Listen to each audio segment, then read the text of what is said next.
Hello.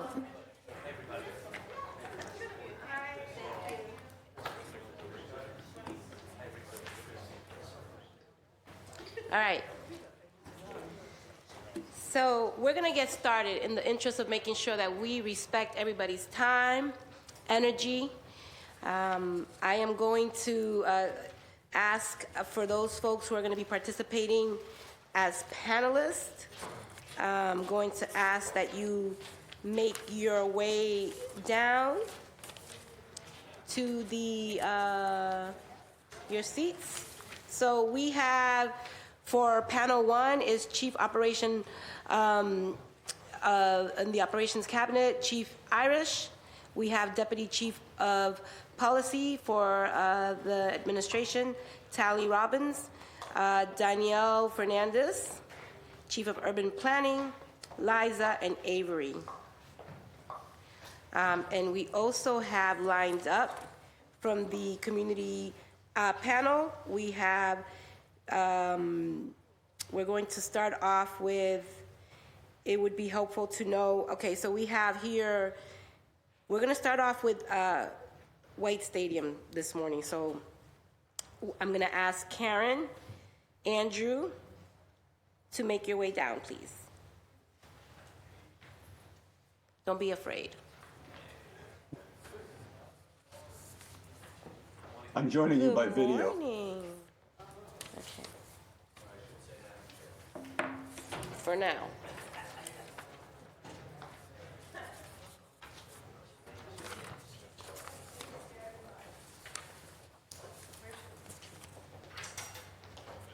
Where do I go? Sit wherever you want. Right here. You can sit right here. Right here. You have to go around. You can enter right here. Could you help our panelists situate themselves, please?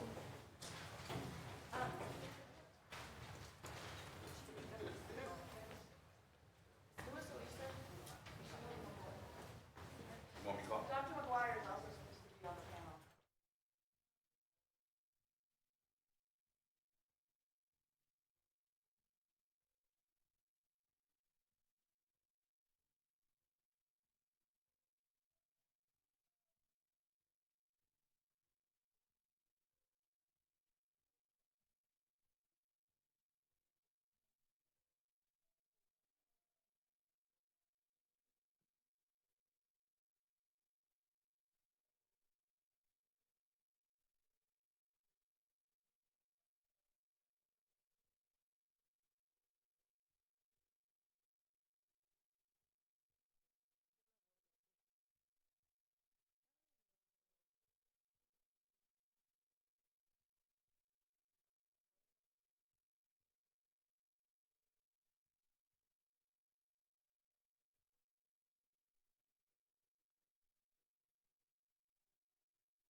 All right.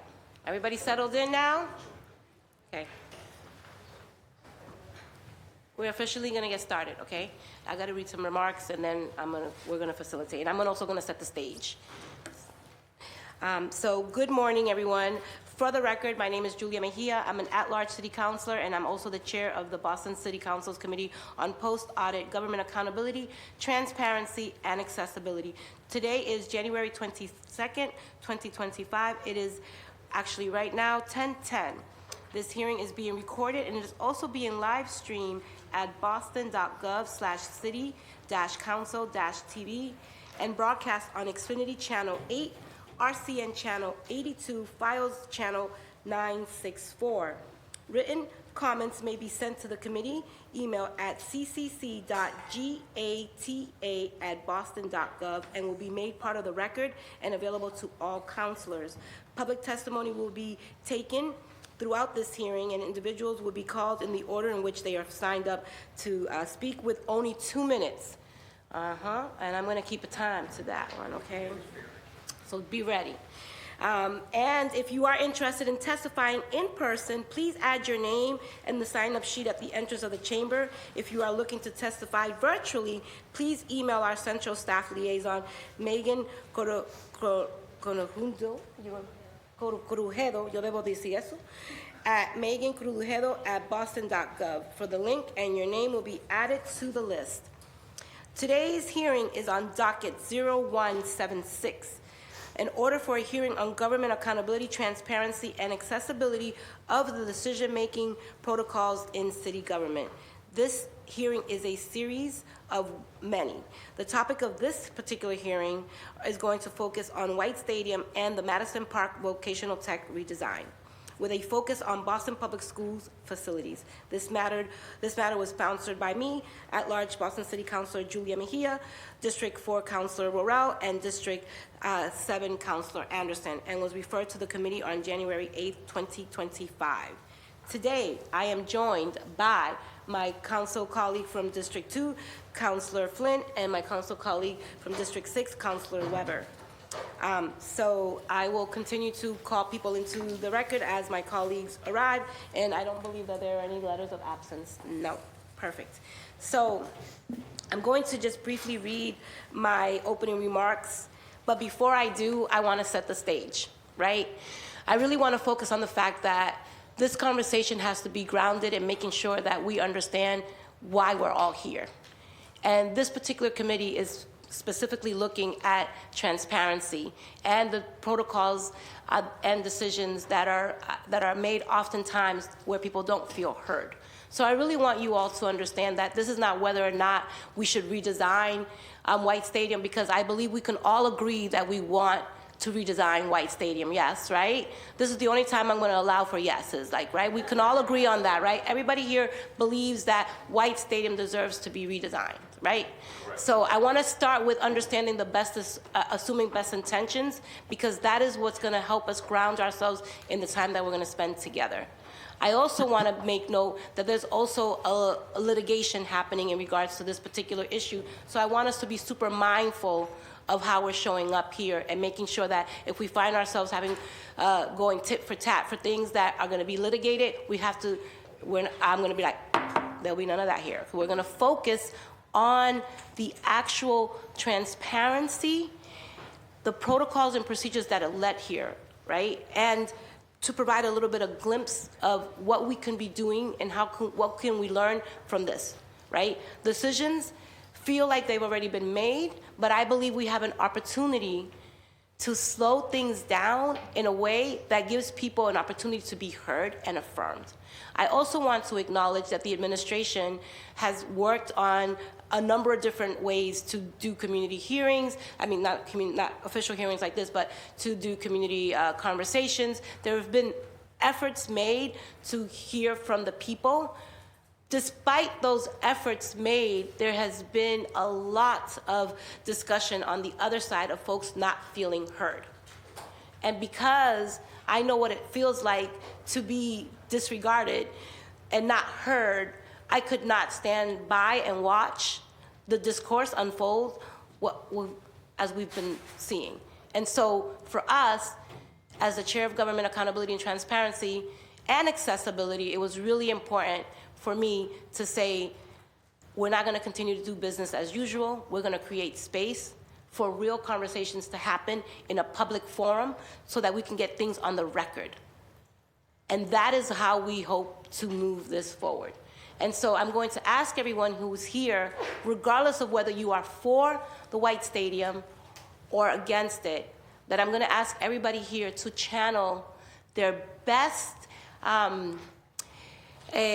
intentions and let's model what it looks like to be in conflict with each other without being, it's okay to be disagreeable, to disagree without being disagreeable. Let's hope and utilize this time to figure out a path forward that feels good for everyone.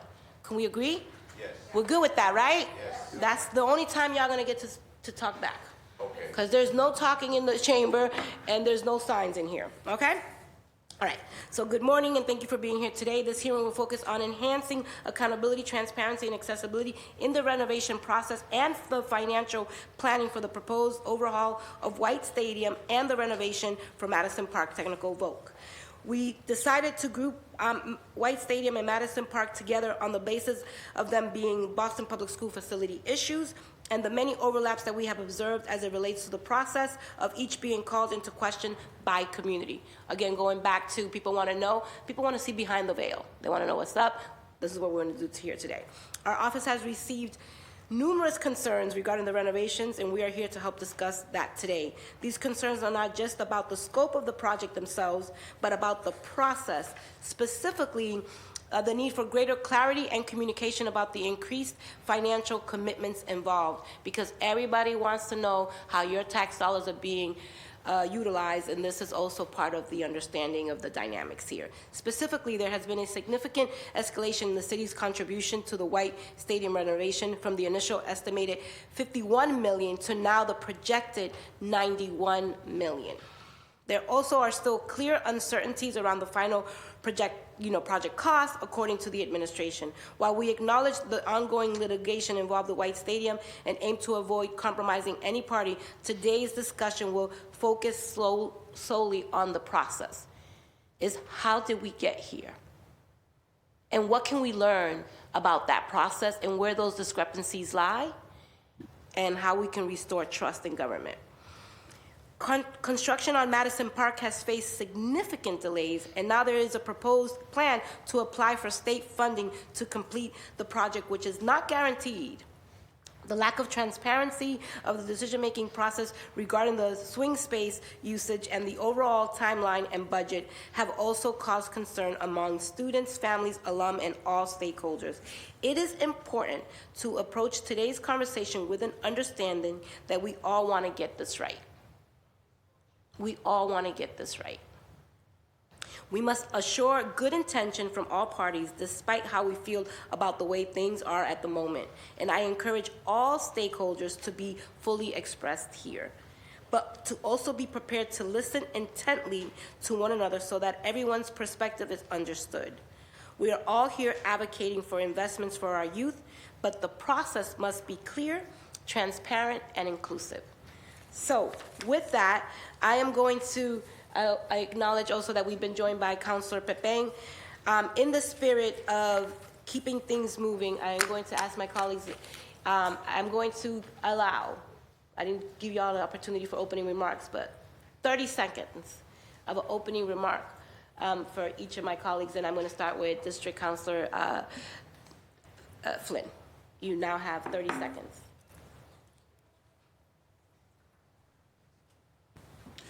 Thank you, Council Mejia, for holding this important hearing. Over the last year, I have heard directly from citizens across Boston, civic organization, parks and environmental organization, nonprofits on the current White Stadium project.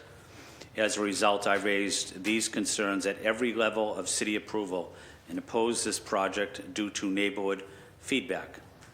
There's been, in my opinion, significant pushback from the community on the public process, using public land for private organization, cutting down trees, parking, impact on the residents.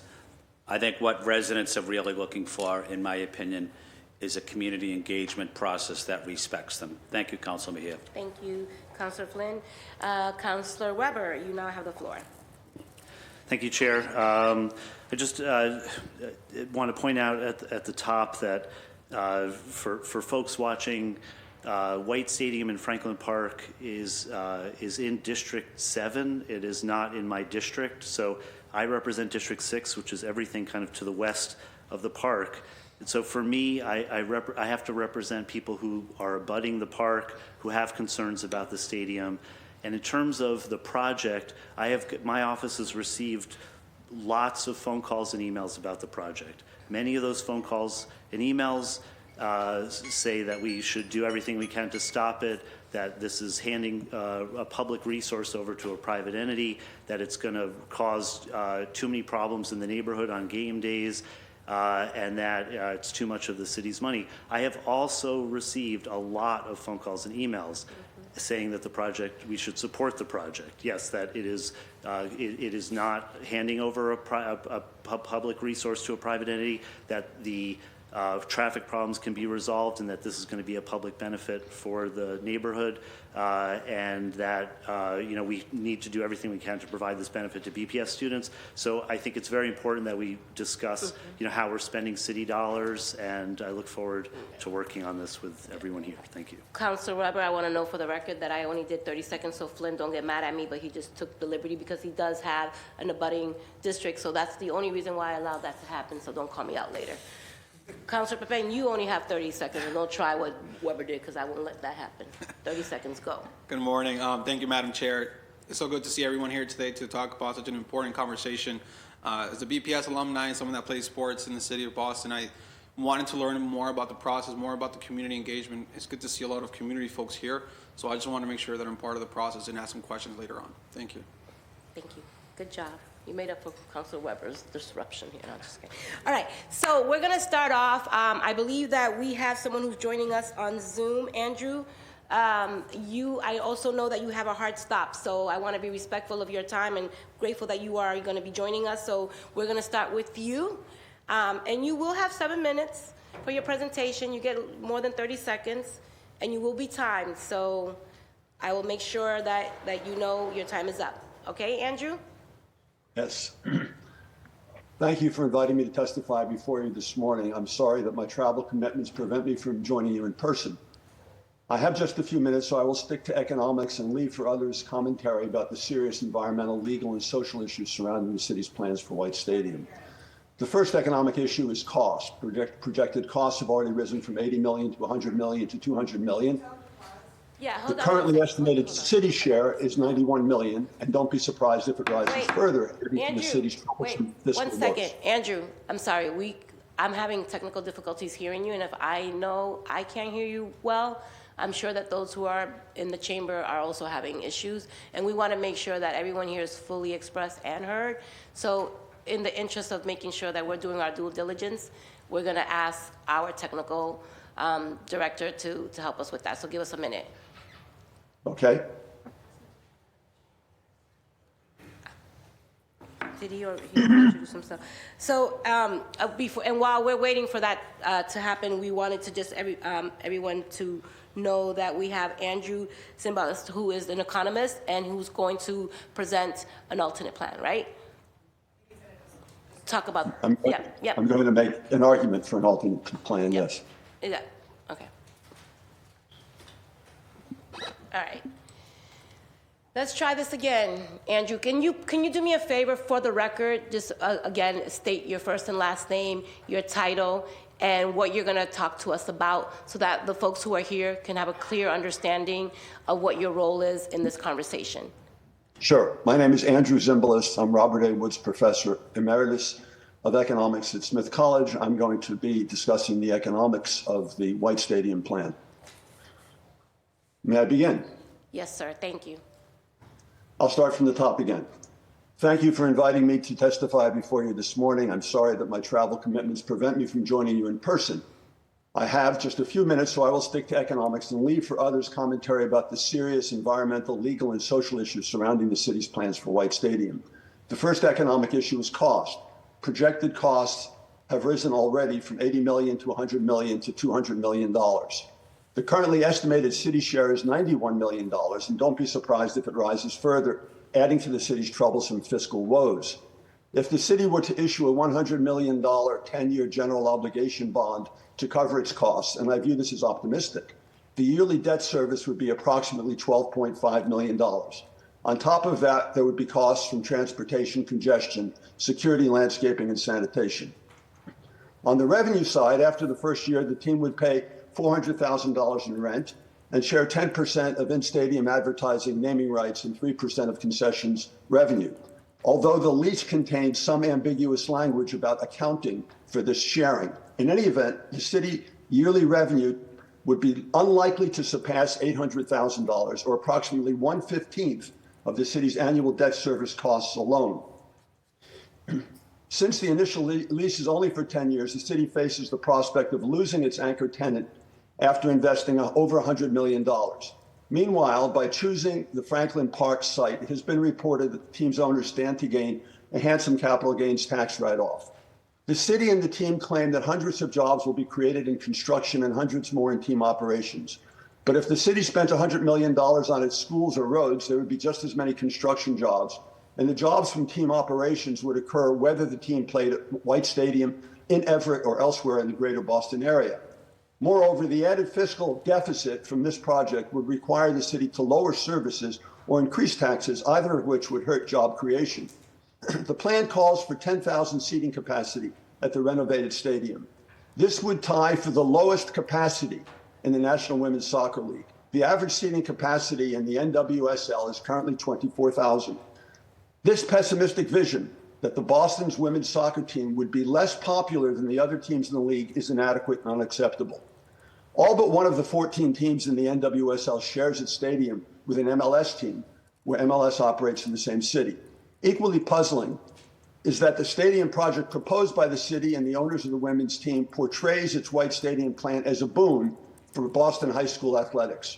But the main use of White Stadium has been for high school football, and NWSL rules prohibit Boston high school football teams from playing at the stadium during the regular season. Boston doesn't need two professional soccer stadiums, especially where the women's team plays in the inferior one. The Crafts have made clear their interest in discussing sharing their prospective new privately financed soccer stadium in Everett. Boston can find much cheaper and more suitable options for high school athletics at White Stadium. Thank you for your attention. Wow. All right, Andrew, you stayed under 7 minutes. Good job. But no one's going to get that extra time because we got to keep it moving here. So thank you for that. I think what I'd like to do, our normal standard is that we usually start off with public testimony, just in the spirit of making sure that we're leading with people and the voices of the people. So what I'm going to do right now before I go into the community panelists is that I'm going to ask those who are waiting for virtual testimony. I'm going to take 2 virtual testimonies and then 3 from the public, because y'all are here, so I'm going to take 3 for equity purposes. So we have on Zoom, we have Eric Burge from the BTU, and I'm not sure, I think he had a hard stop, so I'm going to go with Eric if he's lined up for public testimony. Taking things a little bit out of order. So Eric from the BTU wants to speak. And just so that everybody's clear, because we have 2 different topics here, for public testimony, you're going to be hearing from folks regarding White Stadium and Madison Park redesign, so that everybody keeps tracking of, the public testimony that you hear. Eric's not going to go first? Okay. So let's go to, we're going to go to, and I want to also recognize that we've been joined by my co-sponsor, Councilor Rohrell from District 4, and my at-large colleague, Councilor Murphy, and my district councilor colleague, District 3 Councilor Fitzgerald, are all here. Okay. All right, so we're going to go in the order that is here, okay? So we're going to start off with Lynn, and then followed by Kiara for Zoom. Remember, you each have 2 minutes, and then we're going to pick 3 people here from the chamber, and just so that everybody starts preparing themselves in the interest of keeping things moving. From the public, for the chamber, we're going to go with Clifton Brathwaite, Robert Peters, and Jim Rogers. I believe, Jim, you are a panelist, so you will not be speaking there. You'll be sitting here, just so you know. And then Gert, instead of Gert, we're going to go to Kaliga. Okay, so that everybody knows what the order is, and you can start preparing yourself socially, emotionally, and mentally to be here. All right, so 2 minutes, Lynn, and when you hear, can you hear that, Lynn? I can hear. So when you hear that, that means time's up, okay? All right, Lynn, you got 2 minutes. Okay, thank you. I appreciate this opportunity. I think there's some feedback, so I will speak slowly. I am a Boston public school parent of 20 years. My middle daughter played soccer. My youngest plays in White Stadium. I am aware of the condition of the stadium, and I feel strongly that the students do need a new stadium. I am strongly opposed to the current project as is. I am also a very long time resident of the city. I live where my great grandmother lives.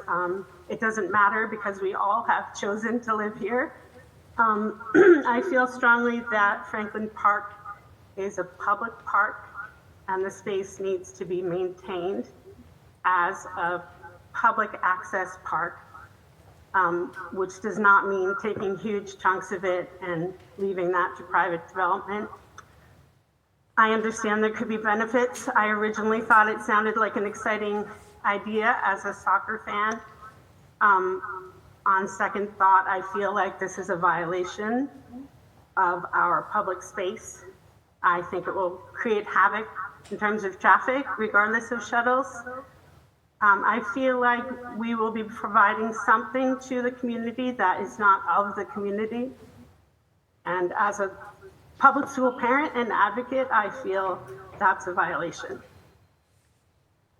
And also, I'm not the expert that can speak to the legal process, but my understanding is that this is a violation legally of the initial intent of the land. Thank you. So it is my hope that this is blocked.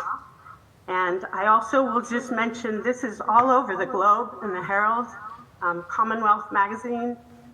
There's a lot of opposition to this from among people that, in my opinion, are looking forward as well. Thank you. Thank you, Lynn.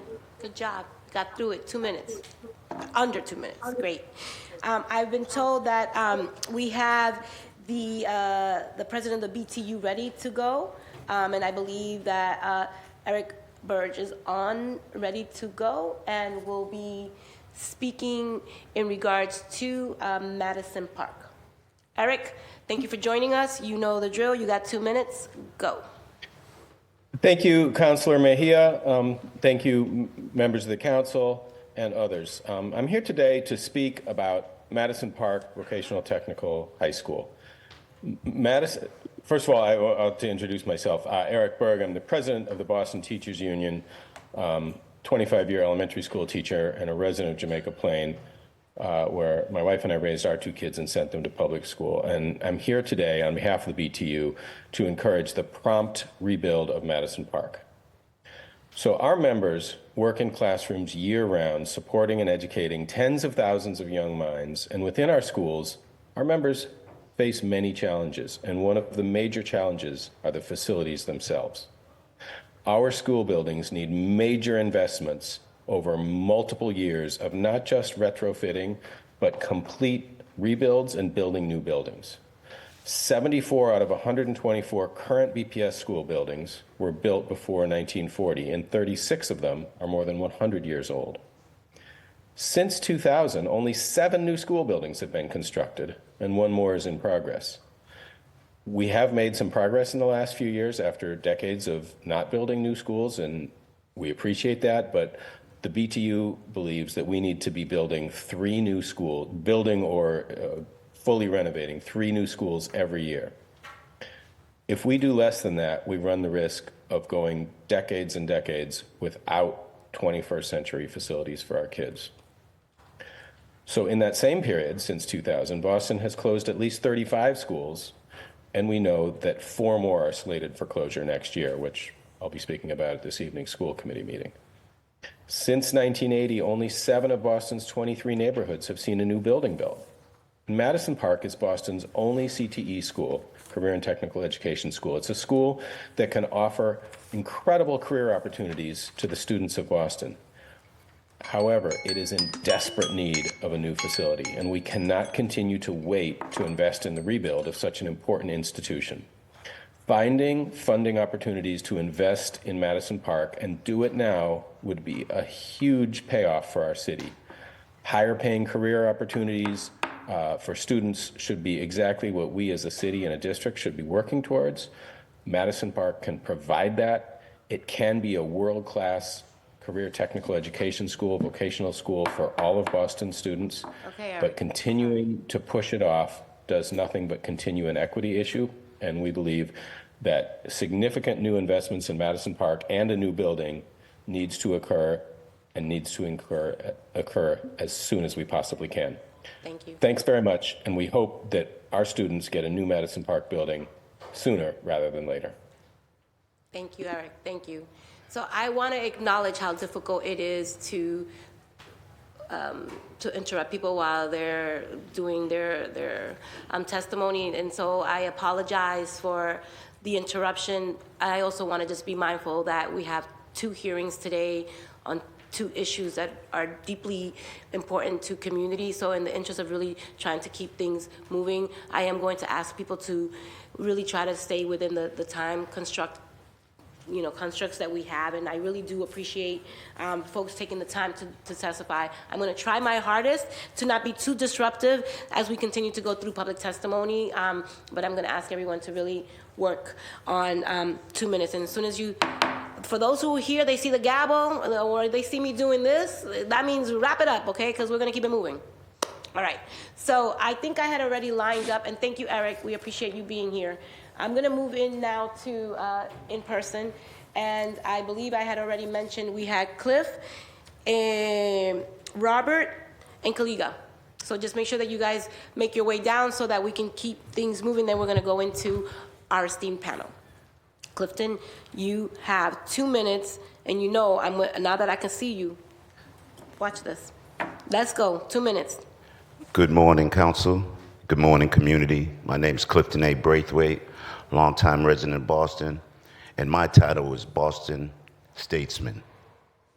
It's an honor to be here, but what's fearful in our community, anytime that we get changes and updates and upgrades in our community, it usually means we lose out and we get moved out.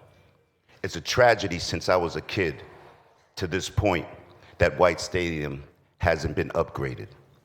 And we have a lot of new Bostonians, welcome, but you need to listen to the old residents that been here from the beginning. It was a fight back in the days to get White Stadium built in there.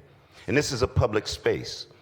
As well as us loving to have professional sports being involved, the neighborhood would not be the same no matter what you believe. Trash would come, there'd be people in and out our city, and it might cause a big problem. Do we want improvements? Yes, but we are fearful. Let me make it very clear. The housing problems that we're dealing with, the changes, affect those that are never going to be at this table. We are defenders and fighters for keeping our places public. What's public is public. What's private is private. We would love to see the development, but not at the cost of us losing our community. We've lost way too much in our community, way too much.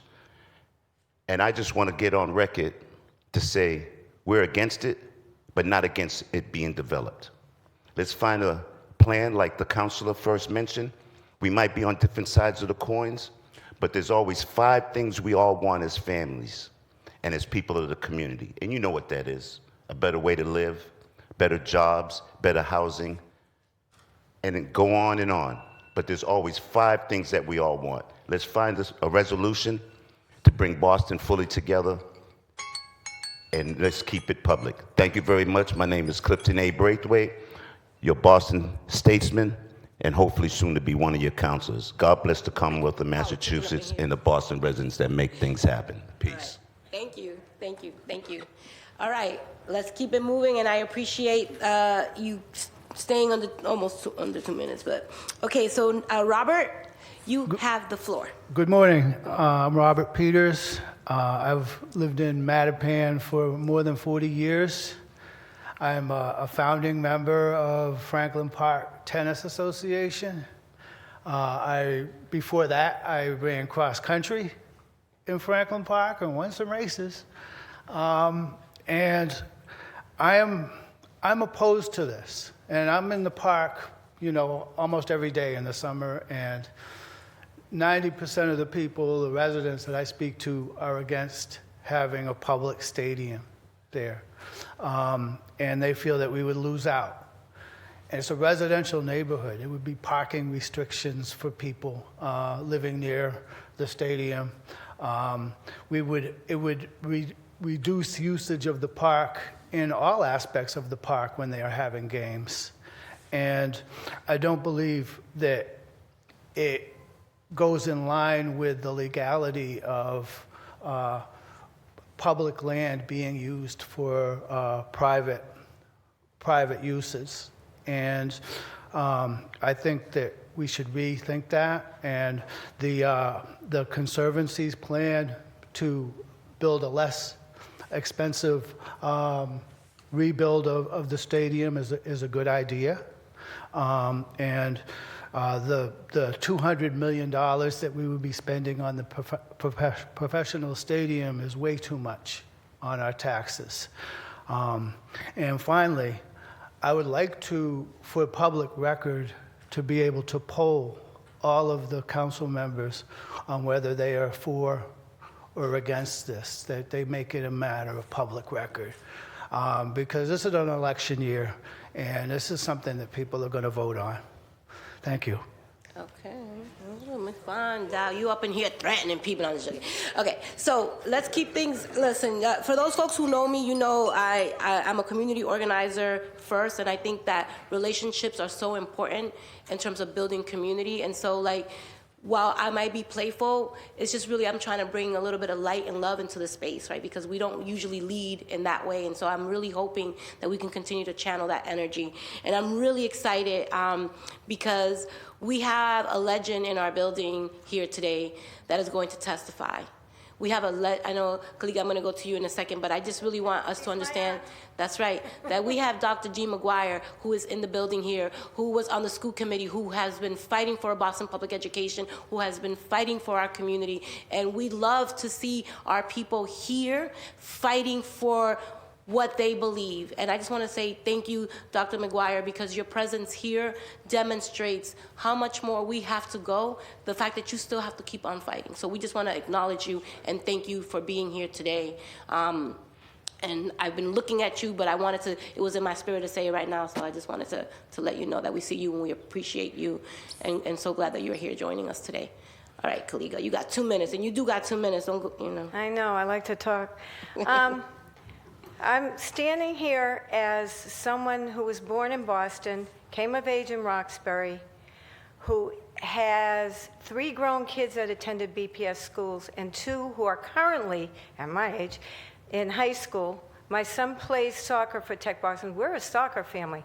I'm an immigrant's daughter, have been working since 12, paying taxes in Boston since 14 years old. I'm a property owner, okay?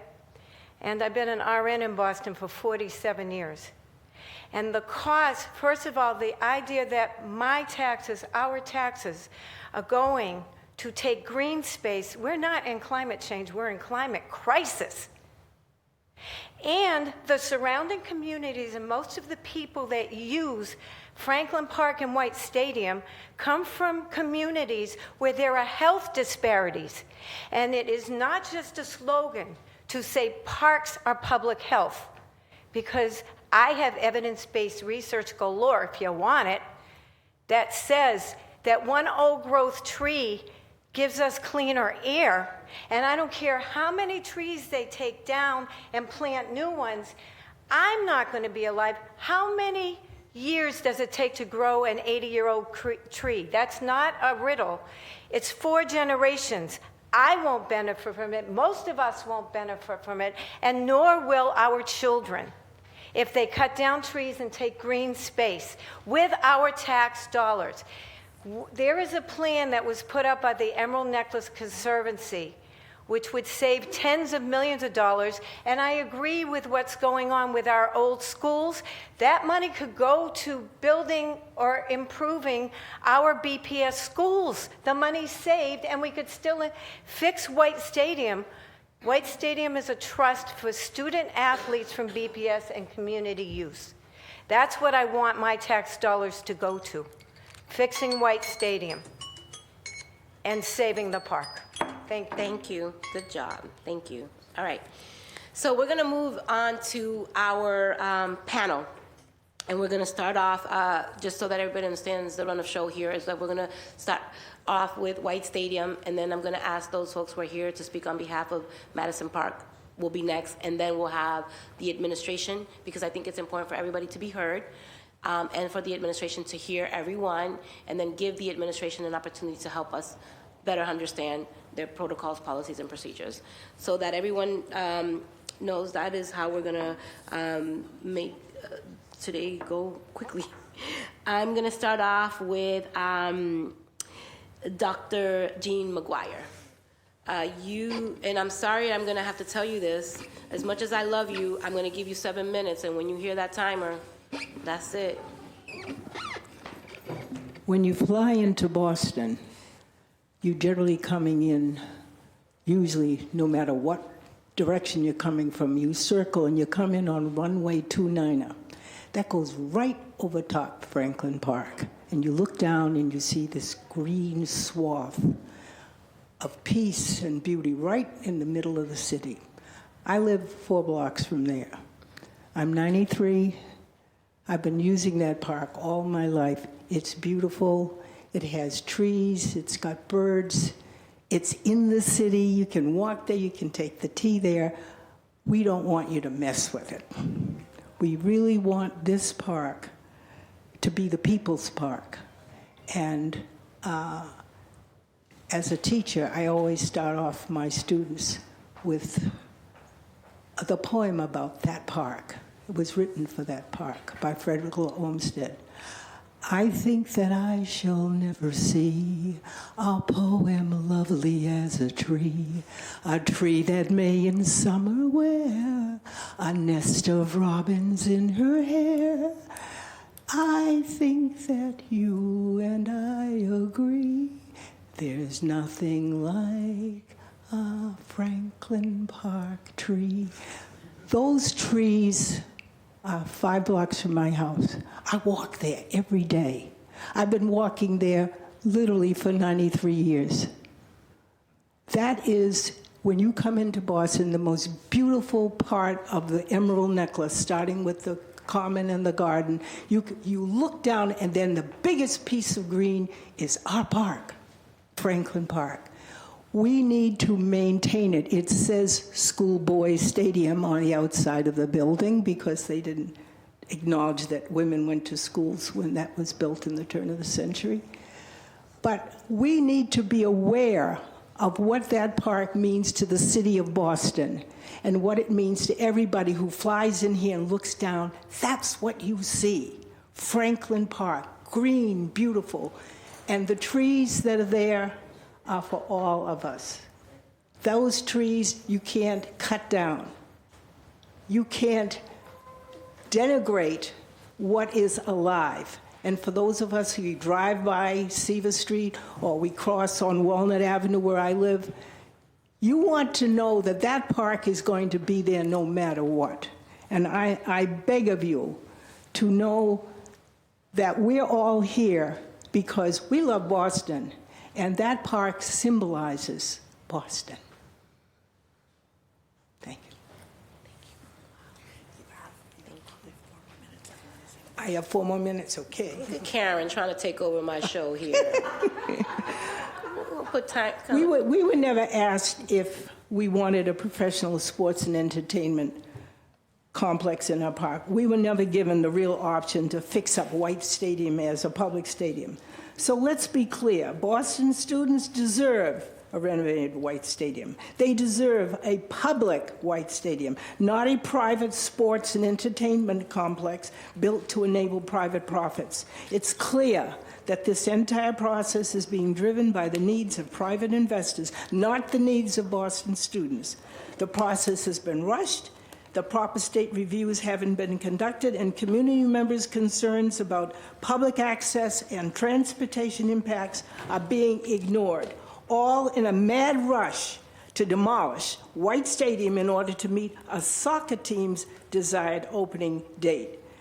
We do not want our football teams to be displaced from their home at White Stadium just because a women's soccer team I don't think there are people who live around here, won't allow their cleats on a green field. I don't know if any of you here walk in Franklin Park, but once you get in there, it's beautiful. There are trees. There are trees everywhere, and you know how long it takes to grow a tree. If they come in there and they start cutting down all the trees so that they can enlarge and improve the Franklin Park, it's not what we want. We want that park to be the jewel of Boston, the jewel. Thank you. Karen, don't tell us you got more time, okay? Because we still got... I will never Give it to Karen. I will never find, stop Dr. McGuire from speaking longer neither. if she wants to. Yeah, but I think she said what she said, and I think we should. I think Dr. McGuire, you feel good. I think, and I want to just acknowledge that. And I said this at yesterday's hearing is that a lot of this work is traumatizing, right? Yes. Because as people who always have to fight for everything, we get tired. Right? And I just want to acknowledge that that is real. And I think that we need to recognize that in this moment, especially not just here locally, but nationally, you know, the tone and the tenor of how we show up for each other has to shift. And I really am hoping that we can continue to model that. But I understand how traumatizing it is and how much we carry because of that fight. So I just want to thank Dr. McGuire for your lifelong dedication to that fight and to that struggle. So thank you. To this city. To the city. I also want to acknowledge that we have been joined by Councilor District 8 Representative Councilor Durkin. All right, so I'm going to move on to, I'm going to give Karen Maulini Broderick? Karen Monty Broderick, yes. It's a terrible name. No, it's a beautiful name. I'm Mejia. Imagine that one. Emerald Necklace Conservancy. You have 7 minutes. Thank you. My name's Karen Monty Broderick. I'm president of the Emerald Necklace Conservancy. It's the nonprofit that I have the great honor to serve, which is an organization that its mission is to support the public assets, the Emerald Necklace, your Emerald Necklace, our Emerald Necklace. Thank you so much, Councilor Mejia and others, for having us here today. And I am totally moved that I have had an opportunity in my life to get to know Dr. Jean McGuire. I really appreciate your point, Counselor, about how this is about doing something right for White Stadium, doing something right for the public, and I think there is that opportunity. I believe that this proposal is, the current proposal is extremely problematic for a variety of reasons. You asked us not to go into the legal questions, so I'm going to not. But the protections for public parkland are extremely important. And as cities become more and more expensive to live in, these types of lands will become more and more threatened. We saw this happen at the mid-century. I thought we had moved past that. But apparently we must continue to fight to protect our public assets from these kinds of proposals. I do believe that everyone in this room supports a renovation and an improvement of White Stadium. We all want that, and over, and I will continue to assert and write and suggest ways to do that.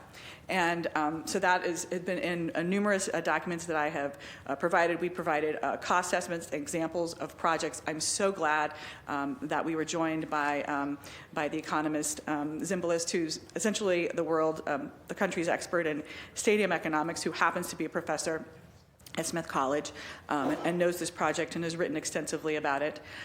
We all support giving the BPS athletes an up-to-date facility they have long deserved, and the idea of bringing a professional women's soccer team to Boston. I played women's soccer. I love women's soccer. But I also believe there are better ways to achieve these goals that would be less controversial and more considerate of the park and the community surrounding the park. We have put forth a detailed cost estimate for a renovation of White Stadium in in Franklin Park that could be done to provide a high-quality, fully public high school stadium without many of the negative impacts. It would be 15% of the price tag for 100% of public stadium. And I think, as we've heard today, the needs of our public facilities, and I went to public schools, and I had a stadium that I had 100% access to, and I think that the Boston Public School students also deserve the same. The communities around Franklin Park have been asking for a plan and for alternatives. That is what's required if this project had undergone Massachusetts Environmental Protection Act review, which it did not. That's what would be required if this project underwent Article 97, the Public Land Protection Act, which it did not. And those alternatives, I believe, are important for the community to have. That's what all of our citizens deserve. This public park concept that we've put forth, for which, again, we've provided a detailed cost estimate. I've yet to see a detailed cost estimate for the city's proposal. We are hopeful that maybe we would see it, but as you've noted, the costs have gone up over time, and that level of detail has not been provided. This is a commission about transparency and accountability, and those are all the kinds of questions that I think we'd like to hear. We've asked for cost estimates and that kind of detail, and that has not been provided. And so I really would like to see more of that information. We hired Vermillions, a leading construction cost estimating firm, to provide a detailed cost estimate. And this renovation would provide a new 8-lane track, which is what the students really need for the appropriate races that they're in. And it does not include a heated field. It does not include a roof. It does not include some of the things that the community did not ask for. What it does do is it responds to the Franklin Park Action Plan, which was recently completed by the city with a cover letter from the mayor, which talks about the importance of renovating the park to support the existing users and the community that for a very long time has not received the investment that it should have in this park. It is the most important, largest park in Boston, in my humble opinion, but it is unequivocally the largest park in Boston, considered the jewel of the Emerald Necklace. And I will encourage those of you who haven't had a chance, recently a documentary was published about Franklin Park, which includes some of the heroes that are beside me talking about the importance of protecting this green space. The proposal that has been put forth would remove over 145 trees, 2 acres of parkland. And in the interest of transparency, I think calling the current proposal a renovation is frankly disingenuous. The current proposal is a demolition of the existing stadium, the preservation of a portion of one wall, which will be relocated back on the side of a new stadium, which is twice as big, takes up 2 acres of parkland, eliminates 2 tennis courts, and is essentially a brand new, very different, professional stadium. Potentially a wonderful thing, but unfortunately not in Franklin Park. Thank you very much. We also have been joined by Louis Elisa. I am going to, Louis, I'm going to give you 5 minutes because I know you'll take 7 if I tell you 5. So you are here to speak specifically in your microphone, and I think you're in a unique situation because you have 2 issues that you're here to speak on, and what I'd like to do in the interest of just making sure that we keep things moving because we have a lot of families here also who want to speak about Madison Park. I'm going to call you the hybrid model right now because you're here to speak both on White Stadium. So you'll have 3 minutes to speak on White Stadium, and then I'm going to have you clearly transition to, we're going to transition from you over to our Madison Park panel, and then we're going to go on to the admin just to keep things moving. So I'm going to give you 3 minutes because you got 2 roles to play here. Okay. White Stadium first. White Stadium, well, it's intertwined. Good morning. My name is Louis Elisa. I live at 68 Seaver Street, Roxbury, 02121, Ward 12, Precinct 9. I first want to start by thanking the chairwoman. Can't hear you. I first want to start by thanking the chairwoman and the councilors who did not think it was robbery to take time and bring this issue forward because it's an immediate crisis that is affecting our city and our community, even though Roxbury and Dorchester and Jamaica Plain are directly affected, more directly affected. The whole city is affected by this bullying and this national grab of resources that do not benefit the children of the city of Boston. I also want to thank those of you who took the time to come today, because it is important and to pay attention to what we're going to say, because it affects the city of Boston. I have lived in the area for the past 54 years, and I have been an active part of the community for every year that I have been in this country.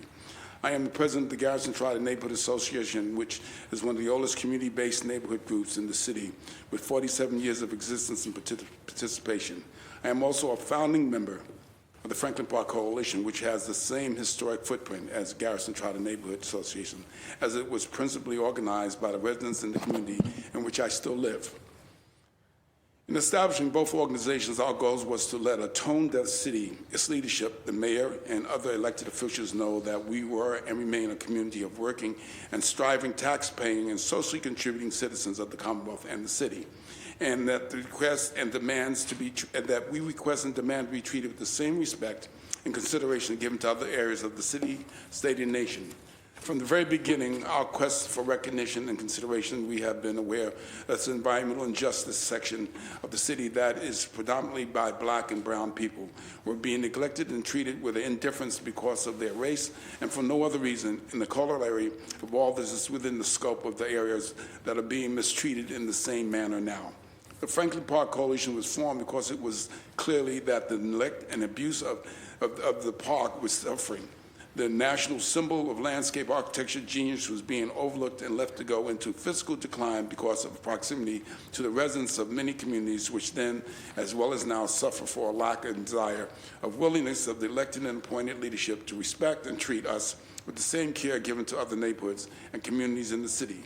Unfortunately, of the residents of Garrison Trotter, and now all residents in general are being made to suffer from the lack and the sick and backward mentality that guides the decisions making around the use of municipal funds and directs the mismanagement of public services that impact parks, housing, and more egregiously, the public schools. Where it is not misguided thinking of too many of the city leaders, there never would have been a busing crisis or an academic gap or any of the ills that are still plaguing the social and economic growth of Boston.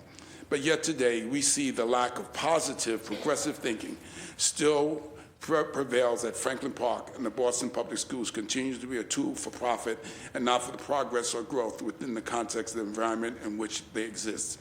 I am particularly committed to public education, as that was the pathway which allowed me to move from the challenging streets of Brooklyn to the prestigious halls of Harvard and the majestic centers of history throughout Europe and the United States. As the United States representative to NATO, I was involved and engaged in all decision makings and activities that talk to the security of the nation as well as European communities. In like manner, the knowledge and education I attained with making good use of the parks and open spaces in Brooklyn and throughout New York gave me a broader and more comprehensive view of the world around me, which prepared me for the duties and responsibilities I have willingly and been able to embrace and grow. I am a member and now president of the Garrison Trotter Neighborhood Association. I have been engaged for more than 13 years with Madison Park Vocational Technical High School as part of the Friends of Madison Park. I have worked with the Friends to literally keep the doors of school open when almost every person in the school's leadership thought it should be shuttered and closed. Yes, the only vocational and technical comprehensive learning environment in the city of Boston that was being ignored on the basis of race, and has continuously tried to eliminate from the cachet of learning facilities in the city of Boston. In a place with such a great need of high demand, because of its location in the midst of the community for which the city leadership does not place high value, the support and recognition that it deserves has been never fully given and it still continues. Which brings me to the sole purpose of being here today. I am asking that you, as the other elected leadership of this city, stand up and take a stance against the long-term legacy of ignorance and hatred which is being played out in the most pernicious institutions in the city, most perniciously in institutions of our city, and bring a stop to the plan and undermining of the benefits of Franklin Park through the privatization of its environs. White Stadium and the neglect and abuse of Madison Park has to stop.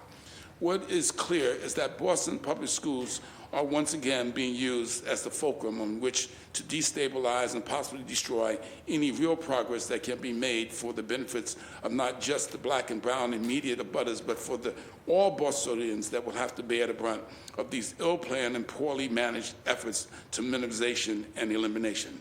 There is no real benefit to be obtained for the children, students, or parents in Boston Public Schools by privatizing, financing, and shifting control of Boston public facilities like White Stadium to a group of investors that care little and no less about the children and families in our great city. Irreparable harm to the quality of life and access to our families and children will take place if this farce of a process is allowed to continue. Already, the amount of money and resources which have been spent and promised for a process that has no immediate identifiable benefits to the residents of Boston is beyond the scope of any intellectual understanding of how public dollars are to be leveraged and used on behalf of the students in our public schools. Every analysis of the process, White Stadium program has shown that the venture as designed is not in the best interest of the athletes of Boston's public schools, but to make it more undesirable and make it creatively less useful to the children that go here, a major harm to the communities and the neighbors that surround the park, while returning pennies on the dollars investment to the city of Boston. Disruption and disturbance for more than 85% of the spring and summer of the surrounding communities with no reasonable or reliable plan in place to mitigate the negative externalities which this scheme will create. At the same time, the leadership of the city has now determined that it is more important to ingratiate this private sector enterprise with capital resources and support than to help realize the hopes and dreams of thousands of young people in the Boston public schools that are in need of opportunities for technical and vocational training, which will allow them to flourish and maintain an existence in this city with an education which will give them access to meaningful employment and worthwhile job opportunities. Unfortunately, the Boston public schools are once again at the core of the problem of the city's leadership that chose to utilize Boston Public Schools as the engine to drive this process in the wrong direction. The failure of White Stadium to be maintained as an active, meaningful athletic facility for the children of the Boston Public Schools has been that of the Boston Public Schools Facilities Department. The abject failure moves forward to correct, maintain, and improve the Madison Park plan for growth and progress also rests in the domain of the Boston Public Schools Facilities Department. That is to say that both these projects are being pushed through the Boston Public Schools facilities, and we have to say something about that, even though it rests within the scope of their company, the school department. It is a city-run process. Now I want to be clear. While I am properly identified the department that has been at the core of most of our failures around these two most critical projects, I am also clear that it is not within the scope or ability of the Boston Public Schools or its public leadership to do anything realistic about the situation. That honor to make decisions as to actually have real influence on the lives of children and families was taken from them many years ago, and a myopic perspective, which race once again prevailed over logic, and given the mayor that many citizens of the Commonwealth believe would be better able to determine education should be rather than those elected to do their job. The reality is that it was not a good decision, and the misuse of its so-called independence in these specific situations are the best identification of why change has to be made. That's Nonetheless, right. Okay. I've got one more page. Oh, no, one more page? Oh, no. You know what, Louis, don't even try. I already gave you an extra minute, so you can read the last paragraph of that one page, and that's it. Okay. Okay. Last paragraph. I got to be fair. We got to keep it moving, and there's a lot to discuss, and this is the difficult part about being the chair of something that's so important to so many people here on both sides. But out of the respect for the process, I am going to just ask you to just read the last few sentences of your last paragraph. Since of the last paragraph. Thank you. Because we just used the time. Please keep in mind that the major agencies in the city of Boston whose job it is to oversee, monitor, and conduct and correct programs and projects of this nature, gave blanket approval to White Stadium without ever seeing a comprehensive drawing or design detailing the new facility, demolition plan, and environmental impacts of the residents around the park.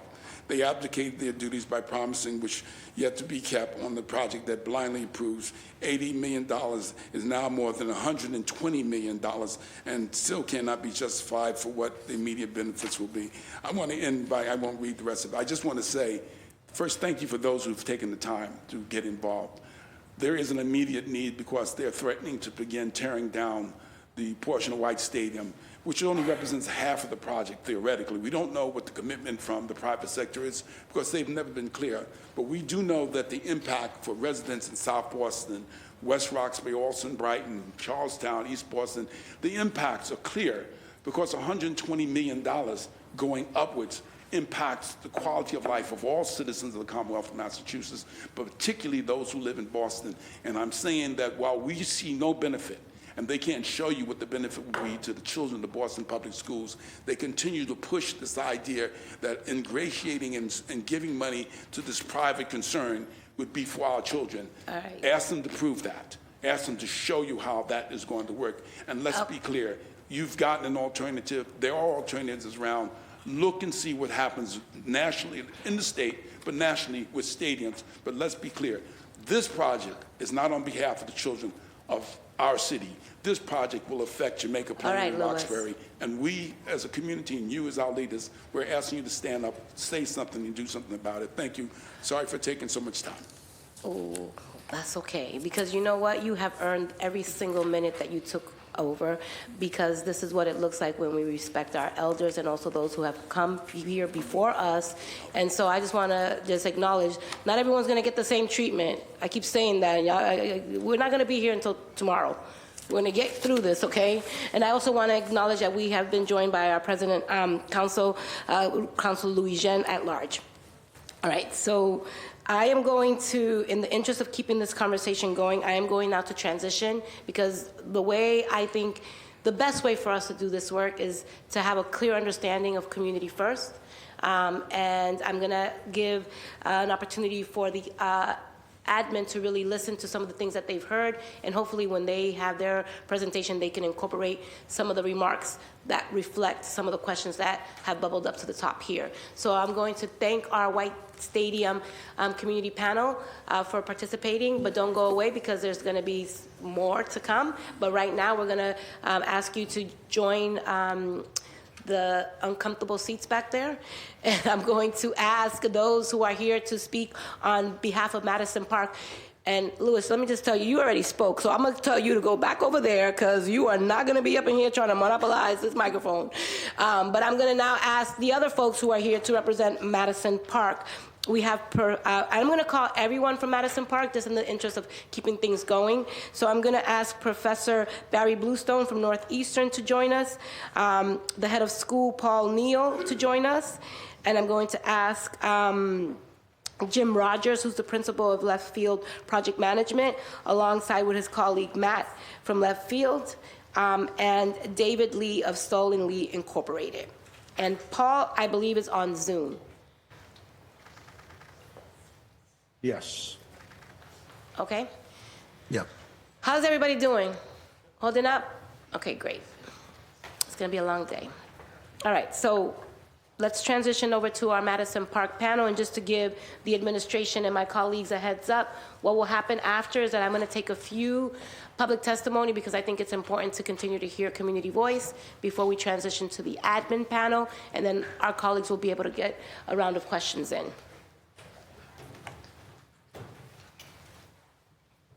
All right. Okay. So you will each have 7 minutes. And if you don't use all 7 minutes, it's okay. You can give it to give your extra 2 to somebody else. Don't feel like you have to fill the 7-minute timeline here. Let's start off with head of school. Yeah, good afternoon, everyone, or good morning. Good Can you guys hear morning. me? Mr. Neal, if you don't mind speaking a little bit louder, and when you introduce yourself, let us know that you're ready to go. All right. Good morning, everyone. Can you guys hear me? Yes. All right. Yes. So, again, I'm here to represent Madison Park, which I think is a hidden gem in the city of Boston that could really do two things for the community of Boston. I think with the labor shortage that's in most of the Boston area and Massachusetts, we have the opportunity to address that by making sure black and brown kids have the opportunity to be trained and provide them with skills that are needed. It is really important to understand that this is a school where, as juniors and seniors, these kids can go out to work, which will also address the high housing costs that most of the black and brown families are experiencing and being priced out of the market. Again, I think it's an opportunity for them to be able to work while they're in school, learning skills and earning money to help support themselves and their family, which I think is really significant. Even for kids, there's more black and brown kids that are going into college, but not graduate from college because most of them cannot sustain the cost of living, even if they get free tuition. And this is what Madison can do. It's a hidden gem. I really think that I'm hoping that the city and BPS will do more than just say it's important, because I've heard a lot of people say it, but what we're looking for is folks that will put that, those words into commitment and action, because we need partners. We need folks who can get us jobs. We need folks who can be partnered to help us overcome some of the deficits that Madison's experienced for the last 15 years. I think the key to getting out of this is really good partnership. So that's what I really wanted to put out so the general public could hear. It's a diamond in the rough. I think because of the location and the programming that it has to offer, I think Madison is a gem. Thank you, guys. Thank you, Mr. Neal. That was okay. Good job. Thank you. I'm going to give Louis my other 5 minutes. Okay, that's right. No, that's right. Thank you for that equity issue here. This is how we do. Okay, so I'm going to go. Let's just start off this way. I will start off with you, and then we'll go that way. So start off, introduce yourself, tell us who you are, the voice that you bring to the table, and you have 7 minutes. Okay, I don't think I'm going to need 7 whole minutes, but we'll see. My name is David Lee. I'm a partner in the architectural firm of Stull & Lee, Incorporated, and we, along with the Perkins & Will architectural firm, are working on the... Really? Okay, try it again. Let's start from the top. All right, I'll start from the top. My name is David Lee. I'm the president of Stull & Lee Architects. We, along with the Perkins & Will architectural firm, have been working on the design of the Madison Park Technical Vocational High School on this very exceptional site in the city. I come to this both as an architect and an urban designer, but also a very sympathetic community person. My firm over the years has designed a number of buildings in the context of this site. We think it's quite an exceptional site and a wonderful center of education with access to world-class institutions all around it.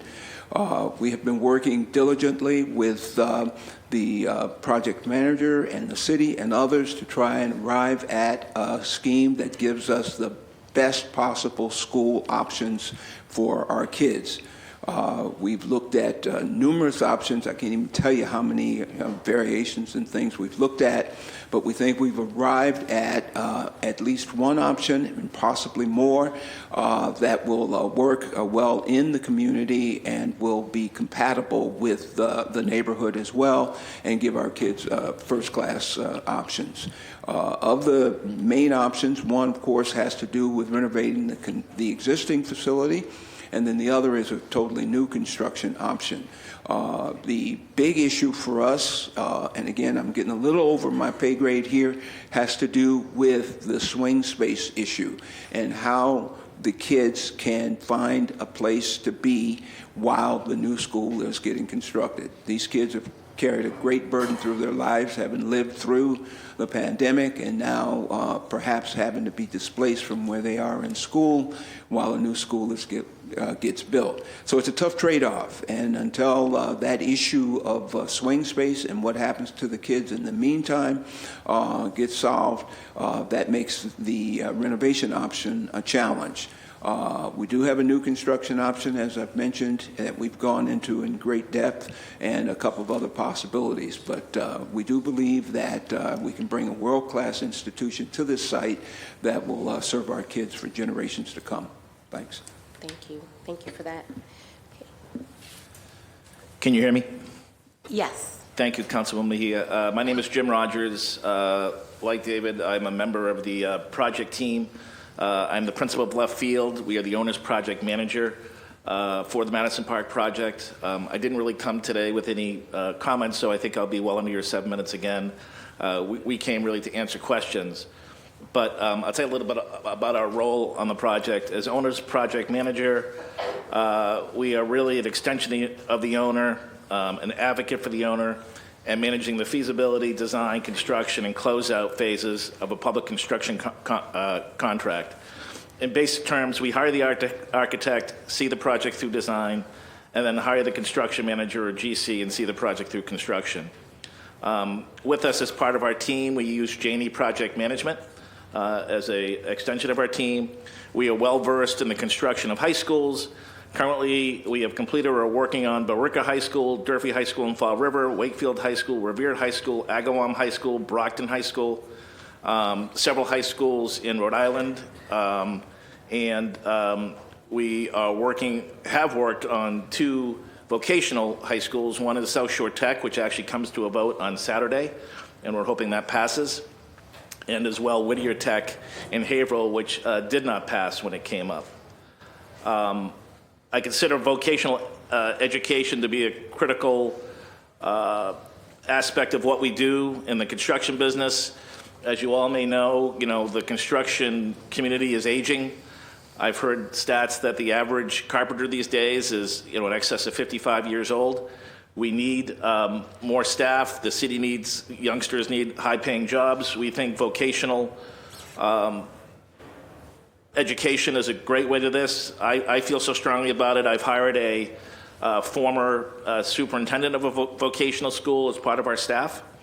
And when we first started this project, it was viewed as an $860 million project when we first received our request for services.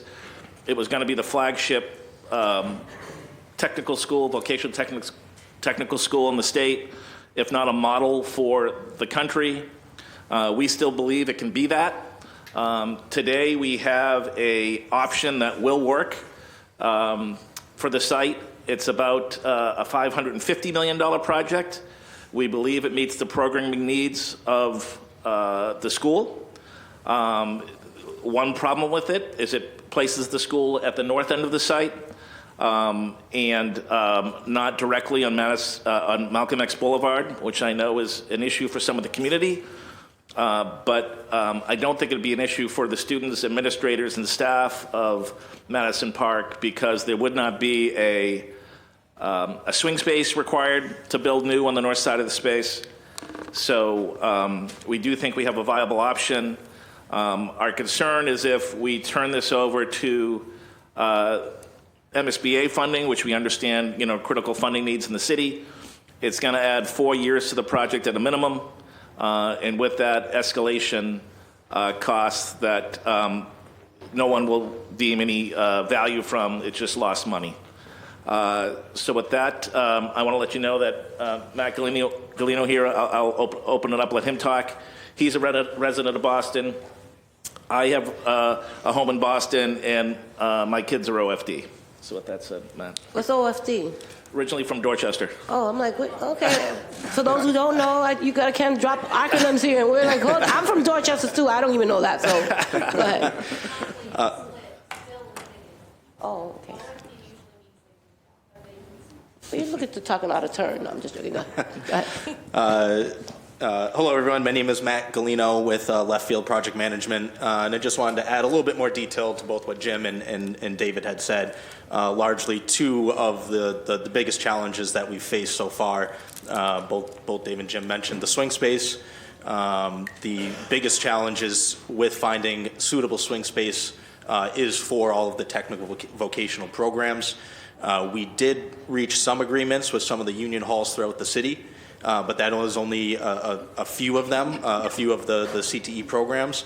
there were still more than a dozen programs that BPS and the City of Boston were unable to find suitable locations for, which was a part of the reason why these addition renovation options were not as favorable, and the new build option was kind of the option that rose to the top, like Jim said.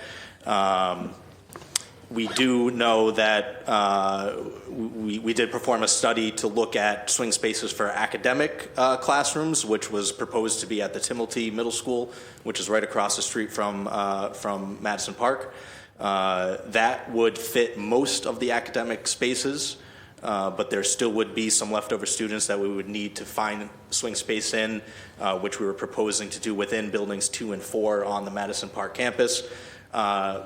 But again, those updating Timilty and getting the buildings 2 and 4 up to either code or suitable for kids to be in for 3 to 4 years was going to be roughly around a $35 million price tag.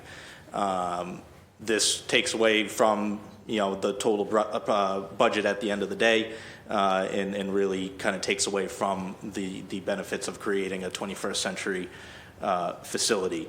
I do want to stress that $35 million price tag was only for the Timilty School and Building 2 and 4. If we were to do any sort of upgrades to any of the remote CTE swing spaces around the city, we do not know what that would cost at this time. There are also some major financial burdens for BPS to understand, including transportation of students around the city to 20-plus remote locations, getting lunches to all of the students throughout the day.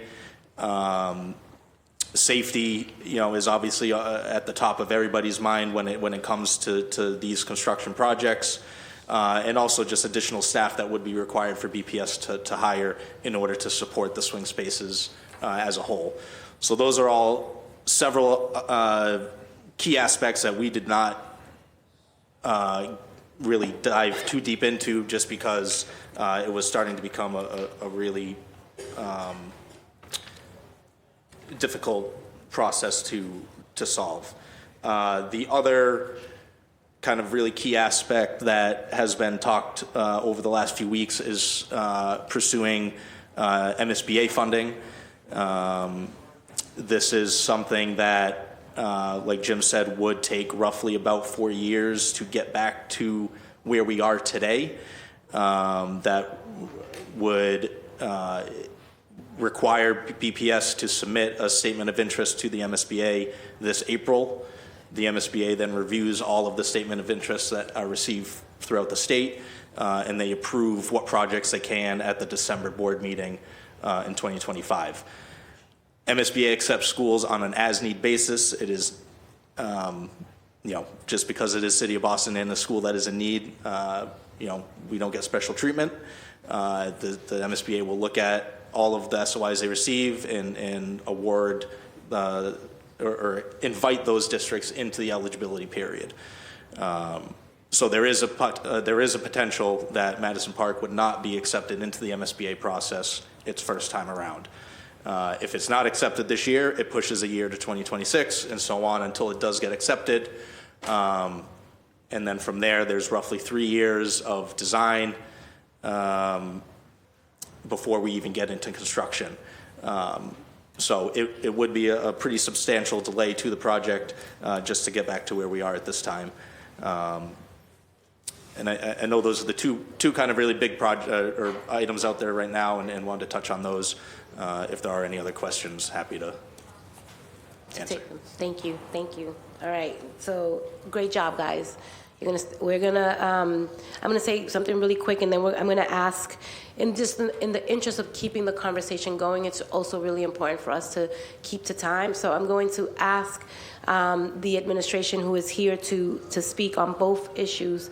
That is Chief Irish, Deputy Chief of Policy Robbins, Diane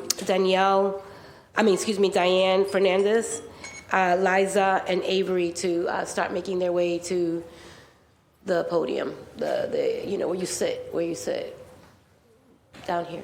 We're going to move now to the transition to inviting the admin panel to speak.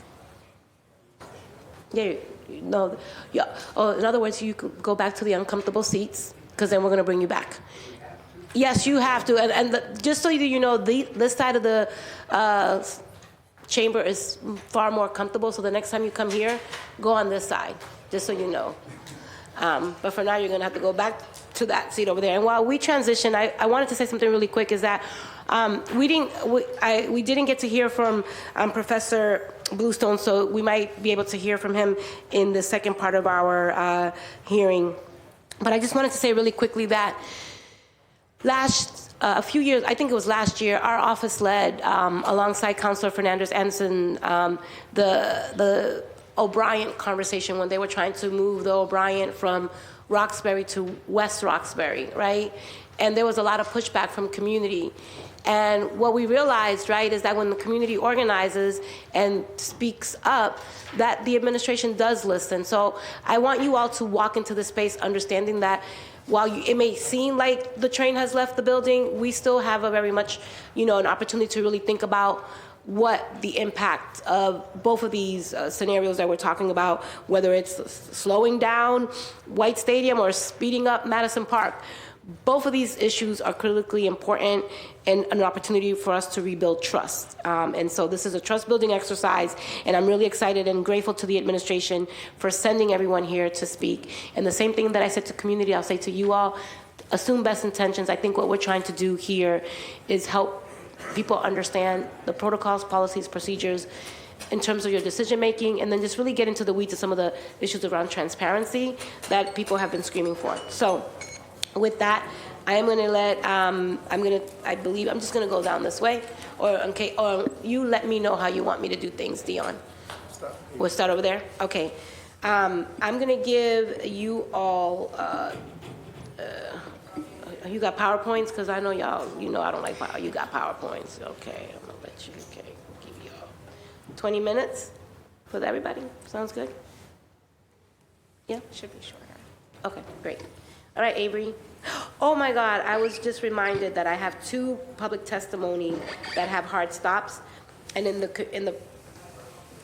process of making sure that we get folks in and out of here, I believe we have Dot Fennell and Beth Santos, both who have hard stops.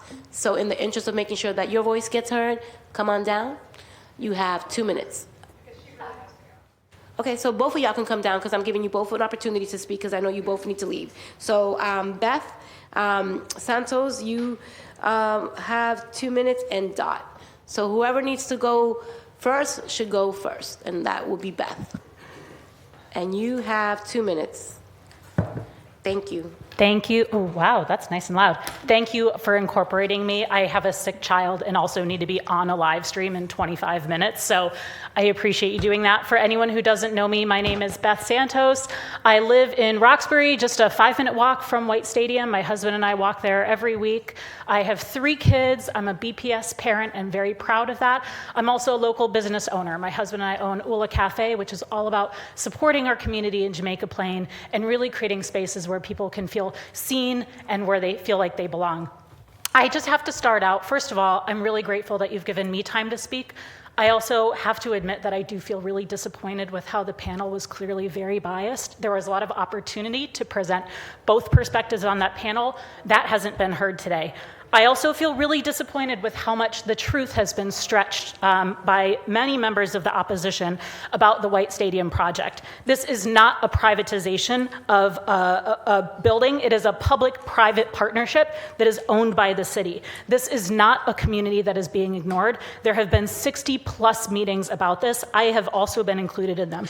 This is not hurting our park. This is making our park greener than ever before, planting 500 new trees and building one of 3 climate-neutral stadiums in the entire country, putting Boston on the map as a place that is a leader in this space and something that shows not just divestment in our community, and that's something that I can agree on very much with our panel. I'm sorry, panelists, I'm looking at you. I know you have nothing to do with this right now. I'm just looking in that area. Our panel did talk about how the surrounding community is mostly a Black and brown community that has suffered years of underinvestment and under prioritization. I fully agree with that, and that's why This is such an opportunity to actually bring that investment here. This stadium has been ignored for decades, and now we finally have an opportunity to do something about it, to bring that money that has escaped our city into our city, to invest hundreds of thousands, millions of dollars on ticket sales, which are being donated to the city, as well as merchandise, concessions, really increasing investment and supporting the growth of small businesses all around the area, giving our community a chance to shine. I hope that we can see so much more of that. I hope that the many, many people who advocate can continue to advocate. We have a petition going on right now at change.org/White Stadium. I highly encourage you to check it out. And please, this is an opportunity to change the city for the better in a timeline that our children can actually see. Let's not miss that opportunity. Thank you. And you stayed under 2 minutes, and I just want to note for the record that we did reach out to on the opposite side, but that panel is happening in the afternoon. That's the community engagement panel, and I know there are lots of people who are signed up to speak in support of White Stadium, but they're going to speak more from the community engagement side. This particular panel was focused more on the finances and the facilities piece of it. So just so you know, you will be hearing from folks who are supporting it. So just want to note that for the record, for those who are tuning in, that everybody here has been invited to participate. So thank you. All right. Okay. Go on ahead. We have 2 minutes. Thank you, Councilor. My name is Dorothy Fennell. I live directly across from White Stadium. My family has been there for 20 years. I emailed my full comments last night to all the councilors. I would appreciate a response that you got that, because I feel that White Stadium and Franklin Park, if you're not directly on this part of town, it's a part of the city that you do not visit. And so your constituents have a facility available to them that they're not actively coming to or aware of. I'd like to let you know that I fully support this project and believe my tax dollars should contribute to its improvement. This is not just a one-time investment. This park needs dedicated long-term maintenance revenue, and a public-private partnership, I believe, is a way to do this. I've looked at the budget allocation and the 5-year capital plan. White Stadium accounts for 2% of your 5-year capital plan. And I think that this is a worthwhile investment that's going to impact far beyond our public school kids and bring needed investment to this part of town. I also feel, like Beth, that there's quite a bit of disingenuous misinformation being spread about this project, that 145 mature trees, and I'll put that in quotes, are being cut down, that residents will not have access to the park, or that it would only cost $23 million to build the Emerald Necklace Conservancy's proposed concept phase alternative. I want to note that my branch of the Boston Public Library in Eggleston Square, a project that is far beyond the concept, is currently at $22 million. So I'd like it to be very clear, I don't think that this is really realistic. And I want to be clear about this is disingenuous to keep on saying these things to the members of our community. I understand city management is complicated. I'm a transportation planner by training. I'm sympathetic and think it is worthwhile, and I appreciate the opportunity to negotiate forward on legitimate, vocal concerns about transportation management, the potential impact on high school football, but I believe the inflexible arguments miss the larger point.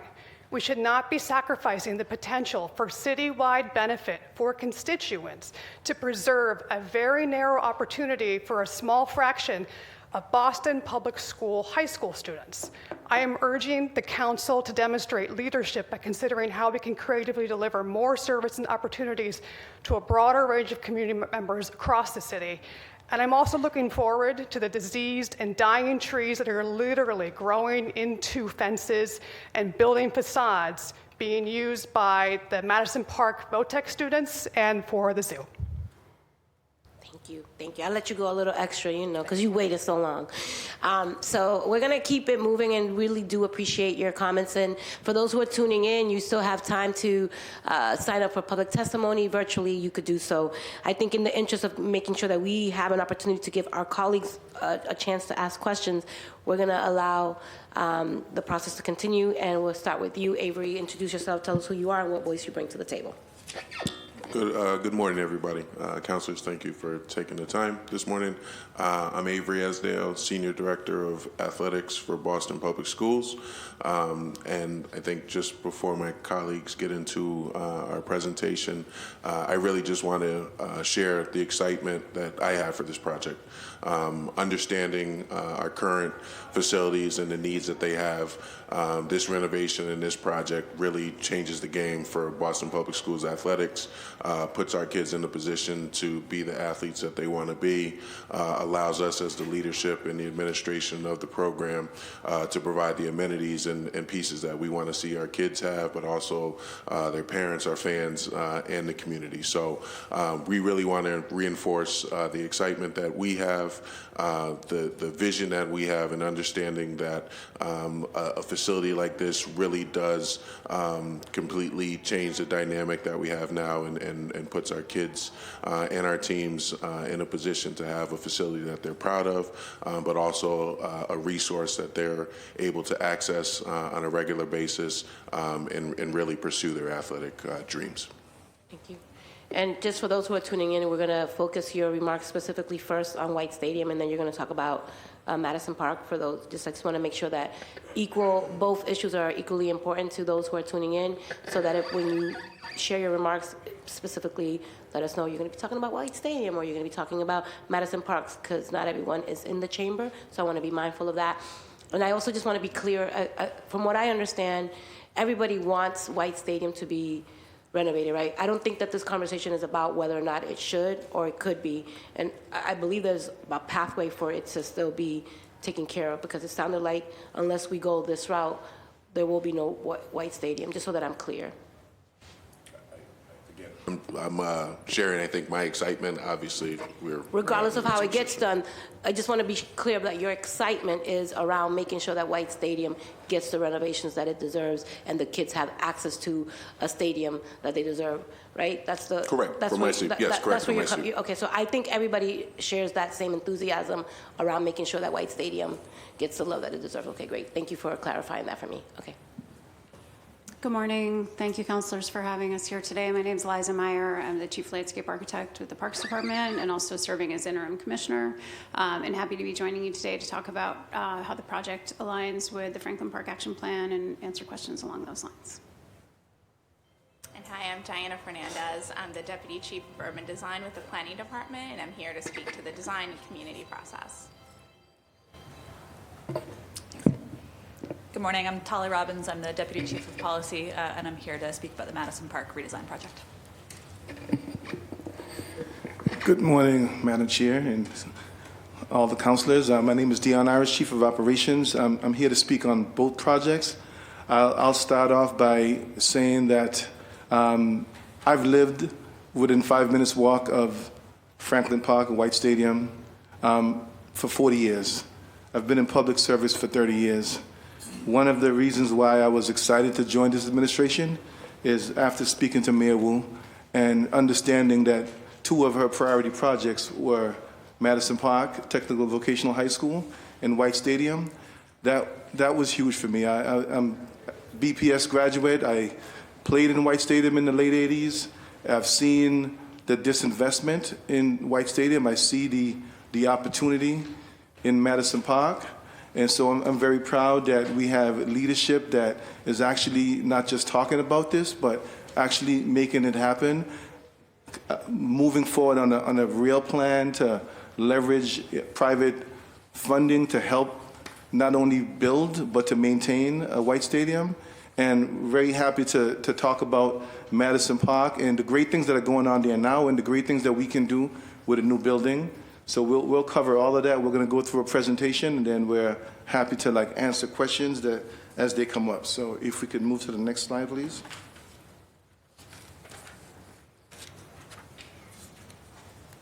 So as you can see, the team that just introduced themselves reflects a collaborative approach and the mayor's commitment on delivering on the White Stadium project, which we'll talk about first, for BPS students and park goers alike. During today's presentation, you'll hear more about the engagement process, the legal agreements, the cost, and the next steps associated with the project. After we talk about White Stadium, I'll share a few slides to contextualize the Madison Park project. but I encourage you to attend a community meeting that we already have planned and are advertising for January 28th for a deeper dive into those details.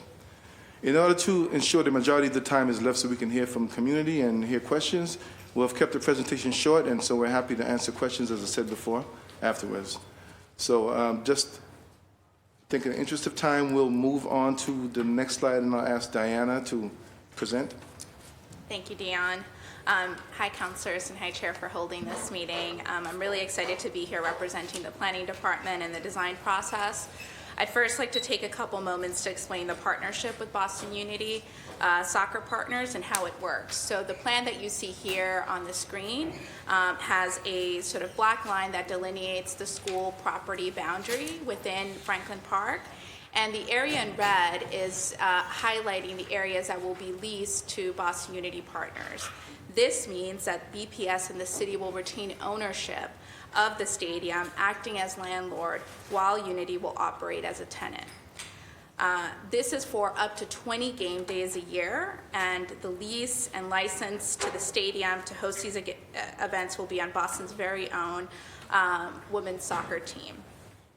Strict scheduling and usage limits that ensure that BPS and public access are protected have been clearly delineated in the lease agreements, and the partnership also allows us to expand the stadium's use without compromising its role as a citywide resource for BPS students and the surrounding community. Next slide. The legal documents are numerous. There are many different documents, and we made sure in an effort to share everything that we've done to put all those legal documents out so the public can have access to them. These legal agreements highlight key economic terms, community benefits, and the terms that protect city residents and reflect what you've asked throughout the engagement process. I have a process question really Yes. quick, because there are a lot of slides here, and you have 20 minutes, and I just want to make sure that your time is going to be equally divided between White Stadium and Madison Park, because there's a lot here. So I just want to make sure that we're being mindful, because we do have questions, and I want to just note that if all of this is just White Stadium, that's not going to give us an opportunity to really unpack Madison Park. So in the interest of making sure that we're utilizing and maximizing the best of our time together, because we're going to be talking about finances and facilities, just make sure that we're good. Okay. Absolutely, we'll speed it up. So to recap, the lease agreement, which revolves around the financial terms and legal obligations, also includes a stadium usage agreement, which discusses the responsibilities and usage of the facility, including scheduling and hours of operations. A work letter outlines the scope of construction for who's responsible for building what on the site, and various side letters outline commitments to one another around the uniqueness of this partnership. The Transportation Action Plan also outlines legally binding transportation commitments as part of the project, and is currently being finalized as the project continues into construction documentation. Some key highlights I just want to highlight here for these legal agreements is there's annual rent paid to the city in the amount of $400,000 with an escalation rate year after year, and our private partner also is taking on the maintenance and operational responsibilities of the stadium to take on sort of long-term facilities needs, which is an estimated $2 million investment in the stadium that the city is not bearing. In addition to that, there's $500,000 that is also dedicated to neighborhood programs and a commitment to 50% WMBE contracting by Boston Unity Partners to prioritize locally and minority-owned businesses. In the interest of time, I'm not going to go through the rest of the terms here, but there's a lot in here that came from community feedback, including the dollar surcharge, which will go towards implementing elements of the Franklin Park Action Plan. If we move on to the next slide, there are a sort of steadfast of elements here that are protecting public access. As I noted earlier, the stadium remains owned by BPS and ensures that it's serving as a citywide resource for Boston students and families. And we're maintaining priority scheduling over 12 major events annually with clear limitations on game days and usage to ensure that not every weekend is being programmed by a game. Now I want to hand it over to Liza, who's going to speak more directly to how the project aligns with the Franklin Park Action Plan. Thanks, Diana. I think we can go to the next slide thank you. I know many in this room are quite familiar with the Franklin Park Action Plan. Many people spent time over the course of 2 years helping shape the recommendations of the plan. This is really just focusing on one section of the plan around the Playstead area and the array of recommendations that came out of that work. Plan recommendations really focused on reconnecting park facilities back into the park to unify the park landscape with a real attention on activating the Playstead, and in doing so, creating a node for sports, arts, performance, gathering, recreation in the Playstead area. You can see there are 5 different numbers around this space, and each of those represents plan recommendations for investments, including projects that are underway, not only the White Stadium work, but projects that are underway at the Bear Dens and the Overlook, and then future projects that we'll pursue to improve the fields at the Playstead and make improvements at Long Crouch Woods. So together, all of these investments are really working to be aligned with the recommendations of the plan. Thank you. Go to the next slide, please. Next slide.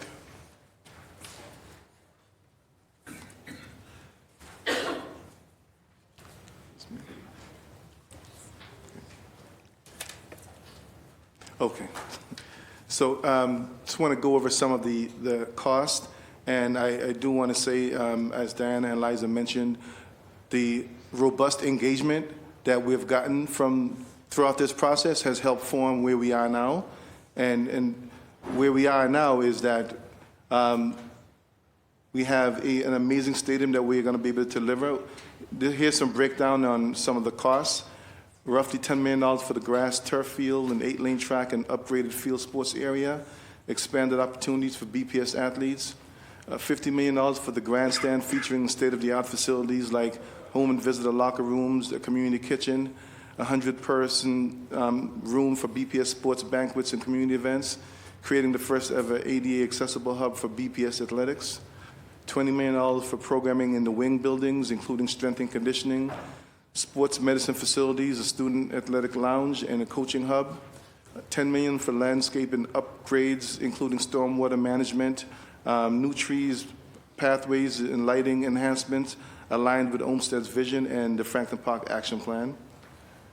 And excited, like to say, with a partner in this endeavor, it helps us to deliver on a generational investment for the first time since it was built. Next slide.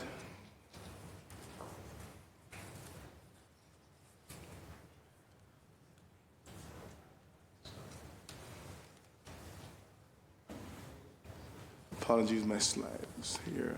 Can you help me? I can't see. Okay, why don't we skip to the next slide and like to go forward and actually talk about Madison Park, unless there's anything else. Okay.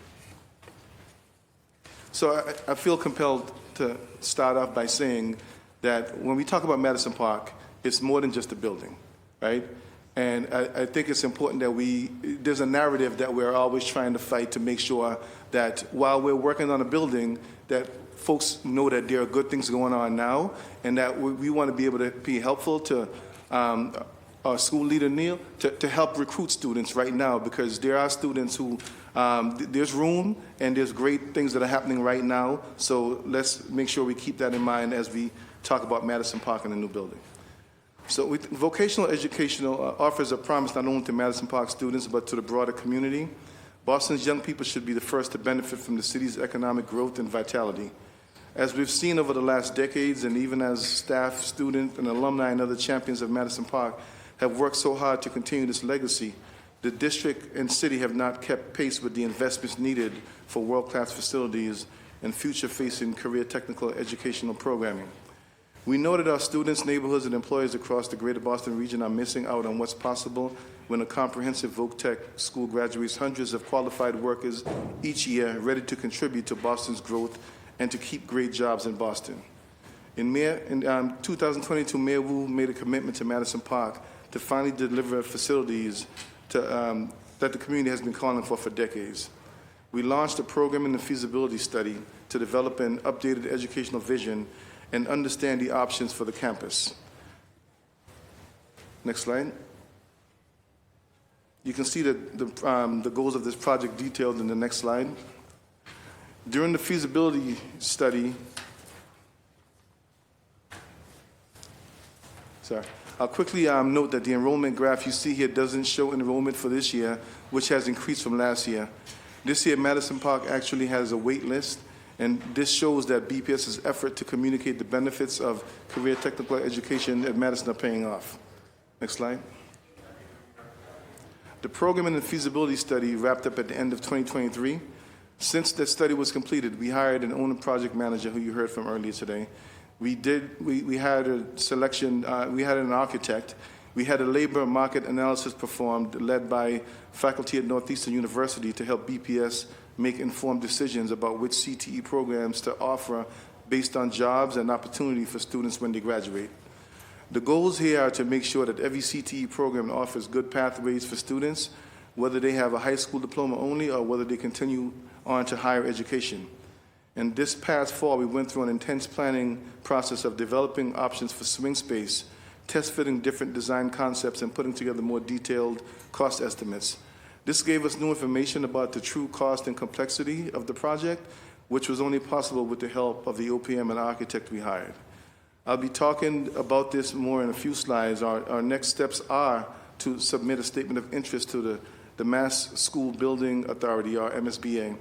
This partnership would bring more financial resources to deliver the full project envisioned by community members.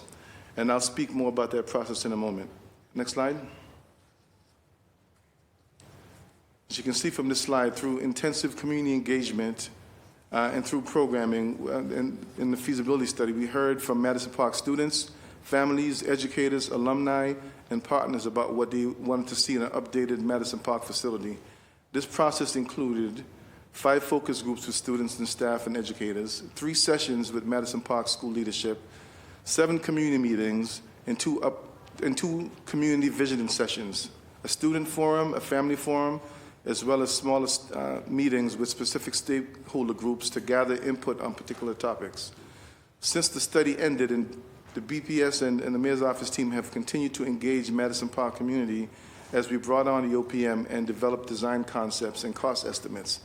This has included 4 focus groups, 3 meetings with the school site council, plus meetings with alumni, a community meeting, an open house, and a session at the Madison Park High School freshman orientation. All of this in addition to the monthly meetings with the Friends of Madison Park and regular meetings with the Career Champion Network, the Madison Park Alumni Association, the Madison Park Instructional Leadership Team, and other stakeholder groups. So we're looking forward to another community meeting next week. Next slide. So the engagement with Madison Park community members described in the last slide.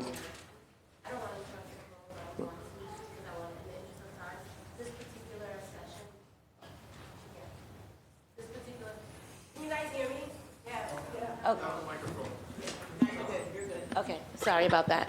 So I just want to note for the record that, Chief Irish, this particular session of the hearing is just focused on facilities and finance.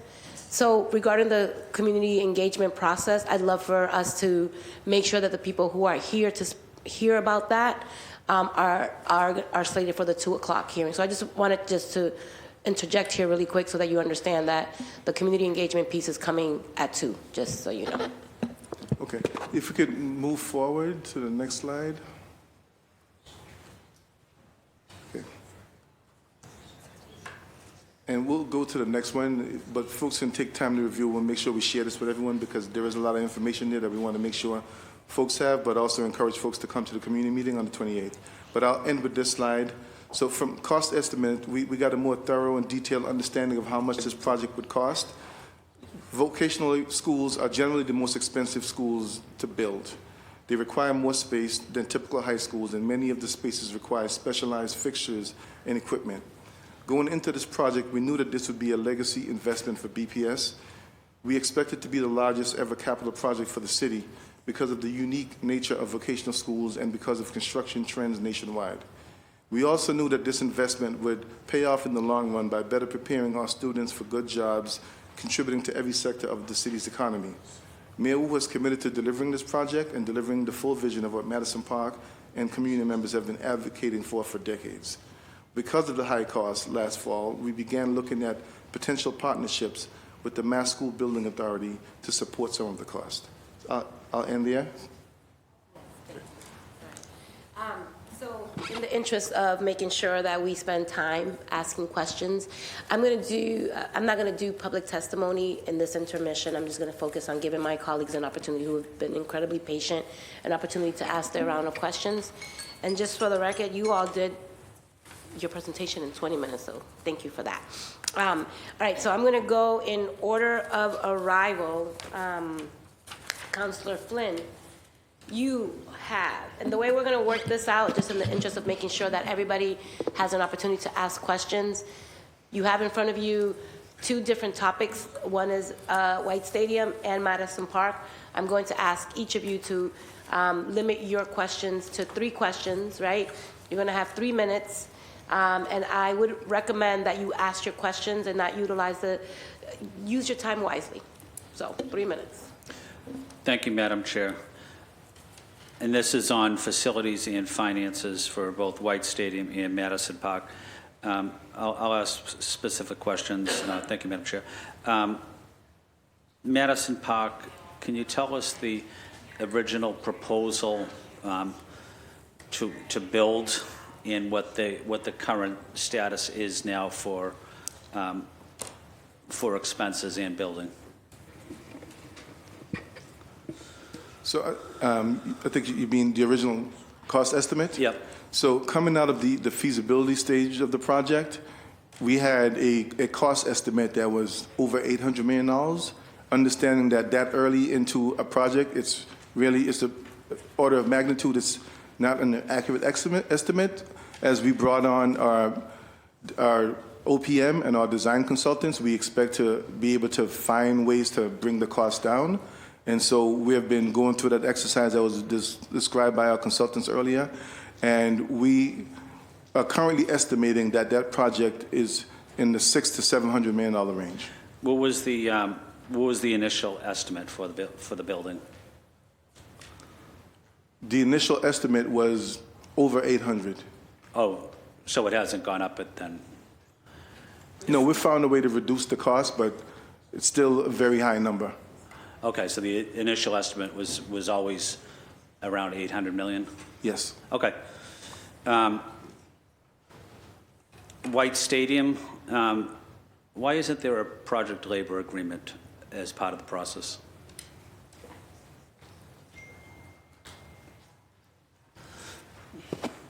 I can get back to you on that question, but that has not come up prior to this. No, I know it hasn't come up, but why hasn't it been part of this discussion? Why hasn't it been included? Answer. I think it's important because not everyone knows can you explain what that is? Just because we have a lot of people tuning in, and I think it's important for people to access information and understand. So can you tell us what that is? And then Chief Irish, you can help us understand why not. Yeah, thank you, Madam Chair. A project labor agreement, one was Governor Healy just proposed having it, as did President Biden and Vice President Harris.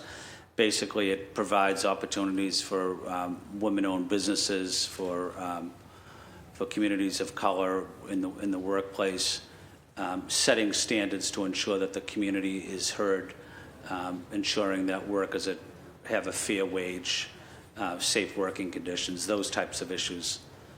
But is there a reason why we don't have that here as part of this development?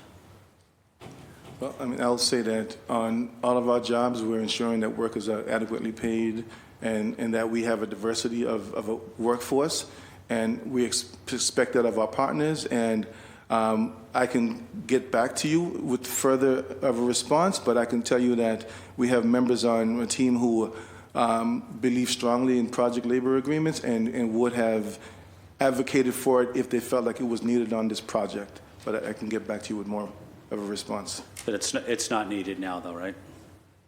It's not needed. Yeah, I can get back to you on that, but my guess is no. Okay. I visited Madison Park twice over the last couple of months and had the opportunity to visit the school and talk to the students and the teachers as well. Exceptional program. I also went to a vocational high school in Boston that's now closed, Don Bosco High School. Let me just ask one final question, White Stadium. I'm hearing from the panel that the community engagement process was... The community engagement process is for the number 2, unless this is facilities and finance, and only because the time is up and out of respect for the process, I just want to be clear. Like, the 2 p.m. is going to address community engagement. However, if your question is as it relates to finances and facilities, I would appreciate that. Thank you, Madam Chair. I'll ask one brief question about finances. What was the initial cost estimate for White Stadium? Where are we now? And what do we expect the final cost will be for taxpayers? I'll start. I'll tell you the initial estimate based on the concept that we first publicly discussed was over $100 million based on what we had presented. That project has evolved over time. We always value engineering throughout the course of a project, getting costs down. However, throughout this process, we've got some really good feedback about how to make this even better stadium than the original stadium was, and to fit into all of the different design requirements through the different commissions we've gone through. And that brings us to the cost that we're currently seeing. And it's consistent with the cost that we're seeing on other projects across the city based on a variety of factors. So at this point in the process, we're confident in the current estimates and we're going to continue to try to manage our budget as we do with all projects. Thank you. Thank you, Councilor Flynn. If we have time, I'll go to a round 2. What's the number? You're dancing around. Hold up. Not right now, y'all. We're going to have to keep this, right? There was a question about the number. I don't think that we heard that. Can you just, for the record, identify the number?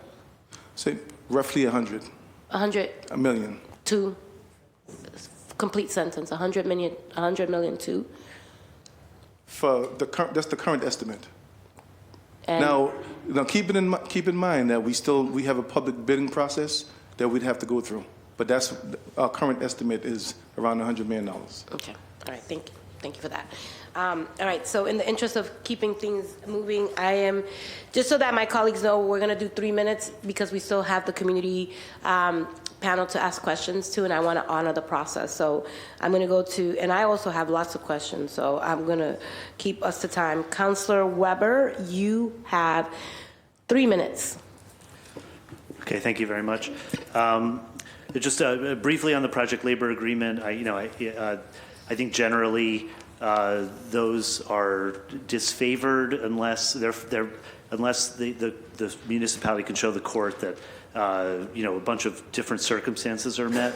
And I know some unions are worried that if we have a project labor agreement, that will immediately lead to an injunction and a stop to the project, which has happened in other towns where they start off with a project labor agreement. So that could be one reason. But I just want to say that I think many of the people who are here today, and we've heard from even people who are support and who are opposed, or almost all of whom are my constituents, and I just like to say, so far, I'm happy that we've been able to come together and talk about the issue constructively and talk to each other, and I hope we can continue to do that. There's a number of arguments being made for why this project is not good for the city. I think I've written with many of my constituents who are here about, I do want to see an improvement in this facility. I want to see it being a great facility for BPS kids. I think a soccer team using that facility is going to be a net positive for the neighborhood. I think we've heard from different groups in the neighborhood who support it. I think all those are net positive. The one concern is the cost of the project. Have you done any analysis on what it would take the city to do the project on its own and what that would cost for both, for the entire thing? Absolutely, and thank you so much for that question, Councilor Weber. Based on the square footage and BPS's sort of athletics program, we certainly want to make sure that we're accommodating the field, the 8-lane track, throwing sports, strength and conditioning, sports medicine, locker rooms, coaching areas, student spaces, public restrooms, improved lighting, landscaping, the preservation of both clamshells, and the seating to meet the approximate scale of the seating capacity that the stadium has today. And we anticipate that those costs would be significantly more than our current estimates for only our side. That is really a product that's really a product of the economy where construction costs exist. So as an example, I've been working with my colleague Dion, and to build a pool in Charlestown, it's costing us almost $40 million. And this is not just a stadium facility, but a community hub, and providing all of these amenities within a park setting, which means that construction has to be quite sophisticated, and that the building itself has to be sort of seen in the round, which adds costs. But I want to be clear that under this scenario, the city would lose out on program and financial support in other ways. There would be no professional level upgrades to the stadium, no funds to expand public access hours, and no funds to cover the long-term operations and maintenance of the facility, which we estimate to be about $2 million a year. And none of the annual community payments or rent that would be reinvested back into the park. So in any scenario to renovate White Stadium, it's a significant capital project with costs comparable to sort of a small elementary school. And it makes sense for us to think about this as one dedicated campus that's focused exclusively on athletics in the state's largest public school district, with a design that will open up new green spaces and enhance Franklin Park. All right, so I know I'm going to, just for the record again, for my colleagues who are tuning in, because Councilor Weber is kind of a direct abutter and has a lot of constituents, out of the sake of the process and also out of respect for you, I'm going to give you one more question. Chair, I understand. It's your so call. I'm giving you one more question. You Just deserve it. my follow-up to that is just in that scenario, I mean, have you looked at, were there elements of the project you wouldn't include, if it costs over $100 million, I think that's what I've heard you say, to do the project? I mean, is that include everything that's in the project now, or, is that estimate involve things not, are you chopping things off the table, or whatever the expression is? Yeah, so there would be no concessions area or pavilion building, right, that's hosting sort of a food and beverage program on the site. But the thing that I think we want to make sure we're very clear about is that whatever investment goes into Franklin Park and White Stadium is something that's benefiting the park overall. So lighting improvements, subsurface drainage, stormwater improvements are all really important and are significant costs to the project, in addition to an already cut back athletic program. So we went through a really extensive feasibility study with BPS coaches and students to identify what do they need in an athletic hub, and the program that we've arrived today, and what I'm describing would be more costly, is already a sort of pared down version of what the students actually need. Okay. Thank you. Thank you, Thank Chair. you. Thank you. Now, time permitting, I'll go back to you, but just for the sake of understanding, I usually like to be the interpreter because I want to make sure that I'm hearing you correctly. If I'm tracking this, I think what Councilor Weber was just, you talked about a lot of extra stuff, right? I'm trying to understand just the basics. If we wanted to give young people a state-of-the-art stadium without all of the other extra scaffolding that you have just shared, that I think is what I'm trying to also understand. What would be the price point for something that gets the kids what they deserve, and that is state-of-the-art, but it doesn't have to be at the magnitude of a stadium quality. So could you just break it down like that, just so that folks who are tuning in understand that there is a difference between I always like to talk about the Walmart version or the Macy's, right? Because give me what is the basic to just do the renovation to get White Stadium to be able to open up its door to serve the athletics part of it, the basics, not all the bells and whistles. Absolutely, and I think Dan can chime in here, but what I am describing is the baseline. There's significant enabling infrastructure we have to put into the park, upgrading utilities, water access,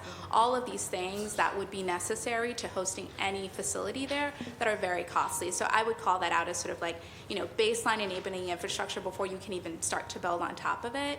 And the athletic program that I described to you with the locker rooms, sports medicine, all of those pieces are essential. And most of our neighboring suburbs have this in their athletic programs, and we at BPS do not. So this, again, this is already a stripped down version of the programming that BPS would need. Thank you for that clarification, because I think that sometimes people get confused. Absolutely. Yeah, I'll just add quickly that also just doing extensive renovations in White Stadium leads to other things like we have to go through the Parks Commission, landmarks, and when we go through these different bodies, they're asking for different things and improvements that we're going to make beyond the stadium, just surrounding the stadium in the park. Yeah, so I'm going to move on to my colleagues because I've been saying that. I have some of them have left and are no longer here, so I'm going to change the order. So, and I'm just going to caution y'all that some of the things that you're saying in terms of why you want to build for White Stadium and all of the reasons why we should be moving in that direction. But then when we're talking about Madison Park, I don't see the same enthusiasm and the same energy around it. So I just feel like I think it's really important for those folks who are tuning in that, we usually can do some things for some places and some other things for others. And I think that that's the problem that I'm experiencing with this particular hearing is that the equity issue just feels a little bit unbalanced. So I just want to name that as you continue. When it's my turn, I'm going to go in a little bit. I'm giving you a prelude to the type of questions I'm going to be asking. All right, so Councilor Worrell, you have 3 minutes. Thank you, Chair, and also thank you to the public for being here, and thank you to the administration. What is the city budgeting for cost overruns for White Stadium? Sorry, all my questions would be around White Stadium. Okay, so when we say our estimate is 100 million, that includes contingencies. So we're always planning for contingencies, so there's always some built-in for unexpected overruns. Got it. And then I know that the team has like a 45 million guarantee fund. Is that something that they're putting aside for cost overruns? I can speak to that. So in the legal agreements, we have basic guarantees that ensure that if for whatever reason the partnership were to fall apart, we would be able to fall back on both an escrow account, which would be used towards the actual construction activity on the site, and a corporate guarantee in the amount of $45 million to cover the expenses of building the stadium if they were to walk away, right? If there were to be some event. So that is the way in which the sort of guarantees are structured. So that first escrow account will be used towards construction towards the site, and if for whatever reason we end up in a situation where they've started construction and the project can't go on, we have an additional $45 million to be able to use as a city to complete the project. Got it. So we feel like with that $45 million, we will be able to complete the project if the soccer team was to walk away. Correct. And just to clarify, this would be for the west side of the work. Got it. And I know you spoke about like the pared down version of White Stadium. Are we able, through the chair to the administration, are we able to get the cost breakdown? And I don't know if you guys have a design. Are you able to share that with the council? I think that's something we can take back and see. Okay. And then also, I know in the past, the soccer team operated at Nickerson Field over at BU. What did we learn, or what did they, what is different about this site that makes it an ideal location versus like what went wrong at Nickerson Field? So I cannot speak for what happened with a prior team at Nickerson Field, but I can tell you that this particular team was very interested in being able to partner with the public school system in such a unique way to be able to contribute and connect with the community in a stadium that they'd only be using for 20 games maximum a year. Got it. And then I guess my last question is for Avery. Is there any, I guess, what we constantly hear, we've had a hearing that was brought up by Councilor Fernandez-Anderson around the usage of the Reggie Lewis Center and our kids not having enough access to athletic facilities. Is there any athletic facility that our students have like 100% control of? I mean, I think the way the lease is worked out and the conversations have carried on throughout this whole process has been around protecting and acknowledging the activities that were happening in the stadium prior to this partnership. So making sure that there is space for the soccer teams that practice there, making sure there's space to expand additional soccer games once the space is built, understanding the track meets and how those all work, understanding some of our special events that we had going on there, graduations, Special Olympic events, community events. So those have all been out on the table to ensure that they're acknowledged and recognized and planned for on an annual basis. And I think as we continue to go and grow and develop, those conversations happen in a timely manner, and we have the ability to make sure. But I think the priority piece being BPS and obviously the city are making the final decisions around the scheduling of the stadium as laid out in the lease agreement, allows us to always have that presence at the table as we're scheduling and making decisions around the facility. Thank you. Thank you, Councilor Morel. And I just want to note that since you're going to join us for round 2, my hope is that if you could get that information and if it's readily available, you could bring it to the 2 o'clock, just because, you know, if we're all here spending the time together, if there's information that we can share, I'd love to get it in the public record, please. Thank you. Okay, so we're moving on to Councilor Fitzgerald. You have 3 minutes. Thank you, Chair. We'll start with Madison Park very quickly, because I only have 90 seconds on each of these huge subjects, which is a lot. You have a second round. Great, thank you. Thank you, Chair. For Madison Park, how much has been spent on the consultants so far for Madison Park, roughly? Do we know? Under $5 million. Under 5. And that includes the feasibility phase. Thank you.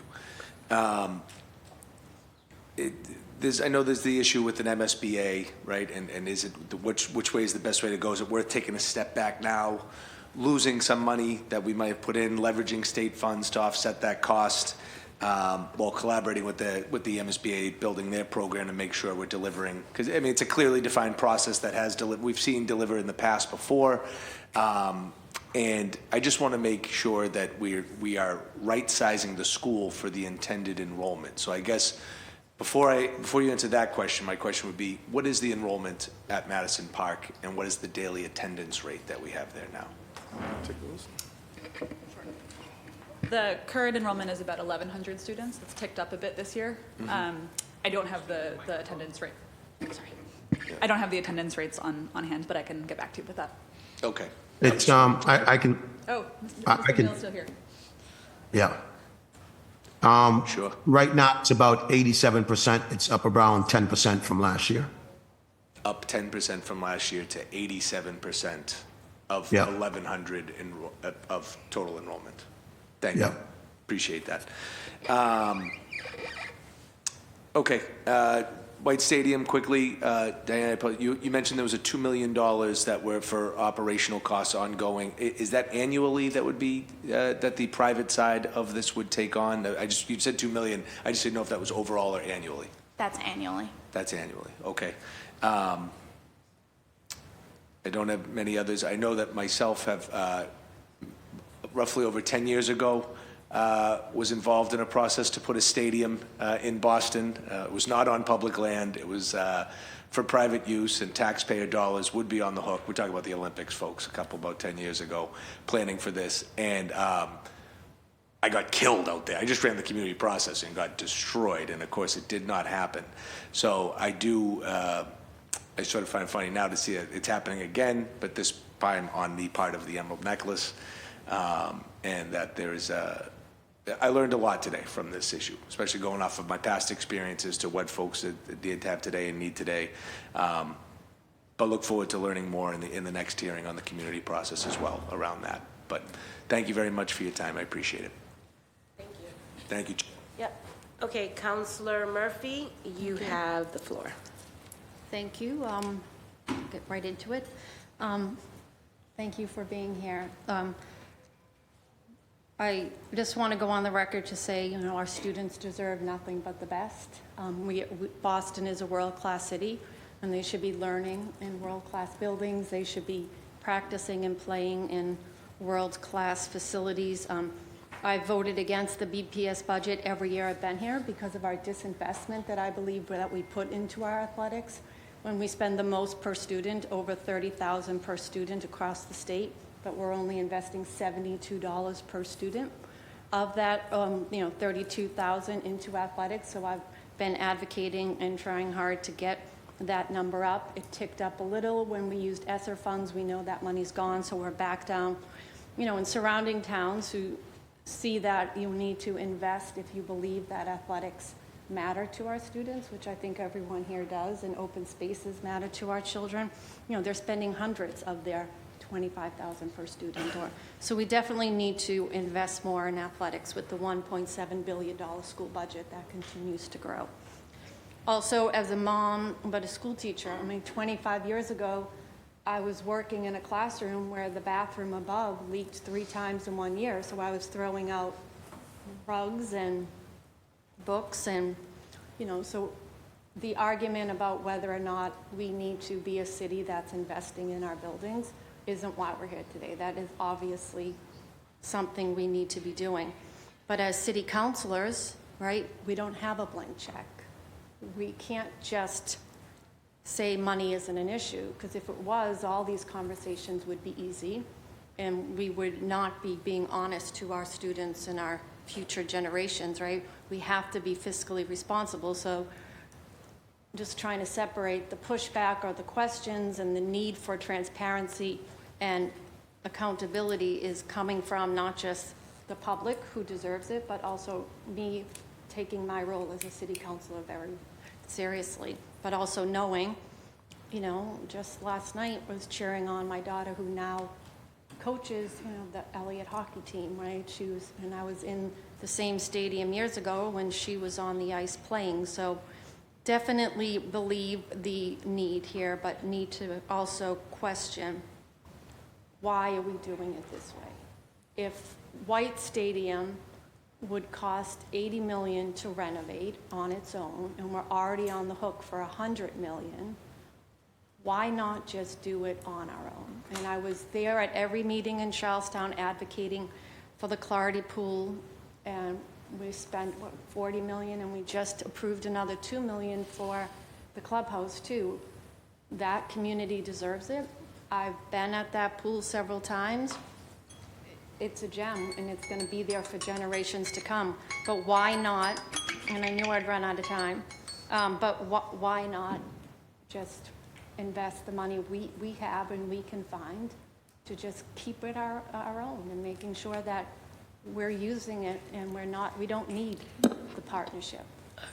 There's a question there, so let's get to the answer. Why not? No, thanks for the question, Councilor. First point is that White Stadium will continue to be BPS owned. Secondly, if we were to build it on our own and deliver all of the things that we are planning to deliver with this new facility, it would not save us money, and in the long run, we would not have the operational costs. We would have the operational cost to bear on our own. We would not have the rent payments or the revenue sharing, as well as the community benefits fund, as well as the money contributed towards the Franklin Park Action Plan. Thank you. I'm out of time. Well, I'm not going anywhere. I'm here all day. Okay. So thank you. All right, thank you. Okay, I've been advised that in terms of order, my co-sponsor and colleague, Councilor Anderson, you really do have 3 minutes. Don't even try. Thank you, Madam Chair. Hello, everyone. Thanks for being here. My questions are going to be very poignant, and hopefully we just get numbers so we can go as fast as possible through this. How much is the total budget for White Stadium again? Sorry, can you repeat if I missed it? The total estimate is $100 million. Of that $100 million, how much is how much of that is the developers contributing? That's just our cost. That's not the cost for the work that will be done by the private partner. What is the work and how much would that cost? How much are they contributing to the developers? I can speak to this. So we know that their costs are over $100 million to deliver just the west side of the stadium. Thank you. Thank you, sorry. Can you provide on record their plan, their work, and how much in their budget, please, through the chair? Thank you. And you know, we have a 2 o'clock, so these questions, my hope is that the administration will be able to provide them. Thank you, because I know you have them available. I know we've been through this. I know we've seen it in community meetings. I just want it on record so that we can properly assess it and discuss it. Thank you. Why did we halt the capital budget for Madison Park? I know we said some, we don't have all. Why did we do it? Why did we stop it? We haven't stopped anything. Okay, so we were going to move forward with Madison Park, and we didn't know that we would have to apply.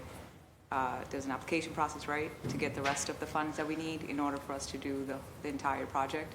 So we're still moving forward with Madison Park. We are committed to Madison Park. What we are saying is that given the price tag, that it's fiscally responsible for us to make an application to the MSBA to solicit state support to finance the project. That's right, but we didn't find that out till recently. We didn't discuss that till recently, right? We didn't decide that till recently, up to about a couple months ago. Yeah, so like I said in my testimony, in the fall, as we realized we could not get the budget down to what we would like for it to be, that's when we decided that it makes sense to submit this to the MSBA. Did something change, or did we decide to prioritize something else in the budget? Yeah, our inability, despite bringing on a great team of consultants and looking at every different way to approach this project to try to bring the cost down without sacrificing programming. So we got to a point where, and also had some just initial review at the MSBA process and the current the landscape around the Commonwealth, we felt like it made sense. I understand. And so at some point, we decided it's not going to be in the fiscal year capital plan for 2026, correct? That's not correct. It would be in the plan. It will be in the plan, the full amount? We would be coming before the City Council to get the council's approval to submit an application to the MSBA. Yes, but the budget, the capital budget for the Madison Park. Will I see it when the budget comes in? Will we see it in the next couple months? Will we see it in the budget? Yes, you will see it in the budget. The full 600 million? No, you would not see $600 million. So you'll only see the study or the feasibility or I mean, the design? I would defer to my colleagues in the budget department, but there will be a number reflected to show that that is still a project that we intend to act on and that we would be submitting an application given the council's support. What would that number be for? I would have to get back to you on what that number would be. And we'll get back what that number will be at the 2 o'clock hearing. Yeah, thank you. You got 30 seconds, because not only is Councilor Anderson, it's in her district. Just so everybody's paying attention, I'm giving her an extra minute because of that. Go ahead. I appreciate it. I'm just going to ask my questions, I guess, and then all together. How many trees are we cutting at the White Stadium? So there's a total of, we had a tree meeting to discuss this, but there's a total of about 145 trees. Of these 145 trees, there are a significant amount of trees that are dead, dying, or diseased. Sorry, how many will we be cutting? We know that already. How many will we be cutting? 145. Thank you. 145 trees. Thank you so much, Dana. So can you please tell me how far will we implement the residential parking?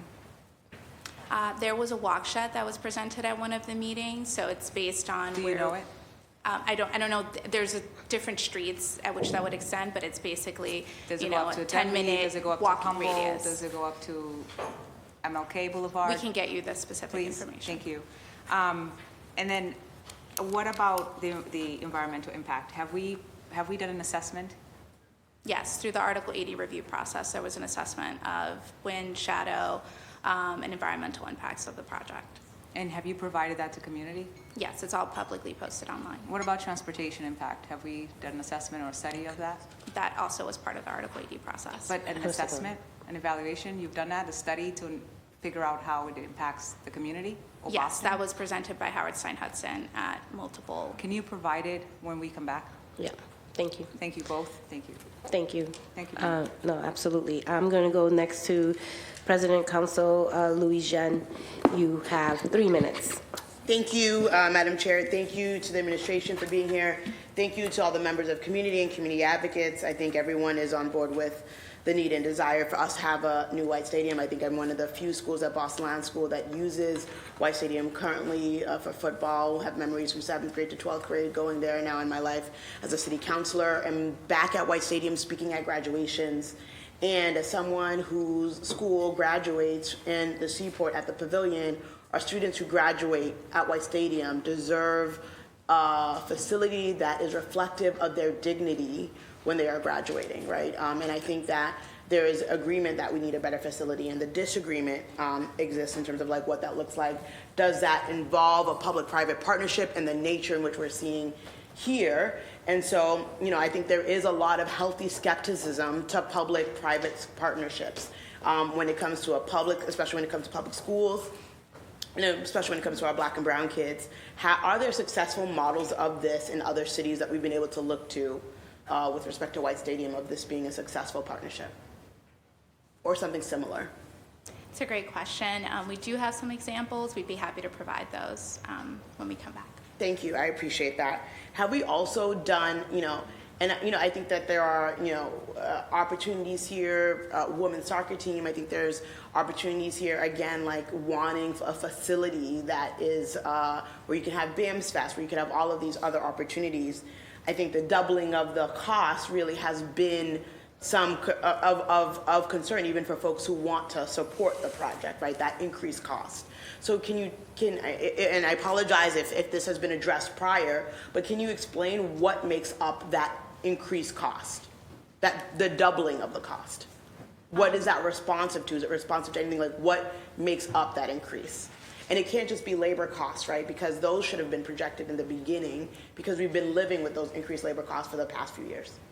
Absolutely. I can kind of get started, and then Dion, you can chime in. But you know, when we were originally estimating the $50 million, that was when the RFP was released. It was thought of more as a rectangular building, sort of sitting within the landscape of Franklin Park. Through all the community feedback that we've heard, we adjusted that. We sort of, you know, created a design that was more curvilinear. All those elements make it very expensive. In addition to that, we also wanted to not just invest in the building itself, but invest in the park. So stormwater improvements, utility improvements, upgrades to path and light and lighting were all really important to ensure that we were aligning these efforts with the Franklin Park Action Plan, and that it wasn't just a project of the stadium itself, but something that was benefiting the broader park landscape. And in addition to that, as Dion mentioned, we went through the landmarks process, we went through BCDC, both commissions, which, you know, were really asking for high quality materials that, again, you know, brought up costs in terms of how you realize that particular design expression, and all of the additional programming that we were able to achieve for BPS students, like strength and conditioning, sports medicine, and things like that weren't part of that original 50. Thank you. Madam Chair, is that my time? Yes. I have additional questions that I will hold for my second round with respect to White Stadium and also Madison Park. Thank you, Madam Chair. Thank you. Thank you. And I appreciate my colleagues and their patience. And I also want you to know that we do have community panelists who also can provide some insight. So I just want my colleagues to know that there will be an opportunity for that. I'm going to put myself on a timer too, just because out of the process and out of respect for my colleagues. So I don't want nobody to say, oh, okay. So, you know, help me understand this, because it sounds like we're making a case for why it's important to hurry up the process for White Stadium as like we have to do this right now because of rising costs. But then when we're talking about Madison Park, I don't hear that same argument. So for those who are tuning in at home, can you please help us understand the logic behind that framing so that we can all be clear about the dynamics that are at play? So I think it's totally incorrect to say that there's not the same energy. There's tremendous amount of energy from Madison Park. The mayor is very excited about it. I'm very excited I'm about it. not questioning the energy. I'm questioning I'm about just responding. No, but you're going to respond to my question. So my question was. No, you did mention earlier Right. that we didn't have the same energy. But what I'm trying to understand, Chief, and with all due respect, is that I need to understand the logic behind, let's hurry up and get this going, when Madison Park was supposed to be shovel-ready in July of 2025, right? I'm just trying to understand the timeline and the narrative around the why one is taking more like an accelerated timeline, while the other, Madison Park, has been waiting for decades to be renovated. So there is the question of like, why this, why now, and how come this one gets this and that one gets that? Like, that's what I'm trying to, that's what I need you to speak to. Okay. So I'll say with Madison Park, with bringing our designers on, I think it was very clear. The first mission for them was, how do we get this cost down so we can move this project forward? July 25 is not accurate for groundbreaking. We would actually still be doing design this year. Isn't that on your website, though? We would be still doing design, right? And there's still a lot of community process that we need to go through based on different ways that we're looking at tackling that project. But I have to just back up for a second. As I mentioned earlier, all across the board, every costs are going up for every single project. And there's a lot that we're trying to deliver for the city, whether it be community centers, fire stations.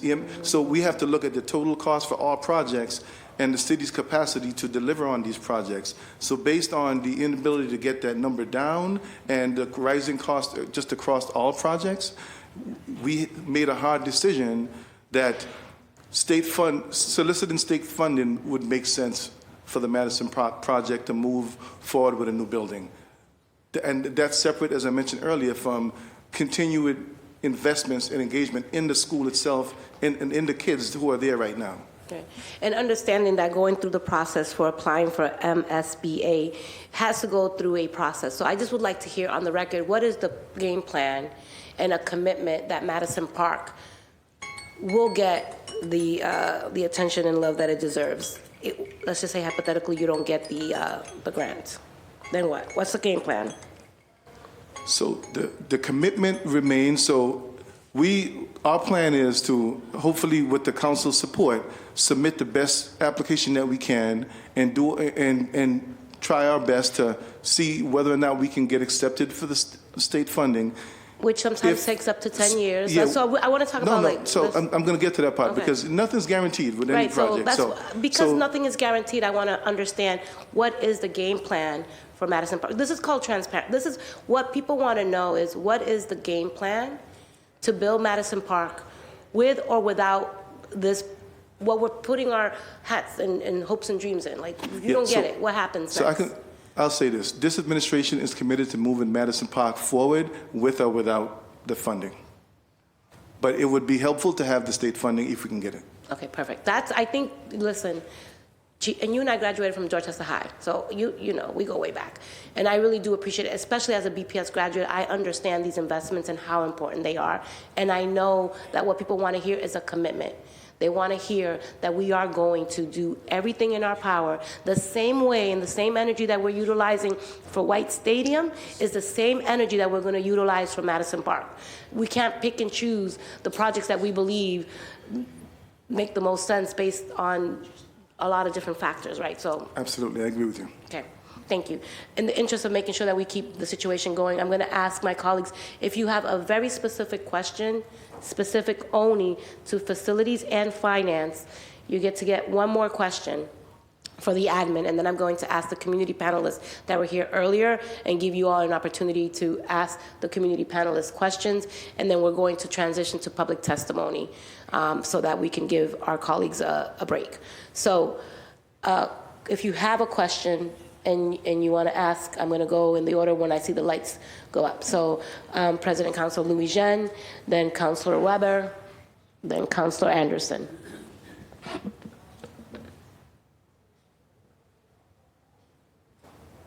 Thank you. two very quick questions, hopefully. Have we done a financial understanding of what we gain financially as a city, like monetarily, from the partnership? Like, so over the 10-year period, how much do we estimate we would receive into the city's coffers? So that financial benefit. And then the second question is, how much are we saving by outsourcing the maintenance to BUSP? So that's one question. And then I have one question about Madison Park that I've not been able to ask. So I'll start there, let Dan jump in.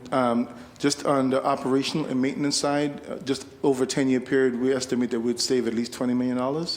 I think if my colleague, Chief Ador, were here, he'd talk about the supply diversity from more of a knowledge-based standpoint, but I know our estimate over like a 30-year period based on the commitments that are made and 10-year, what? 30-year? over 30-year, because it's a 10-year lease with two additional options, that it would be over $100 million worth of like contractual like opportunities for folks. Okay.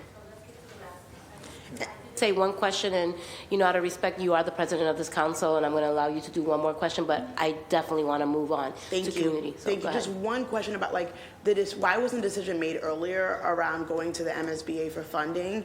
And because they're building a new facility in Bristol, Plymouth, and like $305 million, they went to MSBA as soon as they knew that the project was going to come on board. It's like half the cost. So like, why is it a $600 million estimate? I know it's expensive. They're doing it at 305, and why aren't we going to MSBA immediately when we have big projects like this that we want to accomplish?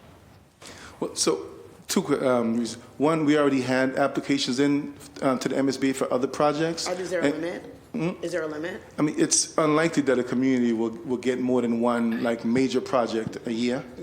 And we didn't want to. We wanted to do it quicker than. Yep. Thank you. I'm going to just keep it moving. I'm going to go to Councilor Weber. You have one question. Okay, thank you. I guess, and maybe you have said this already, but what is your response to the concept proposal, the Emerald Necklace's proposal for the project with it's like $29 million proposal? I can chime in here, and Dan and Liza, feel free to chime in. I do think that, it's been incredibly helpful to have the Emerald Necklace Conservancy and their advocacy for the project. It's something we really welcome. We see the project getting better because of their advocacy. We do think that the plan that they put forward is not a realistic assumption of the site conditions or the costs of the market today to deliver that.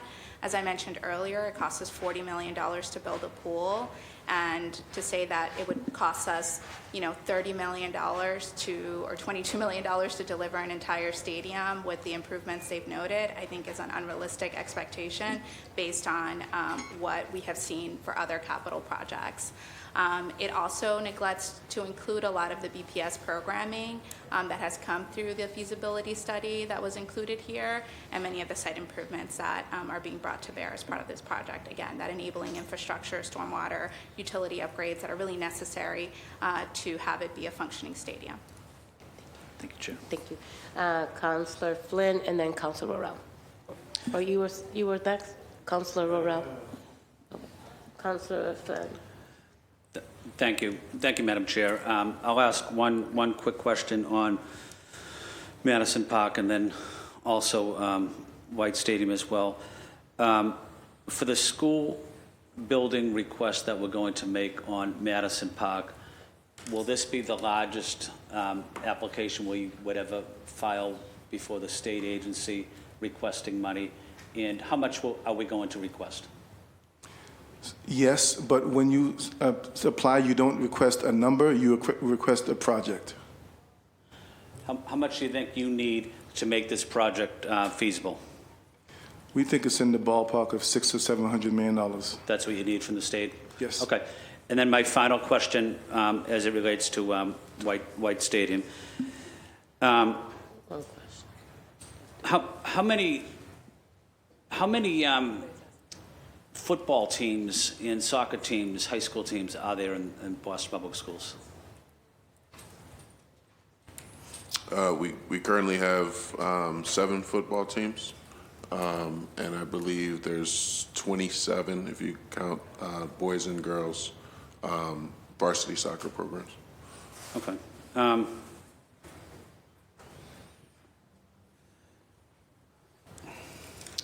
Why residents and why is it fair for residents to call it privatization, and the administration does not like that term? Why? Can you clarify that for me? And this will be your last question, because you snuck that one in there, Councilor. That's Flynn. true. Don't be That's trying true. it, okay? No, I know that's true. That is You true. know what? Let me find out. I know. You're right. Just But- for the sake of the exercise, hurry up and answer it. Yeah, private. Why is this a privatization project? Well, I think it's fair for everyone to have an opinion, but we see this as this is going to be a publicly owned stadium that with a tenant. So there's some private money being put into the stadium. It's the public-private partnership under public ownership. That's it. No follow-up. Okay. I'm the boss of this. Councilor Anderson, or who was next? Councilor Rurel. Councilor Rurel, look, y'all got one. It's Two my. you know what? You have 2 questions, one for each project, and if you don't have one for, you can get 2 for, but that's it. All right. Okay. It might sound like more than 2 questions, but it's only 2 questions. And then I'll sound like this. I know when you're going to be submitting the cost breakdown, have you guys did an analysis on what the maintenance cost would be on a pared-down version of a White Stadium? And then also, have we ever explored raising any of the money to renovate White Stadium from private or nonprofit donors? And then my last question is, if the unfortunate happens, the team does fold within 10 years, is the city able to take on the maintenance? Because I think that's one of your sticking points is saying that the maintenance costs and that we don't have the ability to take it on. But if the unfortunate does happen, are we confident enough to take on the maintenance for the stadium? So we can get back to you with a more accurate cost estimate for maintenance, but I can tell you maintenance costs across our portfolio is pretty high, and as a city it's something that we sometimes struggle with, and that's why we see the lack of the needed investment in some cases. But we can get back to you on that. And in terms of private partnerships, I think there have been past efforts under different administrations where private folks have offered to invest in White Stadium, and those projects did not come to fruition. Okay, and then the last question was, if the unfortunate happens and the team does fold, are we confident enough to take on the maintenance of the $2 million of the professional stadium? Yeah, no, absolutely. But if we can shift those costs and be able to use those resources on our school buildings instead, we prefer to do that. All right. Thank you. All right. Who was next? Because I can't keep track. Okay. Councilor Murphy? Sure. Thank you. I do think also our want and need to ask questions, and I do want to thank you for allowing and working hard and your staff for getting this to happen. This week is going to be a very important meeting, so thank you for your leadership. My question is, we quickly doubled our commitment at White Stadium. Is there a ceiling, and will that be in writing what our total limit, as we know, and you keep reminding us that costs go up, things change. There's no project ends up coming in less than what we expected. So we went from being, saying we'll commit about 40 million to now we're close to 100 million. When will we say we won't add any more, or have we kind of made an agreement that we'll do half of whatever the half is? So I would say, with the early estimate did not represent all of the process that we've gone through and the feedback we've gotten to, and our desire to not eliminate the programming that was promised to BPS. Now, with that said, there is a limit to every project, right? And whenever we find that we cannot maintain the budget that we need, then we need to make hard decisions, and sometimes that may involve cutting. We'd have to find a way somewhere to value Would it engineer. ever mean we have to sell To sell? Yeah. No. At what point would it mean that we can't keep up with it?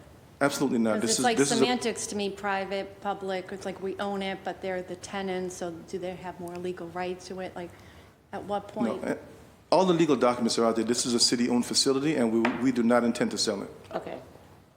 You got that on the record, they do not intend to sell it. No intention, I'm saying if we run out of money, or like I said, so is there a limit that this administration has said, we have now said we can come up with 100 million, but there's a limit, and then we're going to have to end conversations, and we won't be able to stay committed to this project because we will not go above. And what is that number we're saying up front? We will not go above. At that point, even though it's a wonderful opportunity, we are going to have to walk away. Just like any responsible person, anyone who runs their own like home budget, like at some point you say, that's great, but I can't afford it, so I'm going to have to say no at this point. So, and I'm going to translate. The bottom line is, what is the cap? What is the bottom line here? What is the number? Can I answer? Yeah, that's what I'm Right. hoping. So I'm using an analogy. This is like what the budget estimate we're giving you is for what we want to deliver for our students. This is not something that we've committed to another party. So it's like a home project. If your budget says, well, I can't do the renovation that I want to, then you may need to make adjustments to your renovation to keep it within your budget. So we won't go above the 100 million? We will stay, That's the goal. that's the goal, but we haven't said that there's a limit. It could go higher, and we may choose, or this administration may choose to spend a lot more money. I would not venture to say a lot more money, but I do want to remind that we are a public body that goes through a public procurement process, and I'll give you an example. We have a fire station that we're building in the Seaport. When we got our bids back, it was a few $1 million more than what we had budgeted for. In that case, you have to make an evaluation based on how much over budget is it, and then you make a decision. Okay, thank you. Right. Thank you for that. You went over. But we appreciate it, and I think it's important to get these things on the record. So I'm going to go to Councilor Anderson. 2 questions. For my 4 questions, no. Thank you, Madam Chair. So for Madison Park, I wish I could just ask you the question that the community just wants to ask, right? Where's the guarantee that, can you on record give a guarantee that Madison Park, you have intentions, you've been working on it, and I know that you have been apparently executing community meetings and processes, and I've been a part of them, and I've been a witness that you guys have been doing this work. It doesn't always pan out, if people want 23 things and you end up with 21 programs, or disagreements on where the baseball field goes behind or in front. Until you get there and you try to figure out the numbers, and then you say, wait a minute, it's smarter for us. And really, Chief, I think allowing you the opportunity also to correct the numbers on Madison, because I think you quoted something, if we were just going to do the high school portion of it, and I think the numbers are much bigger than 600 or so million. If we were to add, I think there was a couple of grades, so the numbers sounded a little bit off, and that's for you to get back to us on. But overall, the guarantee that the community is looking for, when they look at Madison, they say there are so many programs, enrollment's going up. That 10% probably, if we look at the ratio, probably a little higher considering enrollment going up. 87%, 10% up from last year. It's doing great. The principal is advocating and doing all this stuff, and have asked you guys to now partner with them, and you guys have given them the guarantee that you will partner with them to get them the resources in order to support current programs, because we shouldn't wait until 5, 6 years from now until we have a new facility to support children, that we should not dismiss the children that are currently there, right? And so the guarantee is, yes, you have the intention, yes, you've been executing these community processes and doing your best to create inclusion, transparency, a process.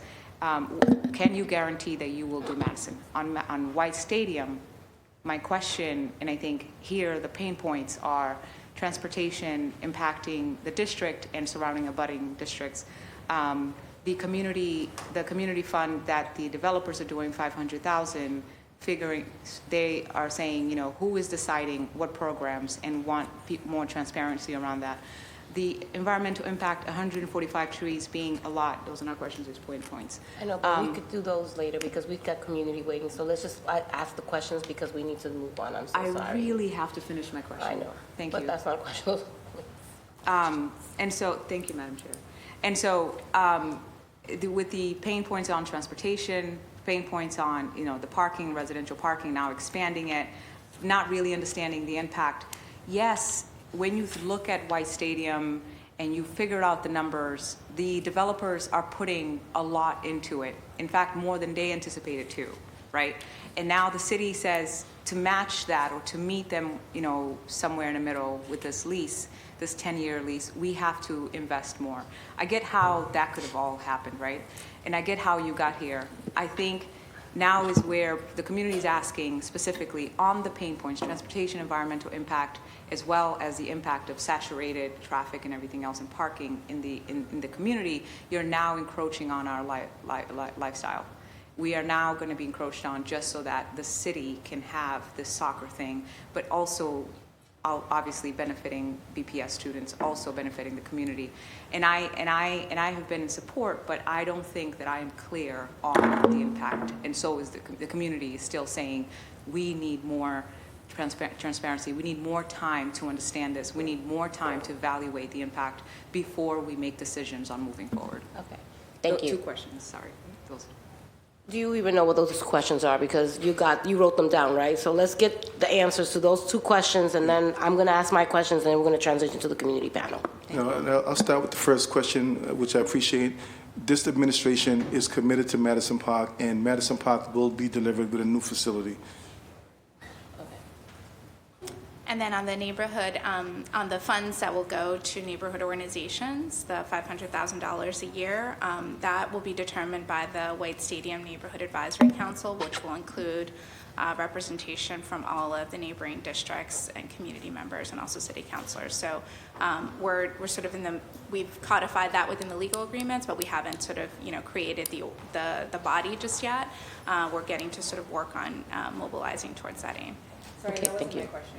Oh, I'm sorry. That was just a pain point I listed. The question was actually on can we consider slowing down the process so that we can look at the environmental, transportation, and other impacts that the White Stadium is going to have in the district and surrounding districts? Can we slow it down so that we can deliver information on more and create more transparency for the community? I think it's a great question. I think there's a lot of material we have that speaks to a lot of these pieces and some of the transportation concerns. We continue to work with BTD and the consultants to assess those impacts, and we've shared everything we have with the public. The TAPA, which is that agreement that formalizes those transportation concerns, will be codified once the construction documents are complete, which we believe will be in spring of this year. And we look forward to continuing to engage with the public. So every time we have updates, we host public meetings to sort of share where things are going. Okay, great, thank you. So I'm going to piggyback on what Councilor Anderson is asking, because there seems to be a pattern in terms of how we are moving in regard. I'm going to first stay on White Stadium real quick. There seems to be a pattern, right? There was a lease agreement that was had without much conversation with the council, right? It got approved by the BPS. That happened all after the fact, right? The demolition started during MLK weekend, which is the most tone-deaf thing to do, especially when so many people of color have been amplifying their voices, in particular about being steamrolled, right? So that is also an issue of concern that I have. And now you're saying to Councilor Anderson that there's been studies, that you're doing all of this, and that at some point you're going to divulge the information of what you are learning. But by the time you do that, I'll be paying for a ticket to get inside White Stadium. So can you help me understand, because this hearing is about the protocols, policies, and procedures about how we're making decisions, but can you just speak briefly to the discrepancies of the way we are moving here that does not feel transparent? And Like, it just doesn't make sense. So help you make it make sense to the people that are paying attention. Absolutely. So I think this does devolve into the sort of community process questions, which we've had over 60 public meetings. No, this doesn't, because I'm talking specifically about the impact in terms of the financial impact, right? Because the lease agreement was created with the understanding that it was no longer going to be a collaboration. Now, you switched it all up, right? So I just want to be clear that we're like focusing on what I'm talking about and not going where I don't want to be. I want to talk specifically about the decision, right? And the lease agreement that you all came up with to switch it up. That was was it a financial reason that you did that? Like, was it, help me understand. So I'm a little confused with your question because the lease agreement has been consistent since we've started this process. We've said that we were never going to The sell amount the of dollars property. that we were going to spend. That's what I'm trying to help. So the amount of dollars, as I mentioned earlier, was really focused on, originally that RFP really focused on a box building within a park setting.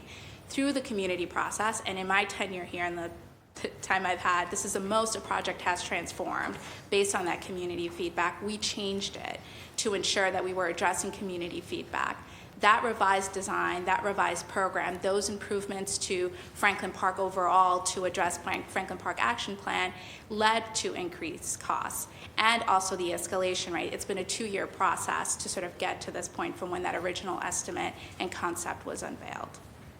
Okay, I think there's still a lot more to unpack, but I think we're going to have a second hearing on this situation because I don't think this has been enough time to really dive into it. And I want to be respectful of the process and I want to be respectful of the community. So I'm just going to go, in regards to White Stadium though, can we at the very least, are we going to ask the developers to pay for prevailing wage? Yeah? That should all be in the lease agreement. Okay, perfect, okay. Just wanted to make sure I'm here for the record because I know that Councilor Flynn has been really working and advocating. Okay, so in regards to Madison Park, and I would really love to understand if I believe the feasibility study was at 800 million and we're, like beyond that, what the budget that the designers have given are 600 to 800 million. So how much of that will the city put into the capital budget for Madison Park? I think that question has been asked, and I will get back to you on what number the budget department would have reflected in the budget. So, but the reason why I'm asking is because if the Madison Park project was supposed to be at 538 million, that was allegedly put aside for it, right? Now it's going to cost $800. So why would you need to ask the state for $600 to $700 million for this particular project if you've already allegedly put aside 500?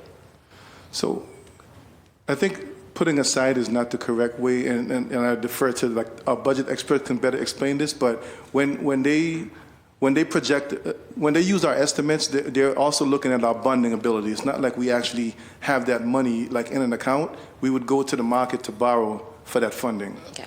So I just want to know for the record that we did ask the administration to send over the Chief Grafenberg, who is for the city, and Chief Bloom from BPS in regards to this particular issue, and none of them are here to speak on those issues.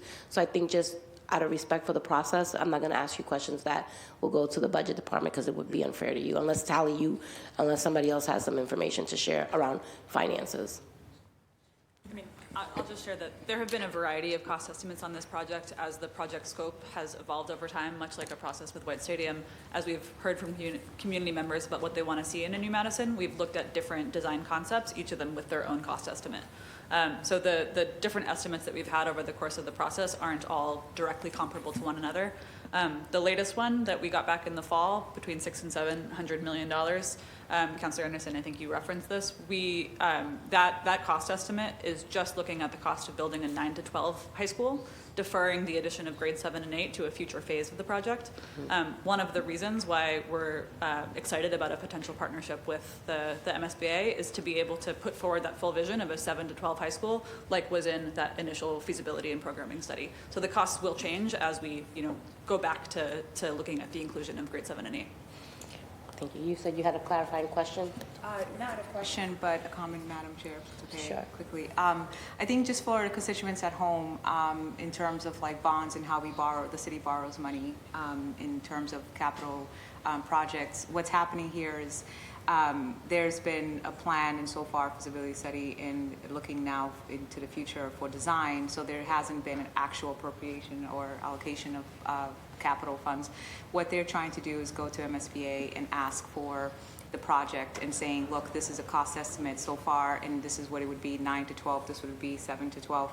And then what happens is, say MSBA gives us 400 million, then the city will have to make up for the remaining amount to make up all the way to whatever it is, whether it be 700, 800, 900 million. And so we're at a point where it's evolving because they're adding, the community has asked for certain programs that, yes, they've cut a couple, but the community has fought very hard, and the city, me being a witness, have actually been working with them to figure out how it evolves. And then it's a field, we have to move the building, or to do this, we need way more than we thought. Let's go to MSBA, let's borrow money, then we'll talk about a 5-year bonds allocation. Thank you for that. Thank you. You could tell that you were the chairs of Ways and Means. She knows where the money is, y'all. All right, so in the interest of making sure that we honor community voice, I wanted to ask our community panelists, based on what you heard, I'm going to ask you to come back, but we're coming back, right, y'all? We're here till 2 o'clock. The admin, we're going to switch over for the other community panelists to come down. The folks who were part of the community panel. That means Madison Park people. That's right. I'm going to call y'all in. That's right. Sorry, are you asking for the 2 o'clock panel or the return of the... No, we're talking about the return of the 10 a.m. community panel. Because I'm going to give you all... I don't want Louis or Lisa up in here because y'all know he's going to take... So, left field, Dr. McGuire, Karen...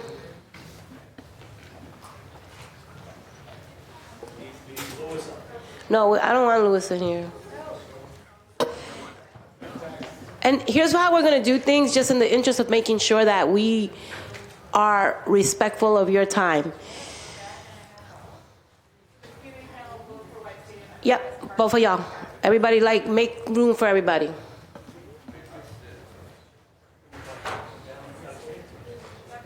By who? Yeah, but you're not a part of the community panel. Sorry, you can speak, though, in your minute. You're going to speak. You can go have a seat. Yeah. Only because you were not a part of the official record. Find a seat.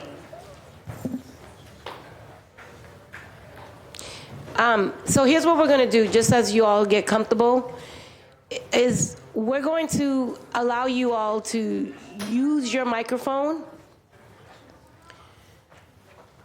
And for the attention purposes, I'm going to ask my colleagues if you have questions for the community panelists to let me know by presenting your lights.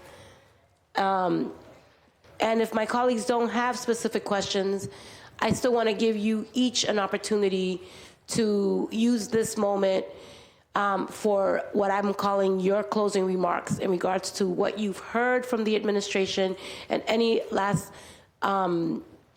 comments that you'd like to share or any clarifying points you'd like to make. So that's how I'd like to make sure that regardless of whether or not we have specific questions for you, that you still have an opportunity to speak. Does that sound like a fair exercise? Okay, so we're gonna go down this way. And we'll start with you, anything that you heard, any last, I don't see any lights, so I'm gonna go straight to you all. Or Louis, if you're ready, I don't know whoever's ready to go first, but we got this side, left field. One comment on MSBA reimbursement. That is a number that we don't know. The state and the MSBA will set the city's reimbursement rate. and then that reimbursement rate is applied to all eligible costs. Now, there's a lot of ineligible costs that come with construction projects that the MSBA will deem ineligible and not a part of the grant program. A big one right off the top of the head is swing space. You know, if we do move forward with a renovation project and we need to find swing spaces for all the kids to go to, all of that cost is considered ineligible by the MSBA. That said, what I really wanted to touch on was the actual value. I know $600 million from the state was thrown out there. That will not happen with the anticipated reimbursement rate for the district. The other schools that have gone through the MSBA in the city of Boston have been between, I believe, a 64 and 70% reimbursement. So assuming that we would be around there, you know, call it a 66% reimbursement rate, you really only end up getting about 50 to 55% of that because of the ineligible costs.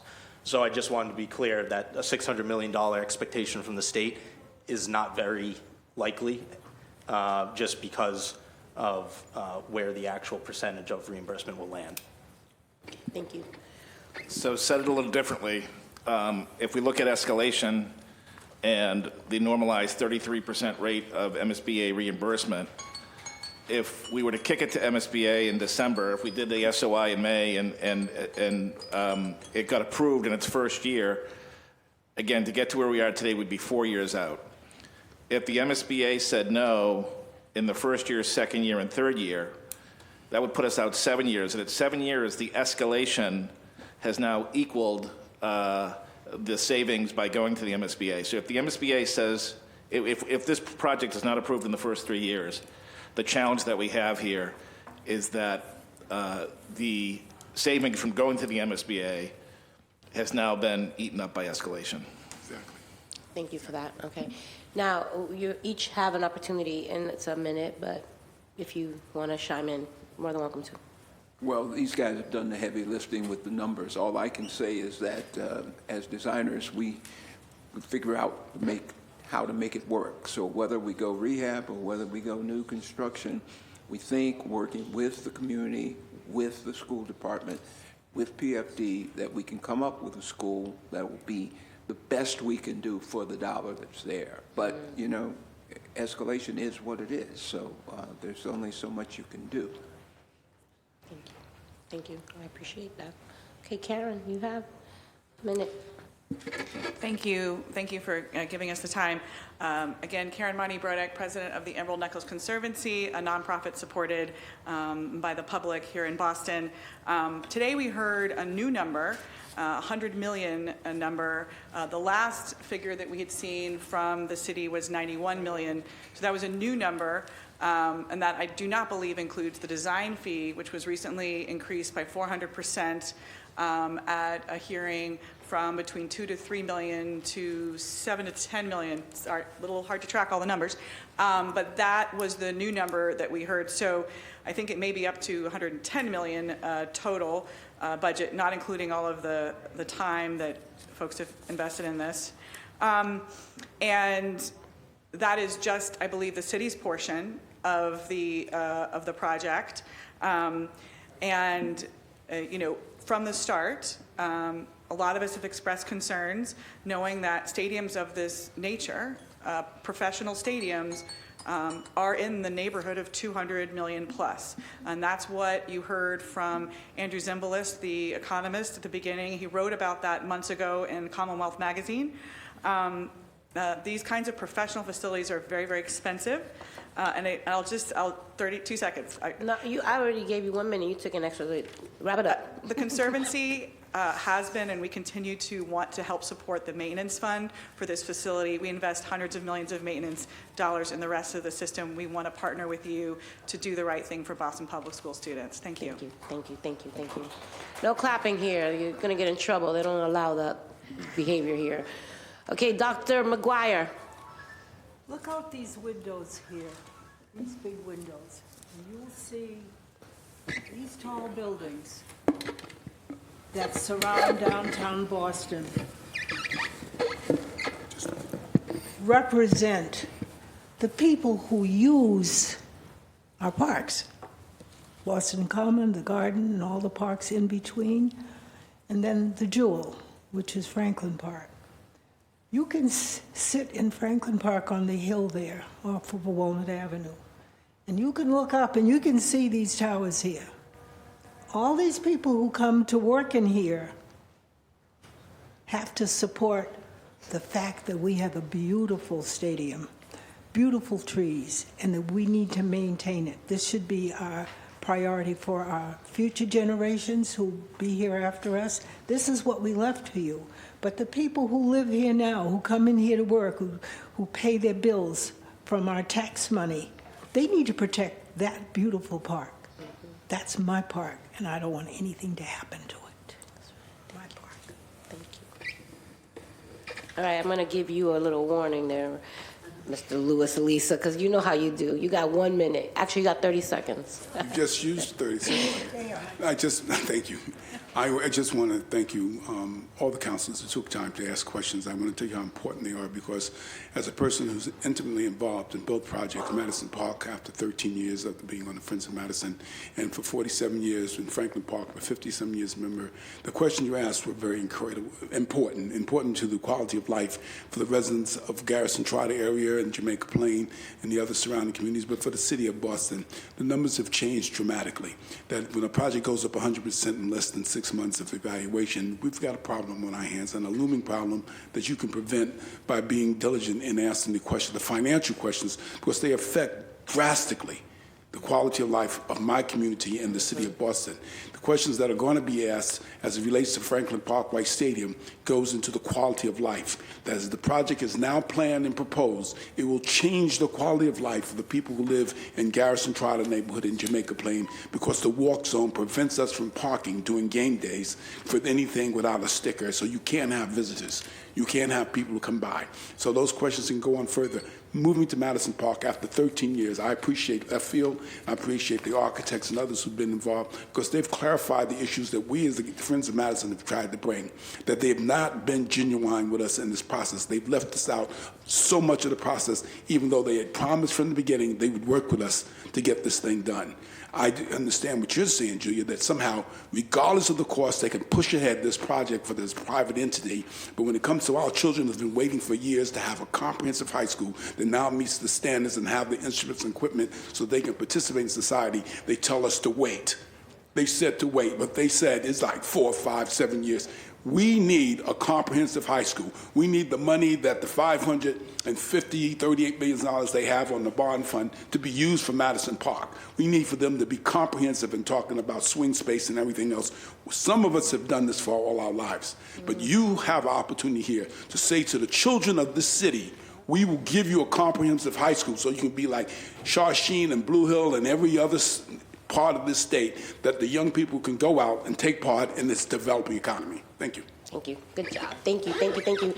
And I know that the administration is here. One question I'm going to ask in the 2 o'clock, even though the financial and facilities portion is done, but I do want to get a question on the record. I'm really curious about the maintenance fees for Boston Commons versus the Franklin Park, because it'll help me understand the equity issue here that we are really wanting to get in the weeds off. And then I also would love to come back and maybe it's at 2, or maybe you would send it to us via email that we can share with the public, but I would like to have an actual timeline, deadline, and commitments for Madison Park, because I think that people are tired of waiting, and I think it would be really important for the community engagement piece for you all to be prepared to come here with a final timeline and deadline of how we're going to go about giving the city of Boston a world-class voc tech. So I just want to say thank you for our panelists who are here. I'm going to be transitioning over to public testimony, but I just want to say thank you. You guys have been incredibly patient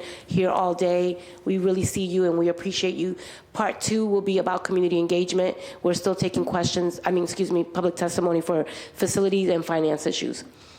All right, so the community panel can go. Oh, sorry?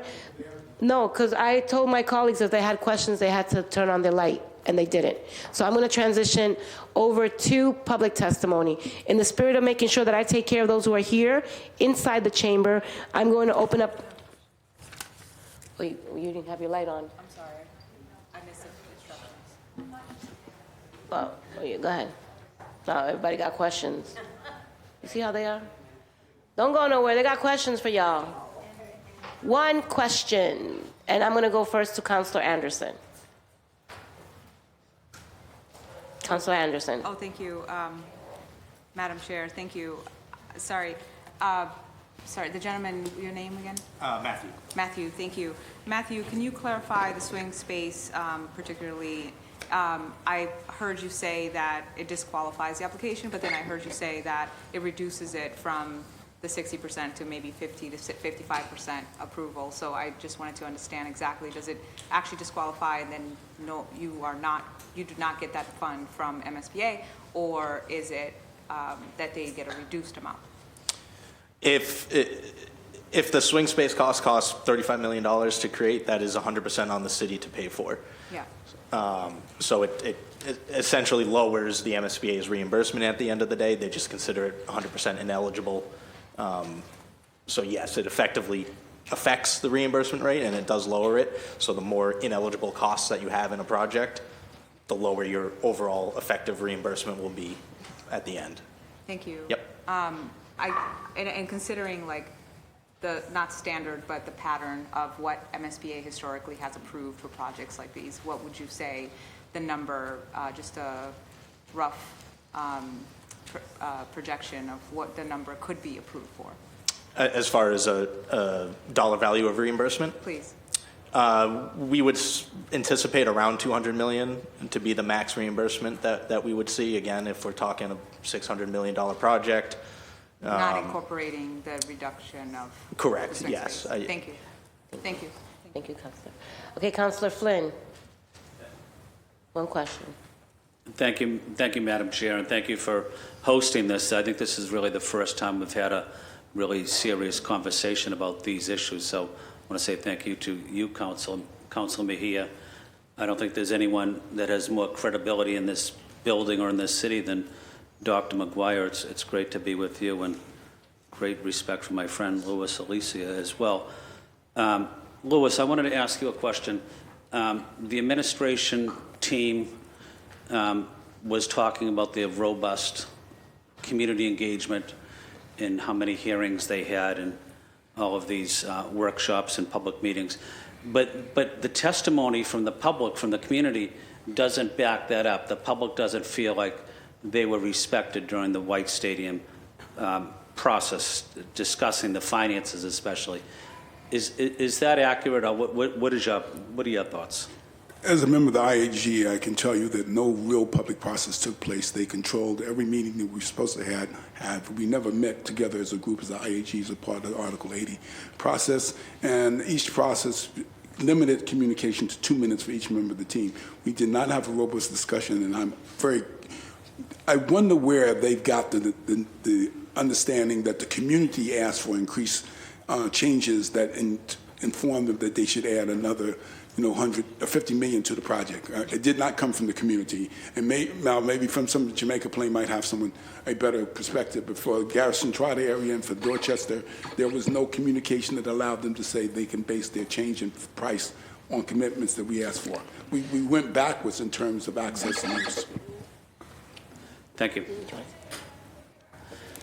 Okay, it feels like there was a question to the district councilor from JP in regards to that or not. Okay, no. Can I explain? I'm saying only because I know that there was a vigorous process in which Jamaica Plain residents were involved in. I was speaking for Garrison Trotter and Dorchester because I've met with them more consistently. I've only been to one meeting in JP. Okay, I just want to make clear, because things get said here, and I want to make sure that we understand what we're saying. So, thank you for the clarification. And this is around finances or facilities. So if it has community engagement, you're going to have to wait till 2 o'clock, Councilor Flynn. And I'm sorry but I'm going to let you know that at some point we're going to go back to community, and this is just about facilities and finance. Madam Chair, I don't have any questions. I just want to say thank you, because this is really the first time we've really discussed this issue at great length. It is important, so thank you, Madam Chair. Thank you. All right, so I'm going to move on to public testimony. I want to thank the community panel. I have my light on. Oh, you have your light on? Yeah, it's quick. It's a Madison Park finance question. I know we have filed a few hearings already once BPS started to share. Unfortunately, we're hearing it through the media first about school closures and mergers, and you're talking about swing spaces. And the new commitment, what I know so far about the Green New Deal and BPS facilities plan is an investment in $2 billion. Is 600, maybe even more, 100 million for Madison Park included in that? And so are we using that much of the overall plan to upgrade our BPS facilities, which is needed? Are you aware if that's true?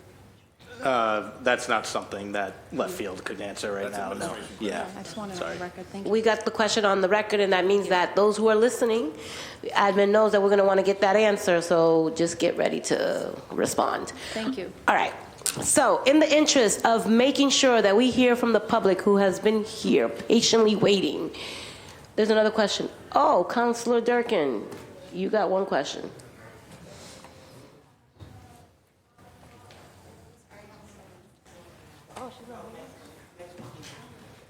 Oh, I have the mic now. Thank you so much, Chair Mejia. I think regarding Madison Park and Franklin Park, it's very important, I think, with both of these projects that we're talking about. They require a lot of financial investment.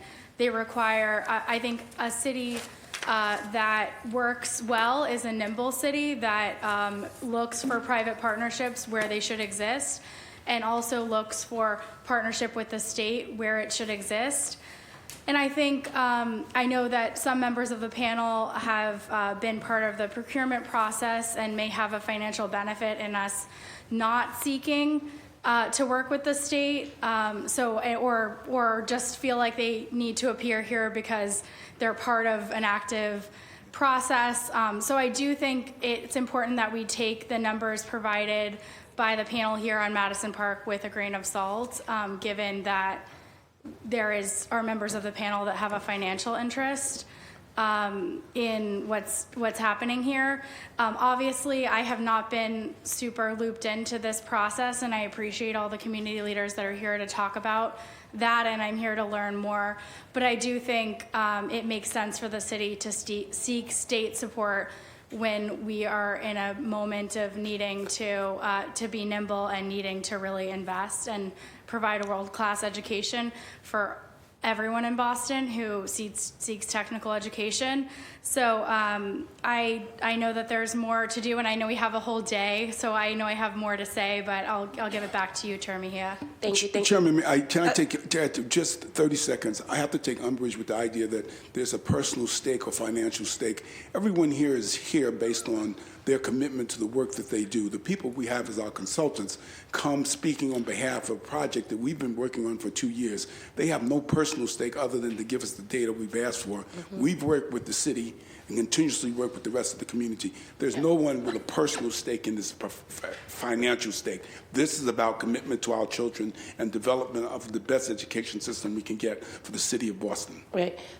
1 second, and I know, Councilor Durkin, you wanted to respond, but I also want to just chime in that this committee is government accountability and transparency and accessibility, and I think it's really important when we come into this chamber and we're going to have conversations is that the reason why we're looking at the financial aspect of this is because that can be said on the administration side.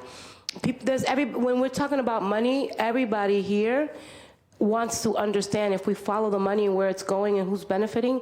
That's why we're having this hearing. There's a lot to uncover when it comes to the city dollars, because we were in a financial crisis.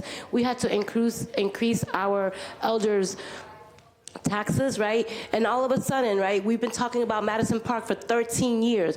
All of a sudden, we have enough money to revamp White Stadium. And who benefits when there's still so many things that haven't even been unpacked? So I take offense with that posture, because that is not the intention of this. But I do appreciate you calling it out, but I just think it's really important for us to remain focused on the reason why we had this is about transparency.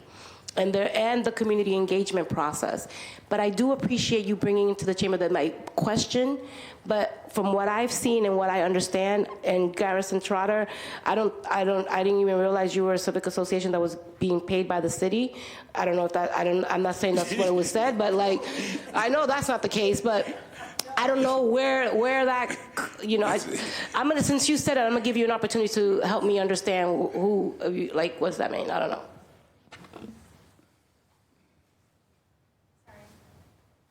Thank you so much, Chair Mejia. I think what I'm getting at is if there are folks who are submitting for RFPs and that it would not potentially be in their best interest for us to seek state support, and I'm not saying that. I guess what I'm saying here is that disclosure is important. I think what we're trying to provide here is transparency, accountability, everything that you mentioned.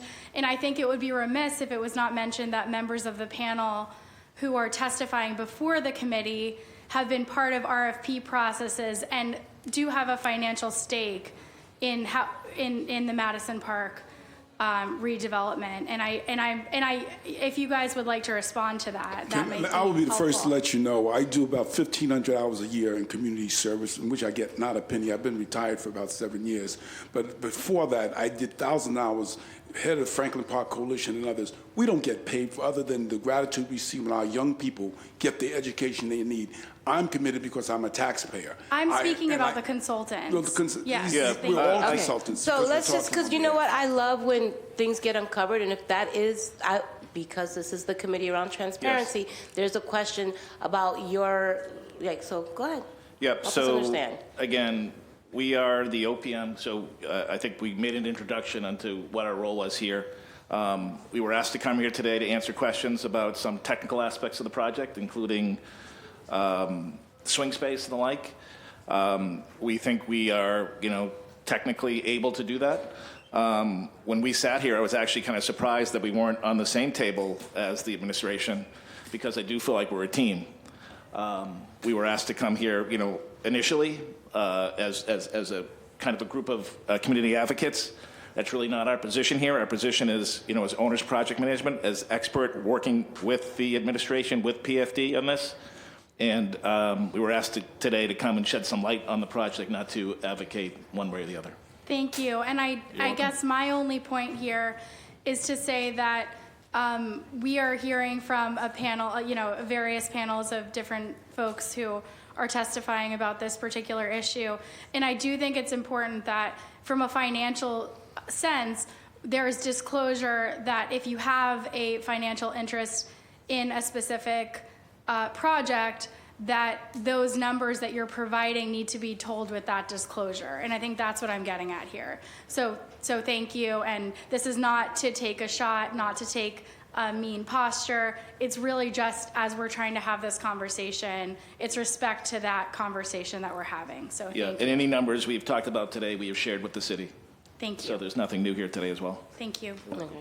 So thank you, Councilor Durkin, for bringing that to the conversation, and I appreciate you all for answering those questions.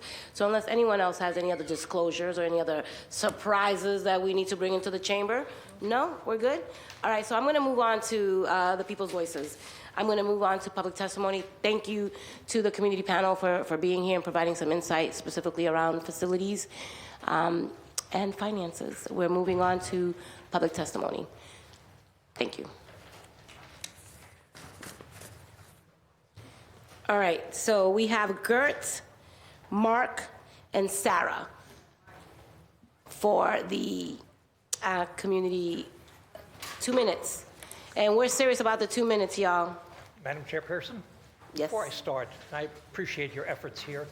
Given the gray hair back here, do you think you give us an extra minute each for sitting penalty or a bonus? We can. I'm sorry, we can't hear you. Given the fact that we've been here for a while, and I thank you for your effort here, I really appreciate it. Maybe given all the gray hair, maybe we can get extra penalty or extra bonus for sitting so long? Maybe you could indulge us with 3 minutes? Sure. All right, should I start? My name is Gert Thorne. I live in Jamaica Plain. Sorry. Can't hear me? You gotta wait 1 second to them Oh, okay. to get closer.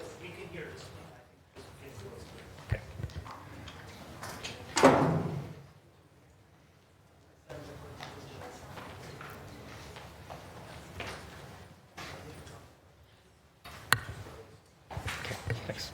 Okay. Ready? Try it. Hi, my name is Gert Thorne. I live in Jamaica Plain. I'm an architect. I've practiced on buildings from probably $20 million to $2 billion in costs. I was the City of Boston architect for 4 years until I retired. I have a great deal of experience here in terms of this material. And I would just like to kind of ask a simple question, because I really truly support the Emerald Necklace proposal. You've been handed something and you're trying to deal with it. And I know it's probably difficult for you because you have no expertise in this area. But I would point out to you very simply, if the Emerald Necklace number of 30 million is off by 10 or 20%, so it's $36 million. If the city is off by 10% or 20%, it's another 10 or 20 million dollars in the process. Be aware of that, please. You know, I ask why we're here. Why are we going public at this point in time? If I look at the city's cost, which is now $100 million versus the Emerald Necklace at $30 or $40 million, you've got $60 million that you, the city, and I am paying to bring the stadium here. That's money we're investing in them, quite honestly. Think about it. We could buy something a lot less expensively that is maintainable by the city of Boston. I tell you, if the city of Boston builds the soccer stadium in 10 years from now, we will not be able to maintain it. And that's based on the city of Boston's track record in maintenance. You have an enormous shortfall in terms of maintenance. Think about it. You walk out of here, you walk down the Winter Street, it's falling apart. You walk to Chinatown, it's not maintained. Look at the area in terms of in front of at Copley Square, which is being restored. On the library, the sidewalk's falling apart. Ladies and gentlemen, one of the things we don't do in this city and many other cities, we don't maintain our facilities. What we do is we look for the shining star, we can change it, we can all start over again. And then we go right back into the same rut again of not being able to maintain. Take that $60 billion spread and invest it at this point in time. You can get your maintenance cost forever, really, based on that, really. You've got to be aware of what the issues are in terms of dollars. You know, basically, the estimate, you're questioning the Vermilion's estimate, I trust them, I worked with them in the past, they're very good. I don't know the city estimate at all. I haven't seen it, quite honestly. I don't know if you've looked at it. But quite honestly, why do you want to go buy a pig in the poke at this point in time, which is going to be expensive more than you really need? And you're going to live with it, because then when they decide they're really a major player in the ball game, they're going to walk out of here. And their $45 million, they couldn't care less. It's a business write-off. Please understand, at some point in time, the city of Boston is going to be responsible for total maintenance of this facility, which we and you are not capable of doing. But quite honestly, overall, I would just say to you, it's the problem basically in the city of Boston is that we don't maintain anything. And it just goes on and goes on. This building was waiting for renovation for 25, 30 years when it finally happened. I would suggest you take whatever it is that's the difference between the two, invest it and use it for maintenance. It is desperately required. And although I would thank you, please, and please, please, one more suggestion, since I think you're somewhat adrift, all of you. Ask the American Institute of Architects in Boston to do an analysis of the two schemes together and see what makes sense at that point, and come back to you as a nonpartisan group, because everybody's got a stake in one side or the other in this thing right now. I thank you. Thank you. All right. All right. Y'all keep clapping. Y'all gonna be here until tomorrow. Just let you know. Okay, so let's go with Sarah. And I have Mark. Mark and Sarah. Marty. Oh, Marty. Yep. So. Hi, everyone. I'm Sarah Freeman from JP. And I'll try to talk fast. This project has lots of issues.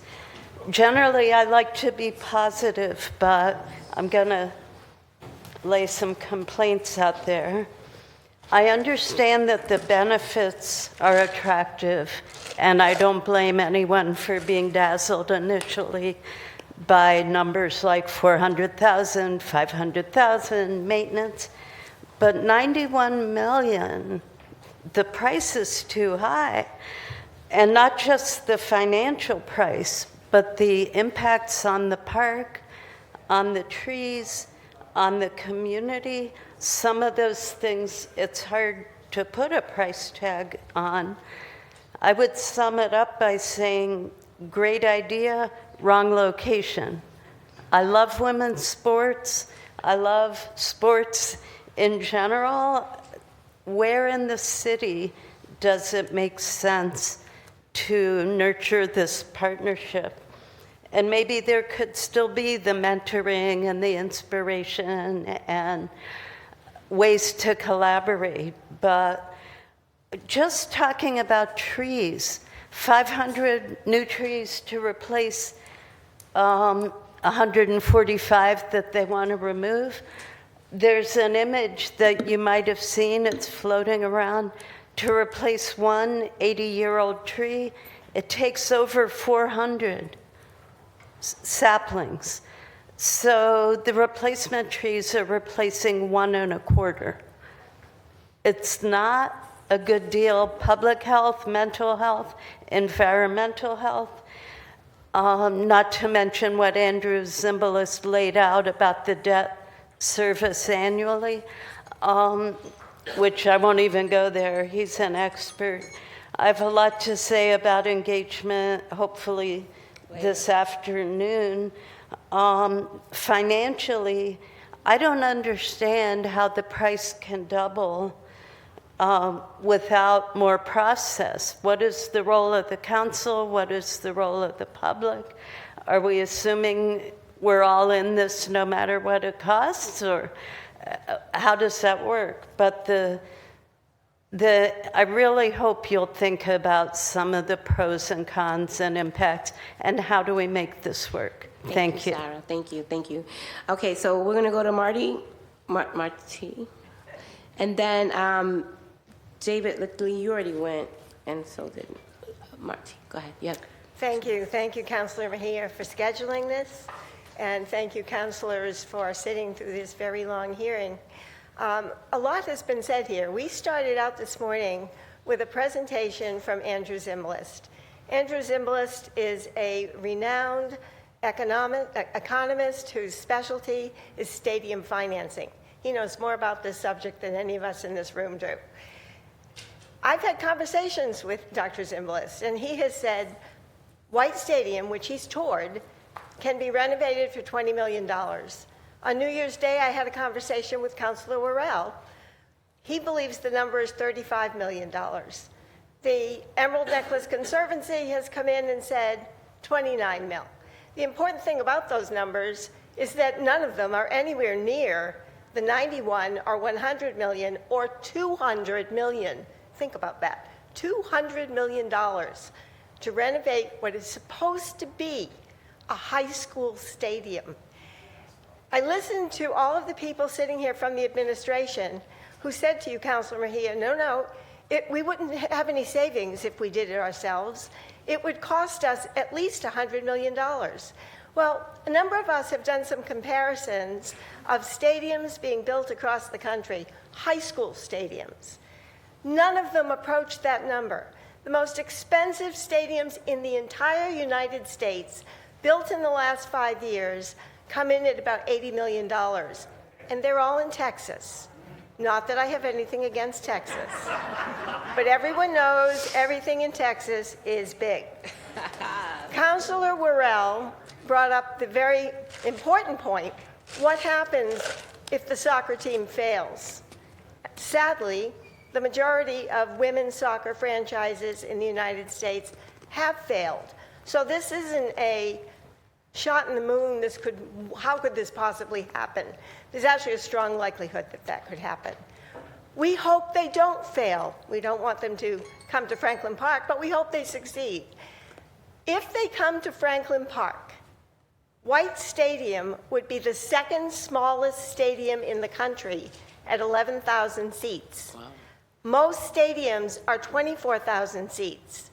If they succeed, they're going to be out of there. They're going to outgrow that stadium. And they can go to Everett, which will be a 24,000 seat stadium. and we'll meet their needs. Thank you. Thank you. Thank you, Marty. I'm going to go next to, just so that people line themselves up and we can keep the conversation going. We have Patrick. And then we have Alan, if Alan is in the building. Martha, Mitchell, and Beth. Those are the ones that are coming up. So prepare yourselves, because then I'm going to go to Zoom. 2 minutes. Oh, Yeah, wait. my name's Patrick O'Donnell. I'm a resident of Beacon Street in Boston. I began school at the Agassiz School in Jamaica Plain when you could take the trolley to go to kindergarten. And my family has lived on South Street, Hampstead Road, Montebello Road, and Glen Road. So I'm very, very familiar with the neighborhood. I also was an athlete, and I competed at White Stadium from 1958 through 1964 in high school and college. I attended meets there for years. My cousin Kirk was the captain of Boston Latin High School in the 60s, along with Cliff Janey and a bunch of these other guys. And so I'm very familiar with that. It's always been a schoolboy stadium. It has never been meant to be a professional stadium.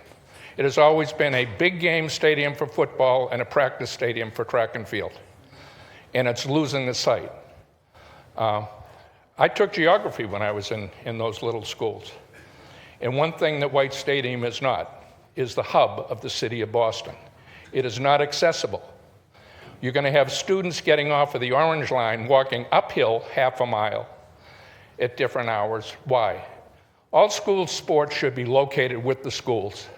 They should be consolidated. I'd love to hear the Madison Park story today. That's a big campus. And when you add the Reggie Lewis next to it, and you take a look at that spine of schools along the Orange Line, there's your solution for your fitness centers, for your in-school training, et cetera. We used to have teacher coaches. We didn't have professional athletic directors. We had math teachers that would show up at White Stadium and train the track athletes. I'm going to suggest that you go ahead and take a real good look at this. I saw for the first time today the solution by the conservatory. In 1919, I hand-measured that whole stadium because I was a good athlete, and I know the thing. And I know what it would take. And within that $50 million, let's set that as the base, you could restore the mistakes that the city of Boston had. White Stadium was a gift to the city by the Robert White Fund. The fact that the city did not maintain that is not the problem of the students today.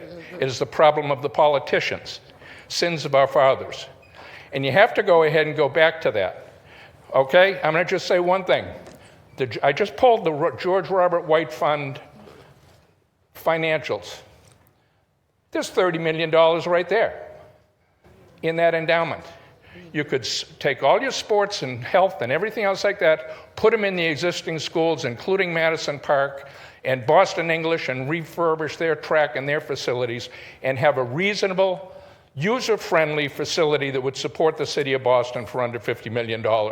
And you wouldn't be having, you don't know the impact that's going to have on Glen Road, Montebello Road, and the others. Thank you. Yeah, no, thank you.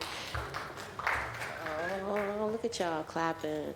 I will just say, because I understand how uncomfortable those seats are, and I know how long you've been here waiting to be heard, and I do appreciate Gert advocating on behalf of giving people more time, because you know what?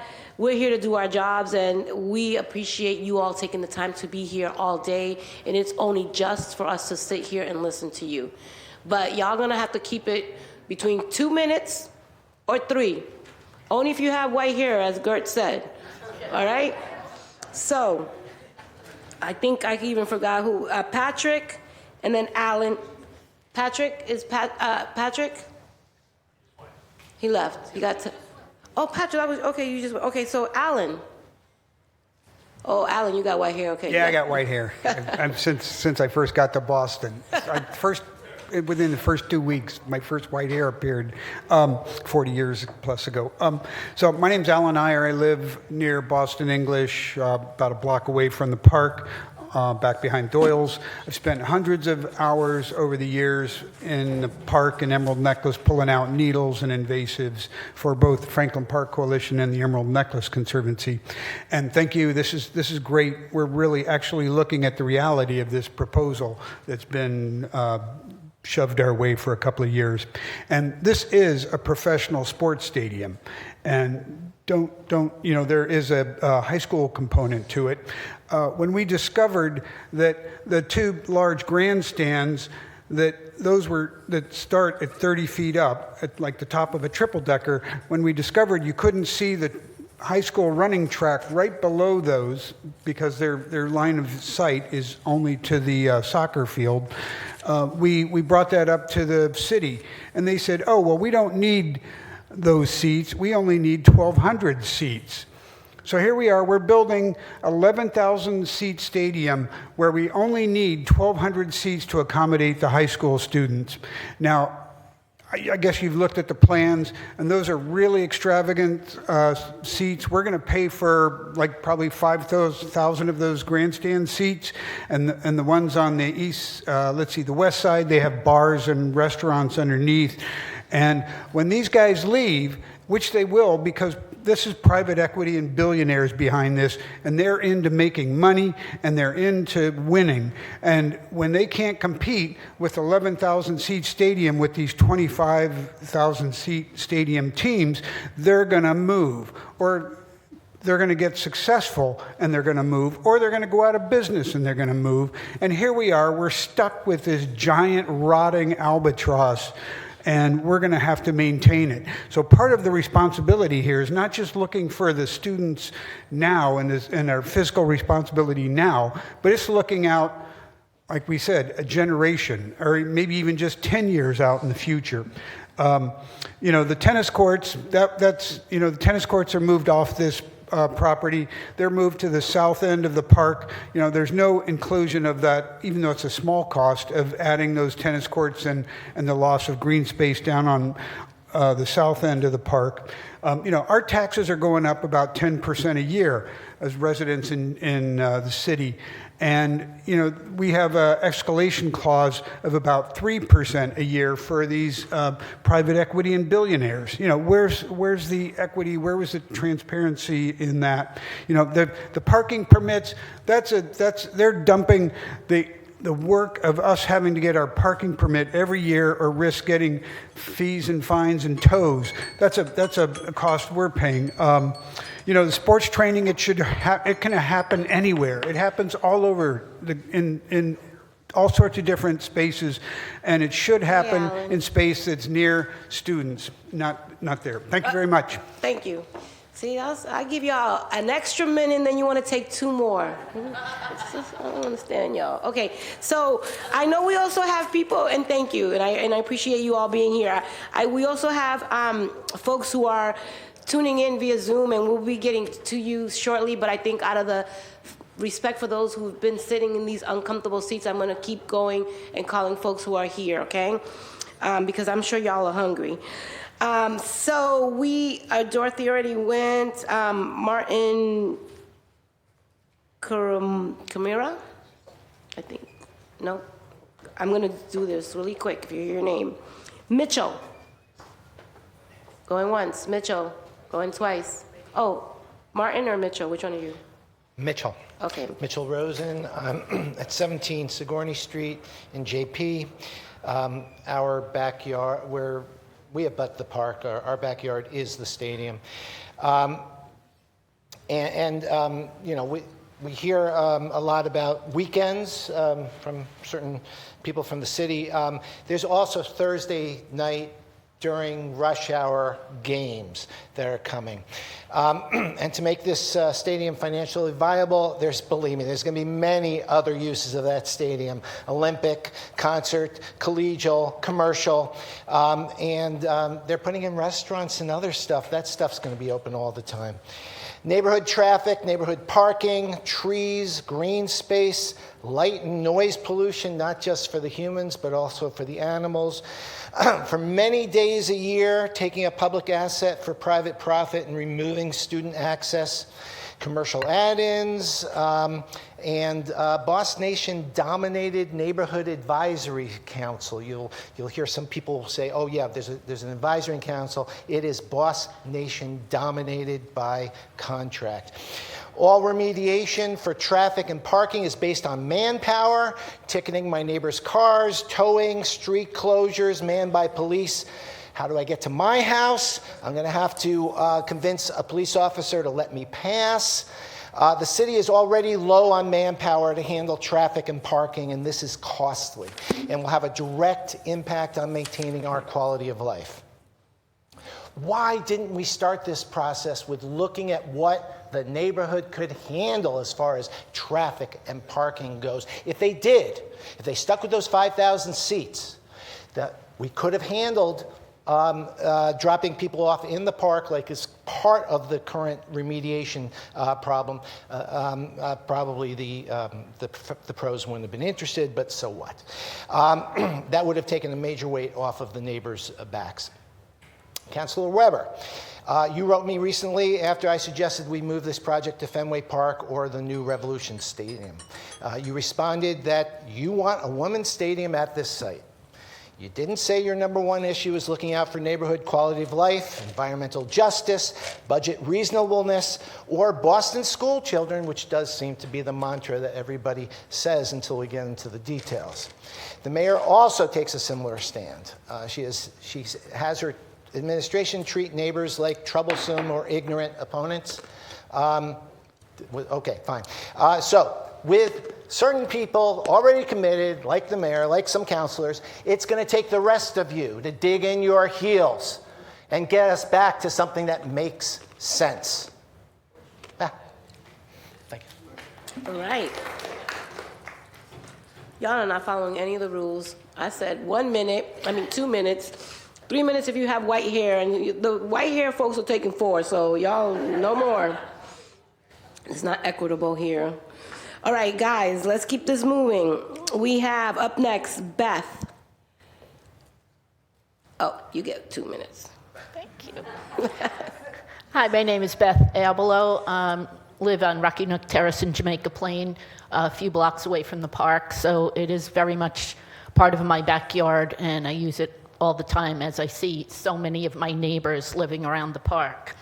I do want to start out by speaking to the city and saying that it's quite, the city team, that it's quite insulting that the city is placing the blame for cost increases on community process and community input.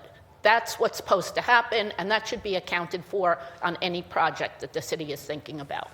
It's not that it doubled because we made objections and we made changes. So, but moving on, Councilor Flynn asked about why this is being called privatization of the park, of a public space. Well, let's take a look at the lease that was recently released over Christmas time. Now, if you look, the city this is supposed to be a city-owned, Boston Public School-owned stadium, yet the city is getting only 3% of naming rights revenue, while the Boss Nation gets 97%. And then if you look at other revenues, the city gets 10%, while Boss Nation is getting 90%. Now that doesn't sound to me like the city is maintaining control over that. Now, if the city did it themselves with the smaller footprint and a high school appropriate size, why couldn't the city get 100% of naming rights and put some of that money into, like others have suggested, into a trust that could work towards maintenance of a more modest, maintainable sized stadium, like was something at least starting with a proposal like the Emerald Necklace Conservancy has suggested. And, even $10 million in a trust each year could generate, certainly plenty and sufficient amount for maintenance. And I may have more on transparency later, but that's for now. Thank you. Thank you. All right. Okay, so we are moving on. We have, Kaliga, you already went. Why you signed up twice? Yeah, the community, this, right now, the community, the public testimony is just specifically for facilities and finance. Yeah, okay, so this is for later, just so you, okay. So let me just, I'm gonna say your name. If you, this is specifically comments for the facilities and or the financials. If you have signed up, that's what we're looking for.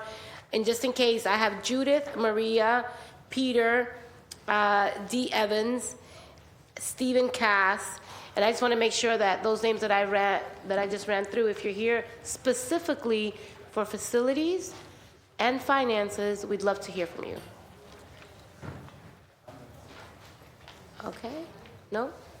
Facilities and finance. Does that mean addressing Madison Park? Yes, but this is for facilities and finance regarding either White Stadium or Madison Park. Do you want? I think so. Okay. Go for it. And I'm Judith, so. What is it? I'm Judith. Okay, Judith, you're on my list. So Judith, you have. Could we hand these? I can't tell if your hair is white or blonde. What is going on there? Say,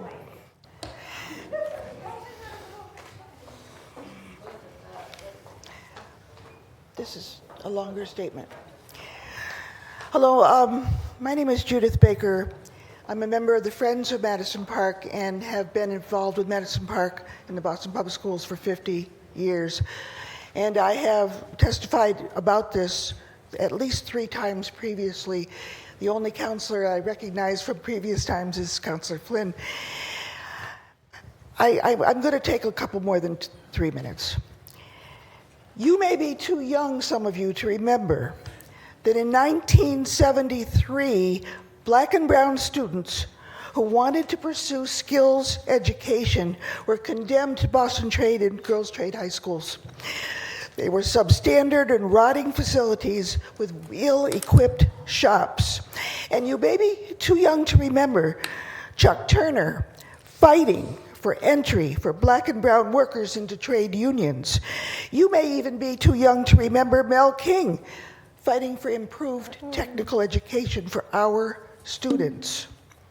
But you're in charge now, and you have the potential to make sure that a first-class facility is built with first-class equipment, instruction, and 21st century programs like robotics, like aviation, like biotech, that you find all over the state except here. Before you think that I'm here just to talk about Madison Park, let me tell you, I'm really here to talk about the half of Boston youth who don't pursue strictly academic paths, who are not planning from an early age to go to college, although they may go eventually.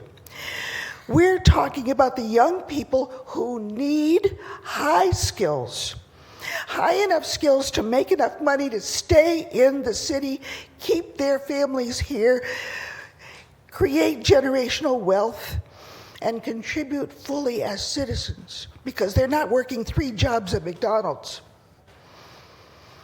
We're talking about kids who deserve to be able to start their own businesses once they become a carpenter or a nurse or any other highly skilled job, because people move on from those skills. Once they have them, they often pursue higher education. They often hire others, start successful businesses, and we see it all over the city, but not that many Black and brown people. It's not fair. Madison Park does wonderful things, and you heard about them from the head of school, Paul Neal, this morning. But its facility is 50 years out of date. It was designed in the early 1960s. Its classroom space for academics is laughable because the building was built as a training center. It had no academic classrooms. When the O'Brien moved into the campus, almost all of the academic space was given to O'Brien, and we, myself included, had to create academic classrooms in closets, offices, interior spaces, and it's still that way. Come and look, and I know some of you have. The academic spaces are laughable. You would never want your kid to go there and take math in those airless, windowless, cabinetless rooms. But that's what we're doing because we've been forced to do that. I did it for many, many years myself. It is not right. But it's not right for the kids. Okay, Judith. Just, no, please. I have to say this. Madison Park has no auditorium, no labs, no arts and music space. We don't have what any high school needs. Okay. No, please. I know it's expensive, but it's a lot more expensive to condemn kids to low-paid jobs than it is to prepare our youth for high-skilled jobs that are needed in the city, that will change the character of this city. And I beg you, I know it's expensive, but to not do it is far more expensive. And it is your power. You're the ones who have to do it. Previous mayors didn't do it. Previous city councils didn't do it. We have been here begging for 20 years. And we've gotten very little support from you. So it's about time to step up. I'm sorry this is done in conjunction with another issue, because this issue is something that we beg you to look at very carefully. Thank you very much. Thank you, Judith. And I'm going to say for the record that technically in this chamber there's no applauses allowed. So I want to make sure that I'm also, I know I tend to do things my way, but I also have to understand that I'm in a different construct. And so while I do appreciate the enthusiasm, technically that is not allowed in the chamber. I encourage it, but not here. I just want to name that. And I also think it's important for us to recognize that those folks who have been waiting to speak, it's not just been waiting to speak here today on this particular issue. Some of y'all have been waiting to speak for decades on some of the things that people have just kept kicking down the line, right? And so that is why, for me, as someone who grew up here in the city of Boston without much of a voice, I know how important it is, Judith, for us to sit here and listen to you all. Because listening is one thing. My question is always going to be, what are we going to do with what we hear? Because nobody just wants to get heard for the sake of being heard. That is just a transactional activity. My hope is that what we're hearing here today will compel us to act accordingly. That is the goal. So I want to continue to give you all the microphone to do just that. Let us know what you want, and let's figure out how we can make it happen. So right now, the order is Maria. Could I just, please, could I just add? Judith, Everybody has received a map that shows where our students come from. They come from Judith, all of your districts. You're taking too much. Okay, you know what? Where's the principal at? That's it, Judith. I'm joking, but let's have some decorum in this chamber. Okay, not that I have any, but anyways. We have Maria, Peter, D. Evans, and Stephen Cass. I'm not sure who wants to go next, but if you heard your name and you're ready to go to the microphone. Okay.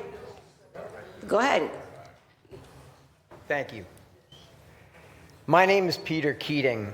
I'm a founder of the Epiphany School in Dorchester. I served as its first board president for 10 years and as a trustee for 25 years. For nearly 3 decades, I've been committed to improving the education and lives of economically disadvantaged children and families in the neighborhoods that abut Franklin Park, families that are predominantly brown and black. I am shocked that the privatization of White Stadium in Franklin Park has been considered by anyone as a viable or positive plan. It is the opposite. Boston's parklands are unique historic treasures, precious environments of nature, space, air, trees, for city residents and others who find respite, joy, and peace. They are not, and should never be, for sale, for rent, or for use by private entities as contemplated at White Stadium. Can anyone here imagine ceding land, trees, serenity in the public garden to a private for-profit concern, replete with alcohol sales and huge burdens on traffic and parking? Of course not. Why? Because it is plain wrong to disassemble our parklands. And let's face it, people who live and work around the public garden have power, resources, and influence. And they are predominantly white. So this iron fist in a velvet glove effort to give away White Stadium and compromise the peaceful enjoyment of Franklin Park is not just in violation of the government's stewardship of citizens' resources. It is not just clear environmental injustice. It is an outright racial injustice.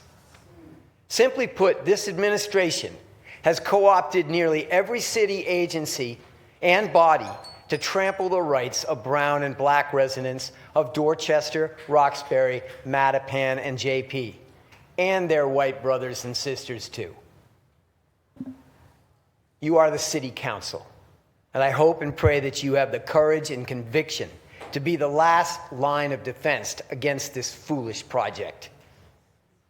There has not been adequate input or consideration of community concerns.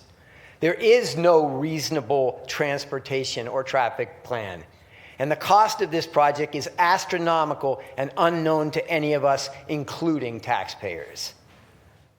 Our parklands are sacred, and the city of Boston has a duty to maintain them, and no right whatsoever to permit them to be changed into a private, for-profit sports and entertainment venue. This project is an outrage, and I call and plead for the Boston City Council to stop it. Thank you. And you know what, just for the record, Peter does not have white hair, but he took an extra minute. But we're gonna move on now. Okay. All right, let's keep, I'm not sure, Derek, if you, I know you're gonna be speaking on a panel, but if you have anything specifically to say about facilities and or finances, you are signed up here, but I just want to make sure that. Yeah, I wanted to be sure that you and the council and other citizens don't take issue with the fact that I suggested that since this is for finances, I just want to make a couple of points for this body or somebody else to look further into and deal with it as this, I'm sure, continues. My name's Derek Evans. I am, among other things, a Boston residential taxpayer, and as of January, I'm now responsible for about almost $15,000 a quarter in residential real estate taxes, which I don't mind paying. I don't mind paying, because that money pays for a lot of benefit accrued to me and other citizens, and it is what it is, but I do mind paying for such an uncertain, possibly irreversibly harmful, right, capital investment with so many unknowns and so many options and such a fast, hastened path. So anyway, and I too am a co-founder of the Epiphany School while I was a Boston public school teacher. I was involved in both. Number one, about 2 years ago, was when I first met Mayor Wu in the Eagle Room here, and was in the middle of another project in a park that started off as a community participatory $500,000 project at Malcolm X Park, across from my home, that during the period between the end of this year-and-a-half process and the thing going to bid, it had morphed to $9 million in parts of the park, like Honeysuckle Hill, where all the trees are. And on the ball fields that used to be grass, baseball, Latinx leagues, and so forth and so on, that weren't part of the original project. And it was so egregious that I actually was a litigant against the parks. I was the only person. I filed for a TRO. I wasn't surprised that I was unsuccessful because there was no real imminent threat of harm. But it had to be happen as a matter of record. I did not know that later I would also be a co-plaintiff in the White Stadium project. So let me just say quickly about those. I just mentioned, please put it in the record however you can. The Malcolm X Park's project started, and the mayor said to us then, the community members who came to her after her team and the previous mayor's team had let this happen, oh, if this had happened on my watch, maybe I could do something. But it didn't. So I'm sorry, I got to go with the existing team and what they said. Well, this project started on her watch. So what I'm saying is, unlike Malcolm X Park, from start to finish, the Wu administration is responsible for whatever's good, whatever's bad, whatever's ugly or indifferent about this process and its costs. Number two, the definition, more or less, the generally accepted definition of a public-private partnership is that the private entity pays somewhere between 70 and 95% of the cost, all the cost. That's what makes it a public-private partnership, and when such is a good idea. Not this 10%, 90% split. That would be actually a private-public partnership. Finally, I'll be quick. The one commission that had some fiscal or financial concern or other concern that reviewed what was presented to them was about a month and a half ago, the Black Men and Boys Commission, chaired by Tito Jackson, former member of this body. And members of that commission repeatedly had to chastise the presenters from Boston Unity Soccer Partners for not having one senior person or investor or anyone else present, not one person who could answer predictable questions that that commission would have about its charge and these people's ability to meet it. And on several occasions, several different commissioners called it disingenuous. That's financial. And finally, this is it.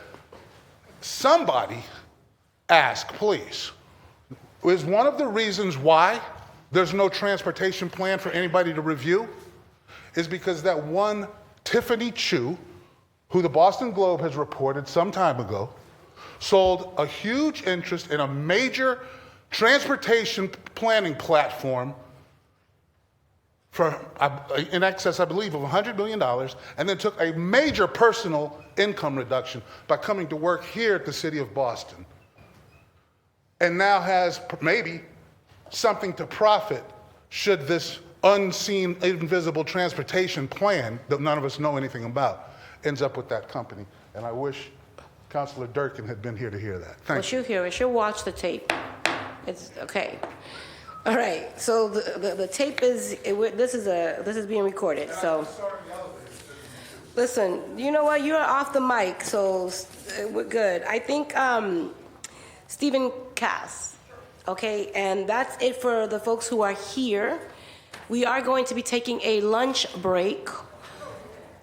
Well, there's more people. Well, I'm going to go on Zoom. Stephen. Hi, I noticed a couple of gray hairs last week, so I'm going to take advantage of that. My name is Stephen Cass. I plan athletic facilities for towns and schools. I was a longtime athletic administrator. I have a degree in an MBA in athletic administration and finance from Ohio State. I worked on World Cup '94 in Boston. I was a former professional soccer player. I worked for the Columbus Crew. And I'm going to talk about this not from a trees or parking or concessions. I'm going to talk strictly from a facility perspective. Back when the facility was built in the late 1940s, there were really only two sports. You played football in the fall, you ran track in the spring. There was no soccer, there was no lacrosse, field hockey. The world has changed. Putting tracks inside stadiums is an outdated notion. There are 92 professional soccer teams in England. Not one stadium has a track. There used to be many. There are 30 MLS teams in America. Not one of them has a track. You want to be using the field. It's a competition venue. If you're playing lacrosse games and soccer games and field hockey and football games, you can't be using the track. So putting a track in there, that's 30 years outdated. And you can't use the track when you're playing games and vice versa. So you'd much rather move the track outside the stadium to somewhere else so you have a track that you can use 24/7. Okay, a track in a stadium, that no longer works.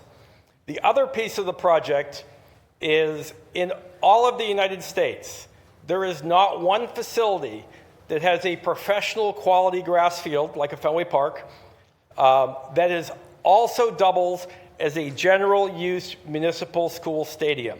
And the reason for that it is impossible to keep a field in Fenway Park type condition and also be using it every day for high school sports. Impossible, and that's why there's not one facility that exists. So what is likely to happen is one of two things. Either the women's soccer team is going to play in a lumpy, mediocre grass field, and that's highly unlikely, or the usage by the Boston Public Schools is going to be very limited, probably under 200 hours a year. So those are two design elements that are very critical to this project being a success for the city of Boston and their students. So just one little cutesy thing. If you go this way, this is going to be White Elephant Stadium. That's what's going to happen. So Okay, you that need was to a good change one. the plan.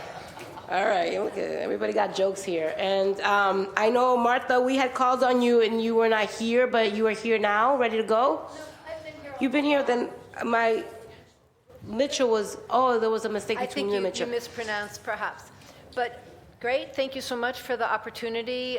My name is Martha Carcher. I live on Park Lane, virtually across from White Stadium. And there I raised 3 boys who went to Boston Public Schools with my husband, Luis, who is seated over there. I'm also a past president of the Franklin Park Coalition.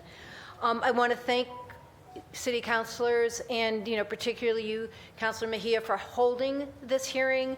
I think we're learning a lot. There's a lot of information that's being collected here. I do want to express my opposition to the current plan to rebuild White Stadium for the following reasons. At 10,000 seats, the stadium is already bigger than it needs to be to meet the needs of Boston Public School students. Building an 11 or 12,000 seat stadium is currently proposed, will dwarf and dominate the park. The current plan costs the city northward of $91 million, as we've heard. The cost of the Emerald Necklace Design Stadium is $28 million. Plus, it's integrated into the landscape of the park. It flows into the park. It's not an edifice that dominates the park. To transport soccer fans to the city-designated designed stadium, 42 large buses will enter into Franklin Park through the Sigourney Street parking lot. They will course along a small road on which children ride bikes and families push baby carriages, and they'll discharge passengers over the course of 2 hours, then return for a repeat performance for another 2 hours to pick up passengers. This will occur on most Saturdays of the 6 warmest months of the year. The current plan transports thousands of suburban ticket holders directly to the stadium and does nothing to enhance the small businesses in the communities around the park. Partnering to build and operate the city-designed stadium with a private equity corporation whose DNA privileges shareholder profits puts the welfare of the park and the communities around the park at risk. The community process led by the city has been top-down with quick deadlines, leaving little time for considering other more appropriate stadium designs. Corporate arguments that community advocates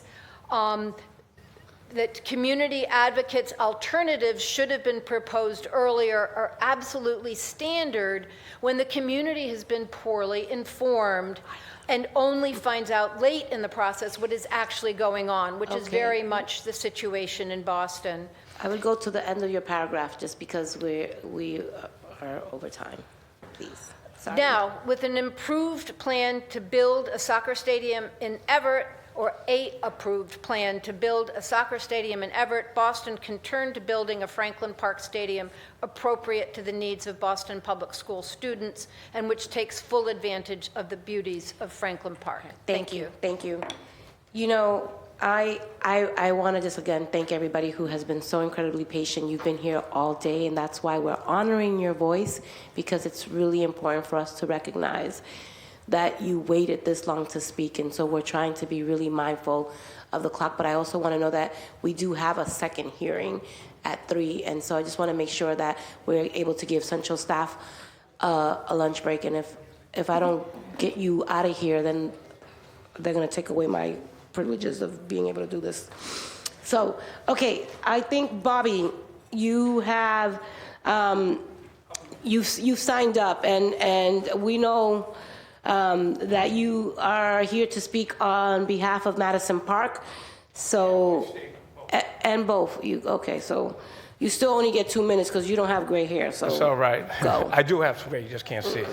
Good afternoon, everyone. Good afternoon, councilors. You all know me. I've been here a number of times. I know the drill. Real quick about White Stadium. White Stadium is near and dear to me, just like Madison Park. I grew up in Roxbury. Used to sneak into the park. Me and my friends would play in the football field. Back in the day, like the gentleman said, I agree with everybody has said here. It's a jewel in the city.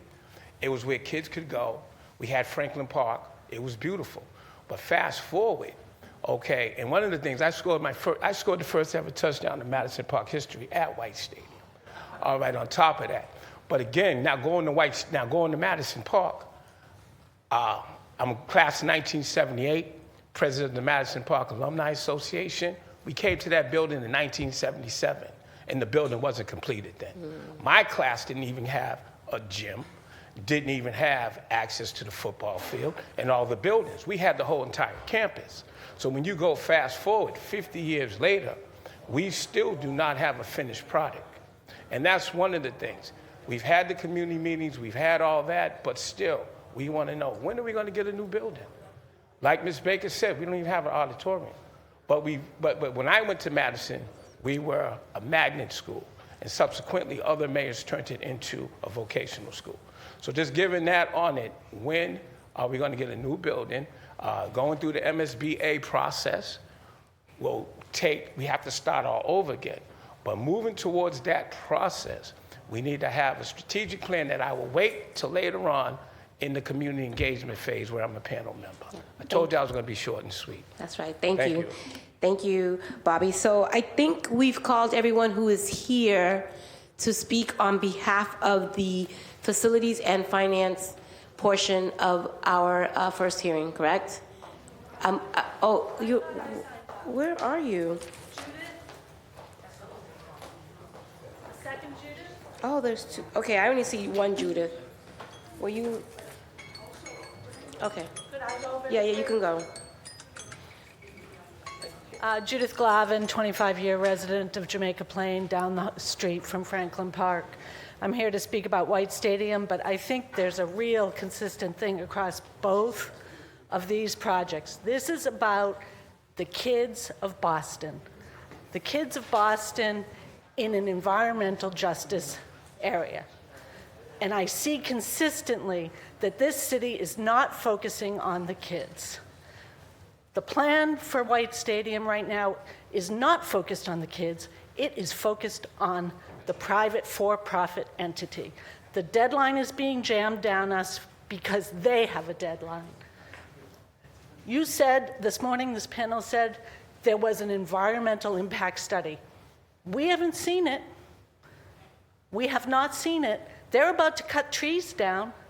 We have not seen that study. I mean, the lack of transparency and honesty is shocking to me, just shocking. I'll leave it at that. No, thank you, thank you. No, thank you.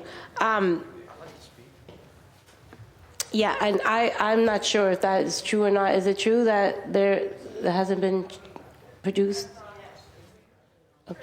It's online? Is it online? Okay. No, I just want to, we got one more. Domingos is in the house.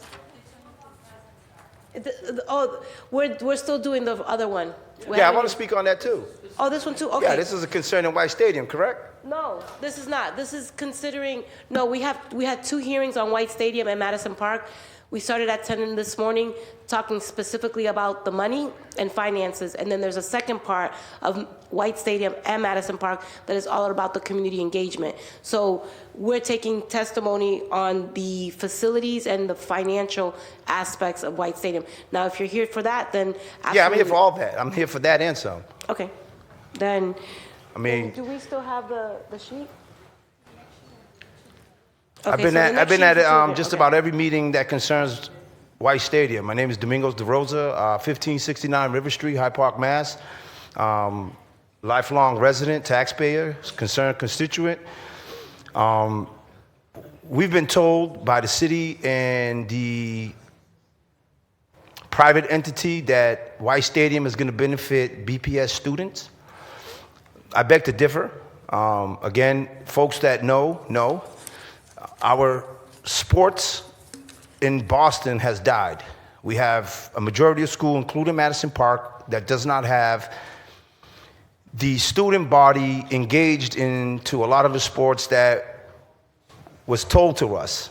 We were told by the school department that 2 schools will use White Stadium at the end of the season, which was Latin Academy and Latin. That's a huge concern because, again, the bodies don't represent what's being told to the constituents. There's no way in the world that White Stadium needs a private entity. Again, I'm going to refer back to the same thing I said a few years ago, Carter's Playground. When you Google it, it comes up under Northeastern. It's a city park that the city used private funding to remove from a community that can use it. South End can't use Carter's Playground. You have to go through Northeastern, and the little bit of time that we do have to use Carter's Playground is, again, around Northeastern's schedule. And that's what we fear about White Stadium. I played football in White Stadium in the early 90s, and it was a shit show then. The city didn't put the funding it needed to bring it to where it needs to be for 2025. And this is what we're seeing again. The city's using a private entity to put the money that they should be putting into the park itself and keeping it for the community. I don't need a beer garden. I can barely find a restaurant in Roxbury to take my girlfriend to have dinner. So what do I need a beer garden for at White Stadium? The Puerto Rican Festival was pushed out of White Stadium. The Dominican Festival was pushed out of White Stadium. The Cape Verdean Festival was pushed out of White Stadium within the facilities. So, for a lot of us here, including the folks that spoke before me, they've been meeting, but the agenda seems that the city's already pushing what's being done. And we're against it. Put it to a vote. Put it on the ballot. This is an election year. Put it on the ballot and let the city vote. Let the people who pay the bills make the decision, not the folks who are coming in with their own private entity to take away from what we consider to be a gem. Okay, thank you. All right, thank you. We're going to keep it moving. I need 2 you're minutes. next. Yeah.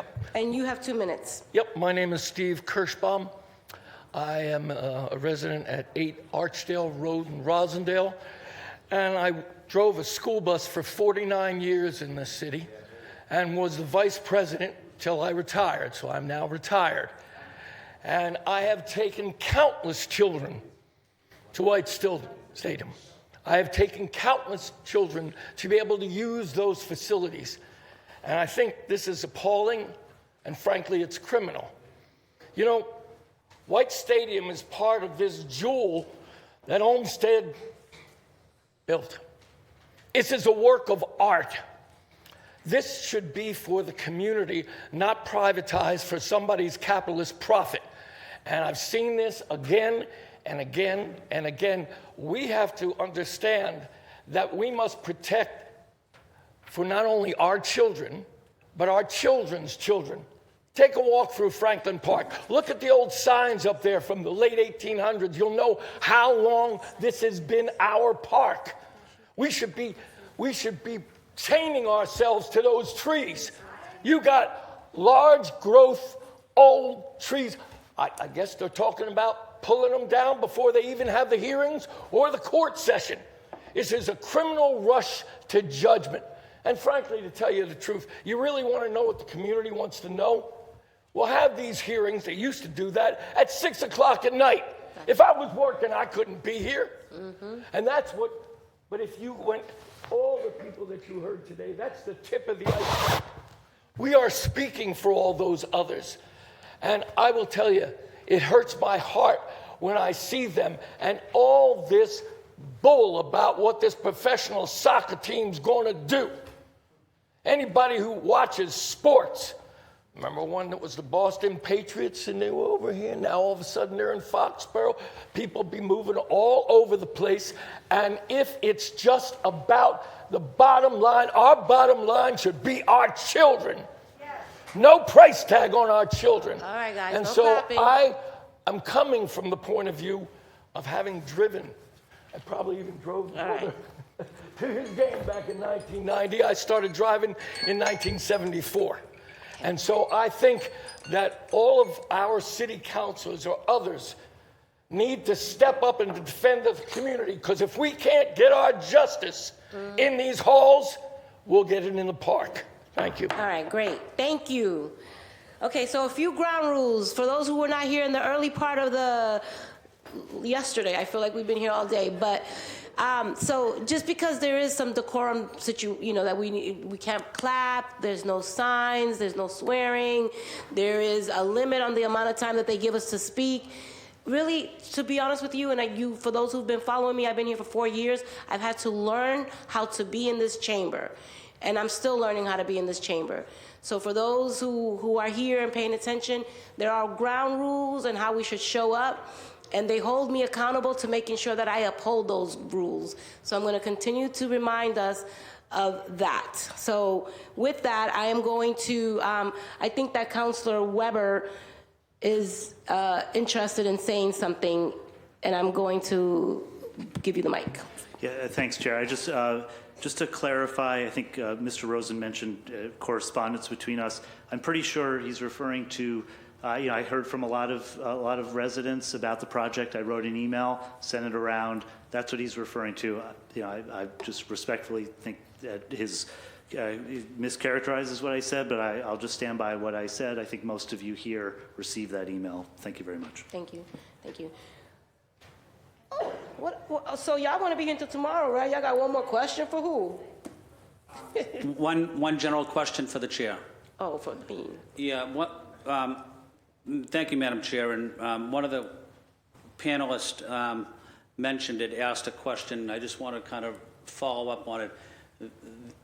Public testimony, they asked, can the city councilors take a public position individually on do they support the project or are they against the project? I thought that was a fair question. I thought it was a fair question. Okay.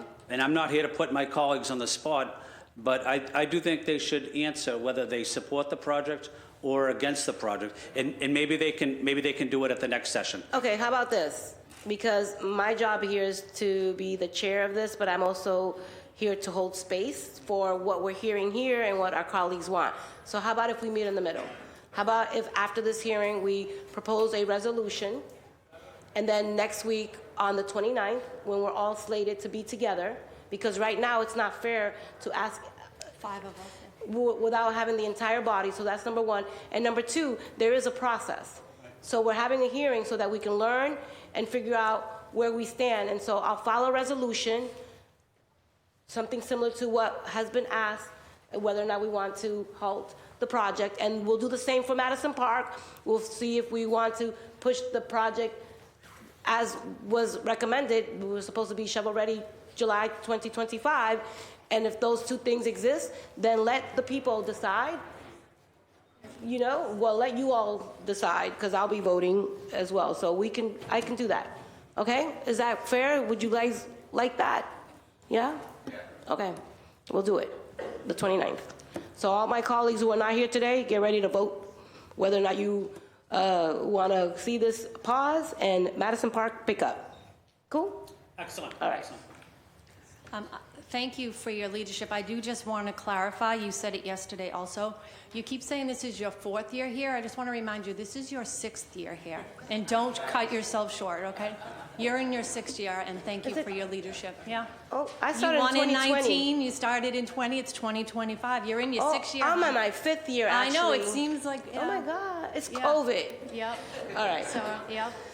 All right. So... you all are a really good audience. I cannot believe that you have stayed here as long as you have. This is how much this matters to you.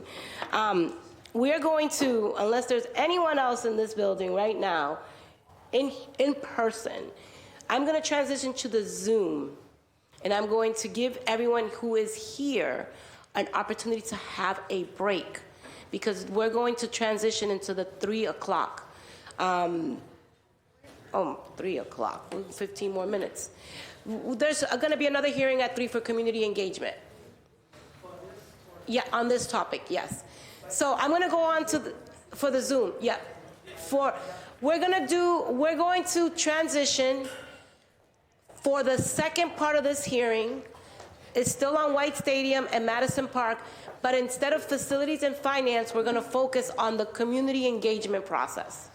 So we're still gonna stay on the same topic, the same issues, but just a different situation.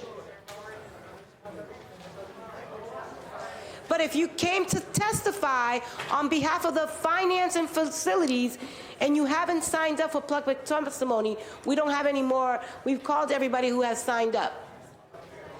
Can you help me with this? But that sheet is for the 3 p.m. That sheet is for the other one. You're good, you're good, you're good. Okay.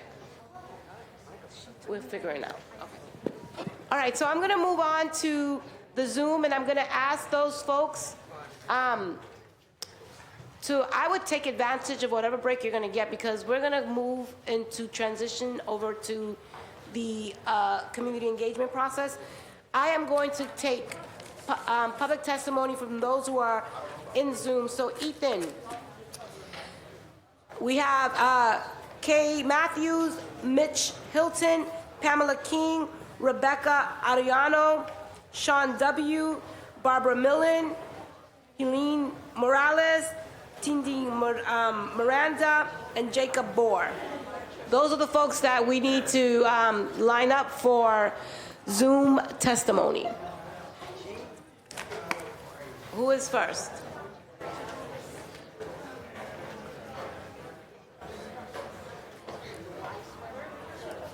Wow. Oh, that's a rule? Well, I'm here to break the rules. Come over here. Come over here. She can't come to me? All right, so who's up next? Bring somebody in, Ethan, whoever you want to bring. You got 2 minutes. No, it's the Zoom only.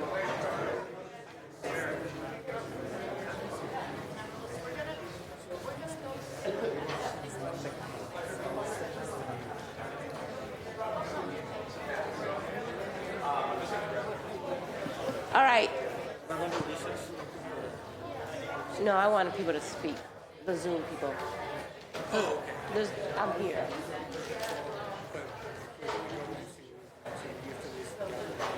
No, I have to let these people speak because they've been waiting. Oh, so you're saying I just let them speak because they've been here waiting. The Zoom people. Oh, you mean recess? What do you mean recess? I wasn't sure if you were. I'm really outraged. Oh, so that means you gotta. Good morning, Councilor Mejia. Okay, wait a minute. All right, listen, we're going to go to public testimony K. Actually, because we've called a number of people in, remember this is about facilities or finance as it relates to White Stadium or Madison Park.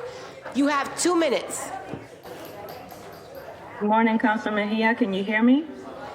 Yes, I'm going to ask everyone who's still in the chamber. We're still in session, so we're going to ask everyone who is still in the chamber to please take the conversations outside, because we're about to move into Zoom testimony and we need to also be able to hear. All right, so please start off by telling us your name, and you have 2 minutes to speak. Okay. Good morning, Councilor Mejia and members of the council. Thank you for giving me the opportunity to speak. My name is Ilani Morales, and I'm here to voice my opposition to the proposed stadium construction that will result in the destruction of 147 trees at Franklin Park. I'm a graduate of Boston Public Schools, and over the years, I enjoyed many football games between Boston Latin and English High at White Stadium. For the record, I do support a full renovation of the stadium for the use of the public as it was intended from the start. The 147 trees in question are vital public assets that provide measurable health benefits to our community. Science tells us that mature trees like the ones in danger of removal significantly improve air quality by filtering pollutants, reduce urban heat through cooling effects, and prevent stormwater runoff. In a city like Boston, which already faces higher asthma rates, rising temperatures, and flooding due to pollution and climate change, the loss of these trees will exacerbate these challenges. Beyond the environmental impact, these trees represent a connection to our community's identity and history. They have stood for decades, offering shade, beauty, and a place for neighbors to gather. Over the years, the community has gathered around these trees to enjoy free enrichment classes like African dance class by Isaura Oliveira, yoga and mindfulness classes by Linda, the wellness warrior, and storytelling and ancestral indigenous teachings. Removing them for the sake of a stadium, a privatized stadium, prioritizes short-term economic interest over long-term sustainability and the well-being of Boston residents. Like you, Councilor Mejia, I'm an immigrant from the Dominican Republic. As you know, most of our beautiful beaches have been privatized by foreign developers, hotels, and resorts. Today, the people of the Dominican Republic cannot even step foot into their beaches. They are trespassers in their own land. Do not privatize. Once it's gone forever. Let's learn from our neighboring countries' mistakes. To finalize, I urge the Council to reject this proposal in its current form. Let's prioritize Boston's commitment to sustainability, equity, and the health of our community. Thank you for allowing me to speak. Thank you. Okay, paisana. Dominicana soy. All right, we're moving on. Who's next? Thank you.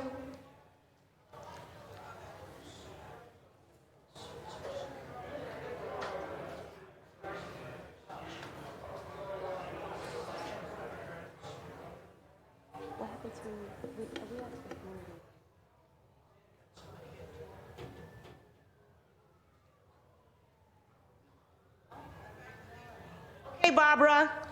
Thank you for your patience. We're going to set the timer for 2 minutes. So you have the Zoom. Oh,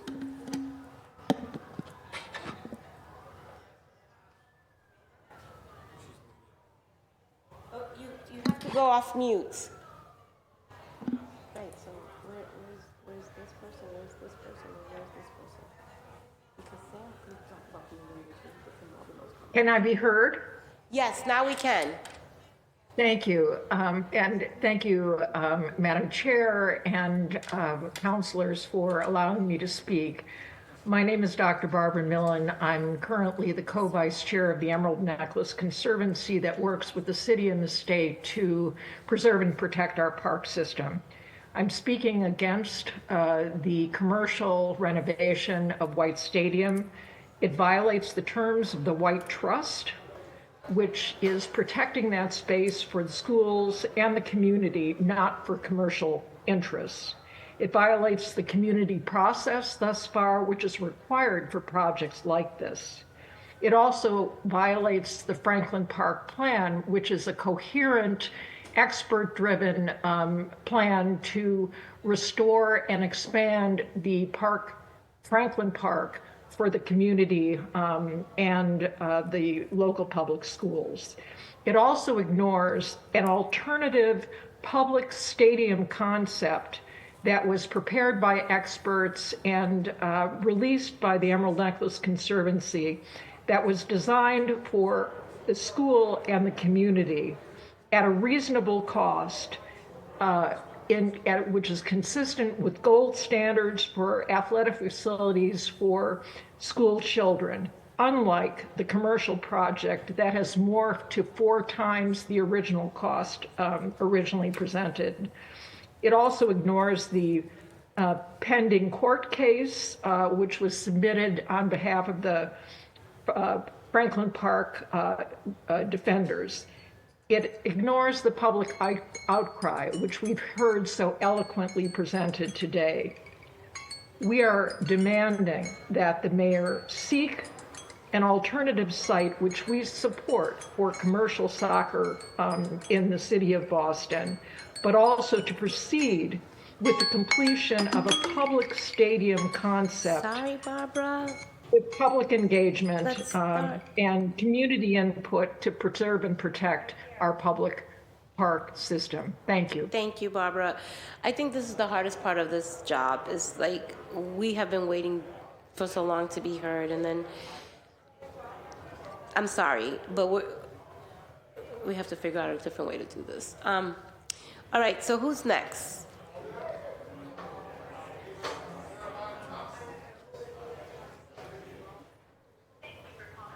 Dolores. You have 2 minutes, Dolores.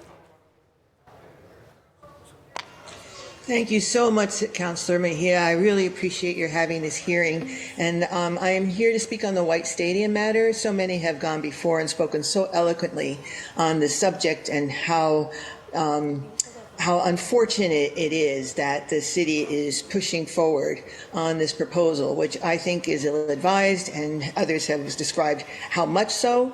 I think it is fiscally irresponsible, which is the subject of the hearing that you're holding. And also the community engagement process has been truly unfortunate. Many, many meetings, no question, lots of meetings. But I don't think that the central point and proposal, the central elements of this proposal have changed one whit in response to those who have spoken about this project and indicated how it has going to negatively affect them and their community. I think it is environmentally disastrous and socially unjust and ideologically so cynical. I mean, I might be an old white lady, but I don't have to be black or brown to be offended by this. I mean, the White Stadium has been allowed to fall into disrepair, I have no doubt, because of the communities that surround it. And along come some rich white people, and hey, let's build them a brand new spanking large stadium right here in Franklin Park. And if it damages one of the true community benefits in this area, well, hey, that's really not their concern. So I think fiscally it's unwise. Community engagement has really been about saying that there's community engagement, which is really a bunch of meetings where the result is already foreordained. So I hope you and the council will take steps to turn this into something that can be positive rather than the offensive joke that it is right now. Thank you so much. Thank you. And I hope you get something to eat. Yeah. Yeah.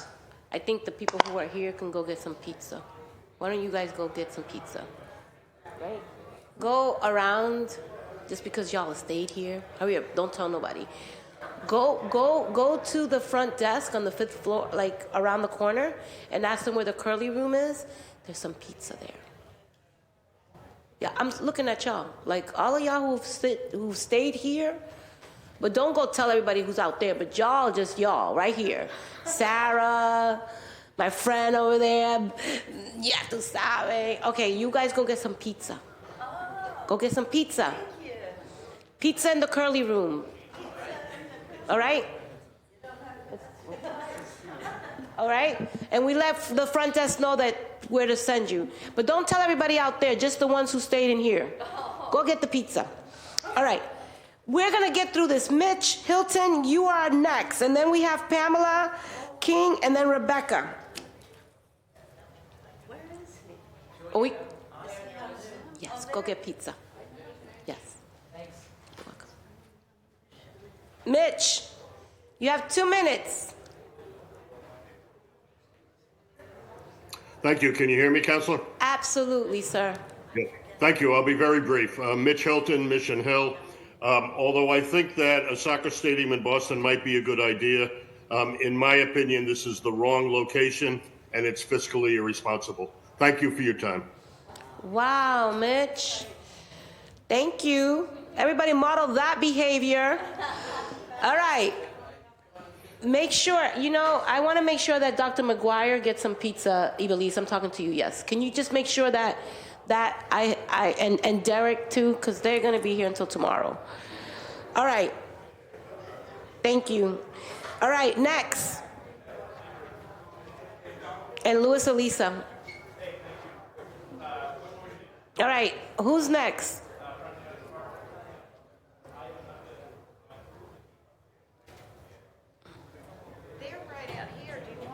No, we're just dealing with the people who are in Zoom right now. Okay. Hello, Counselor. Can you hear me? Yes, we can. Go ahead. You have 2 minutes.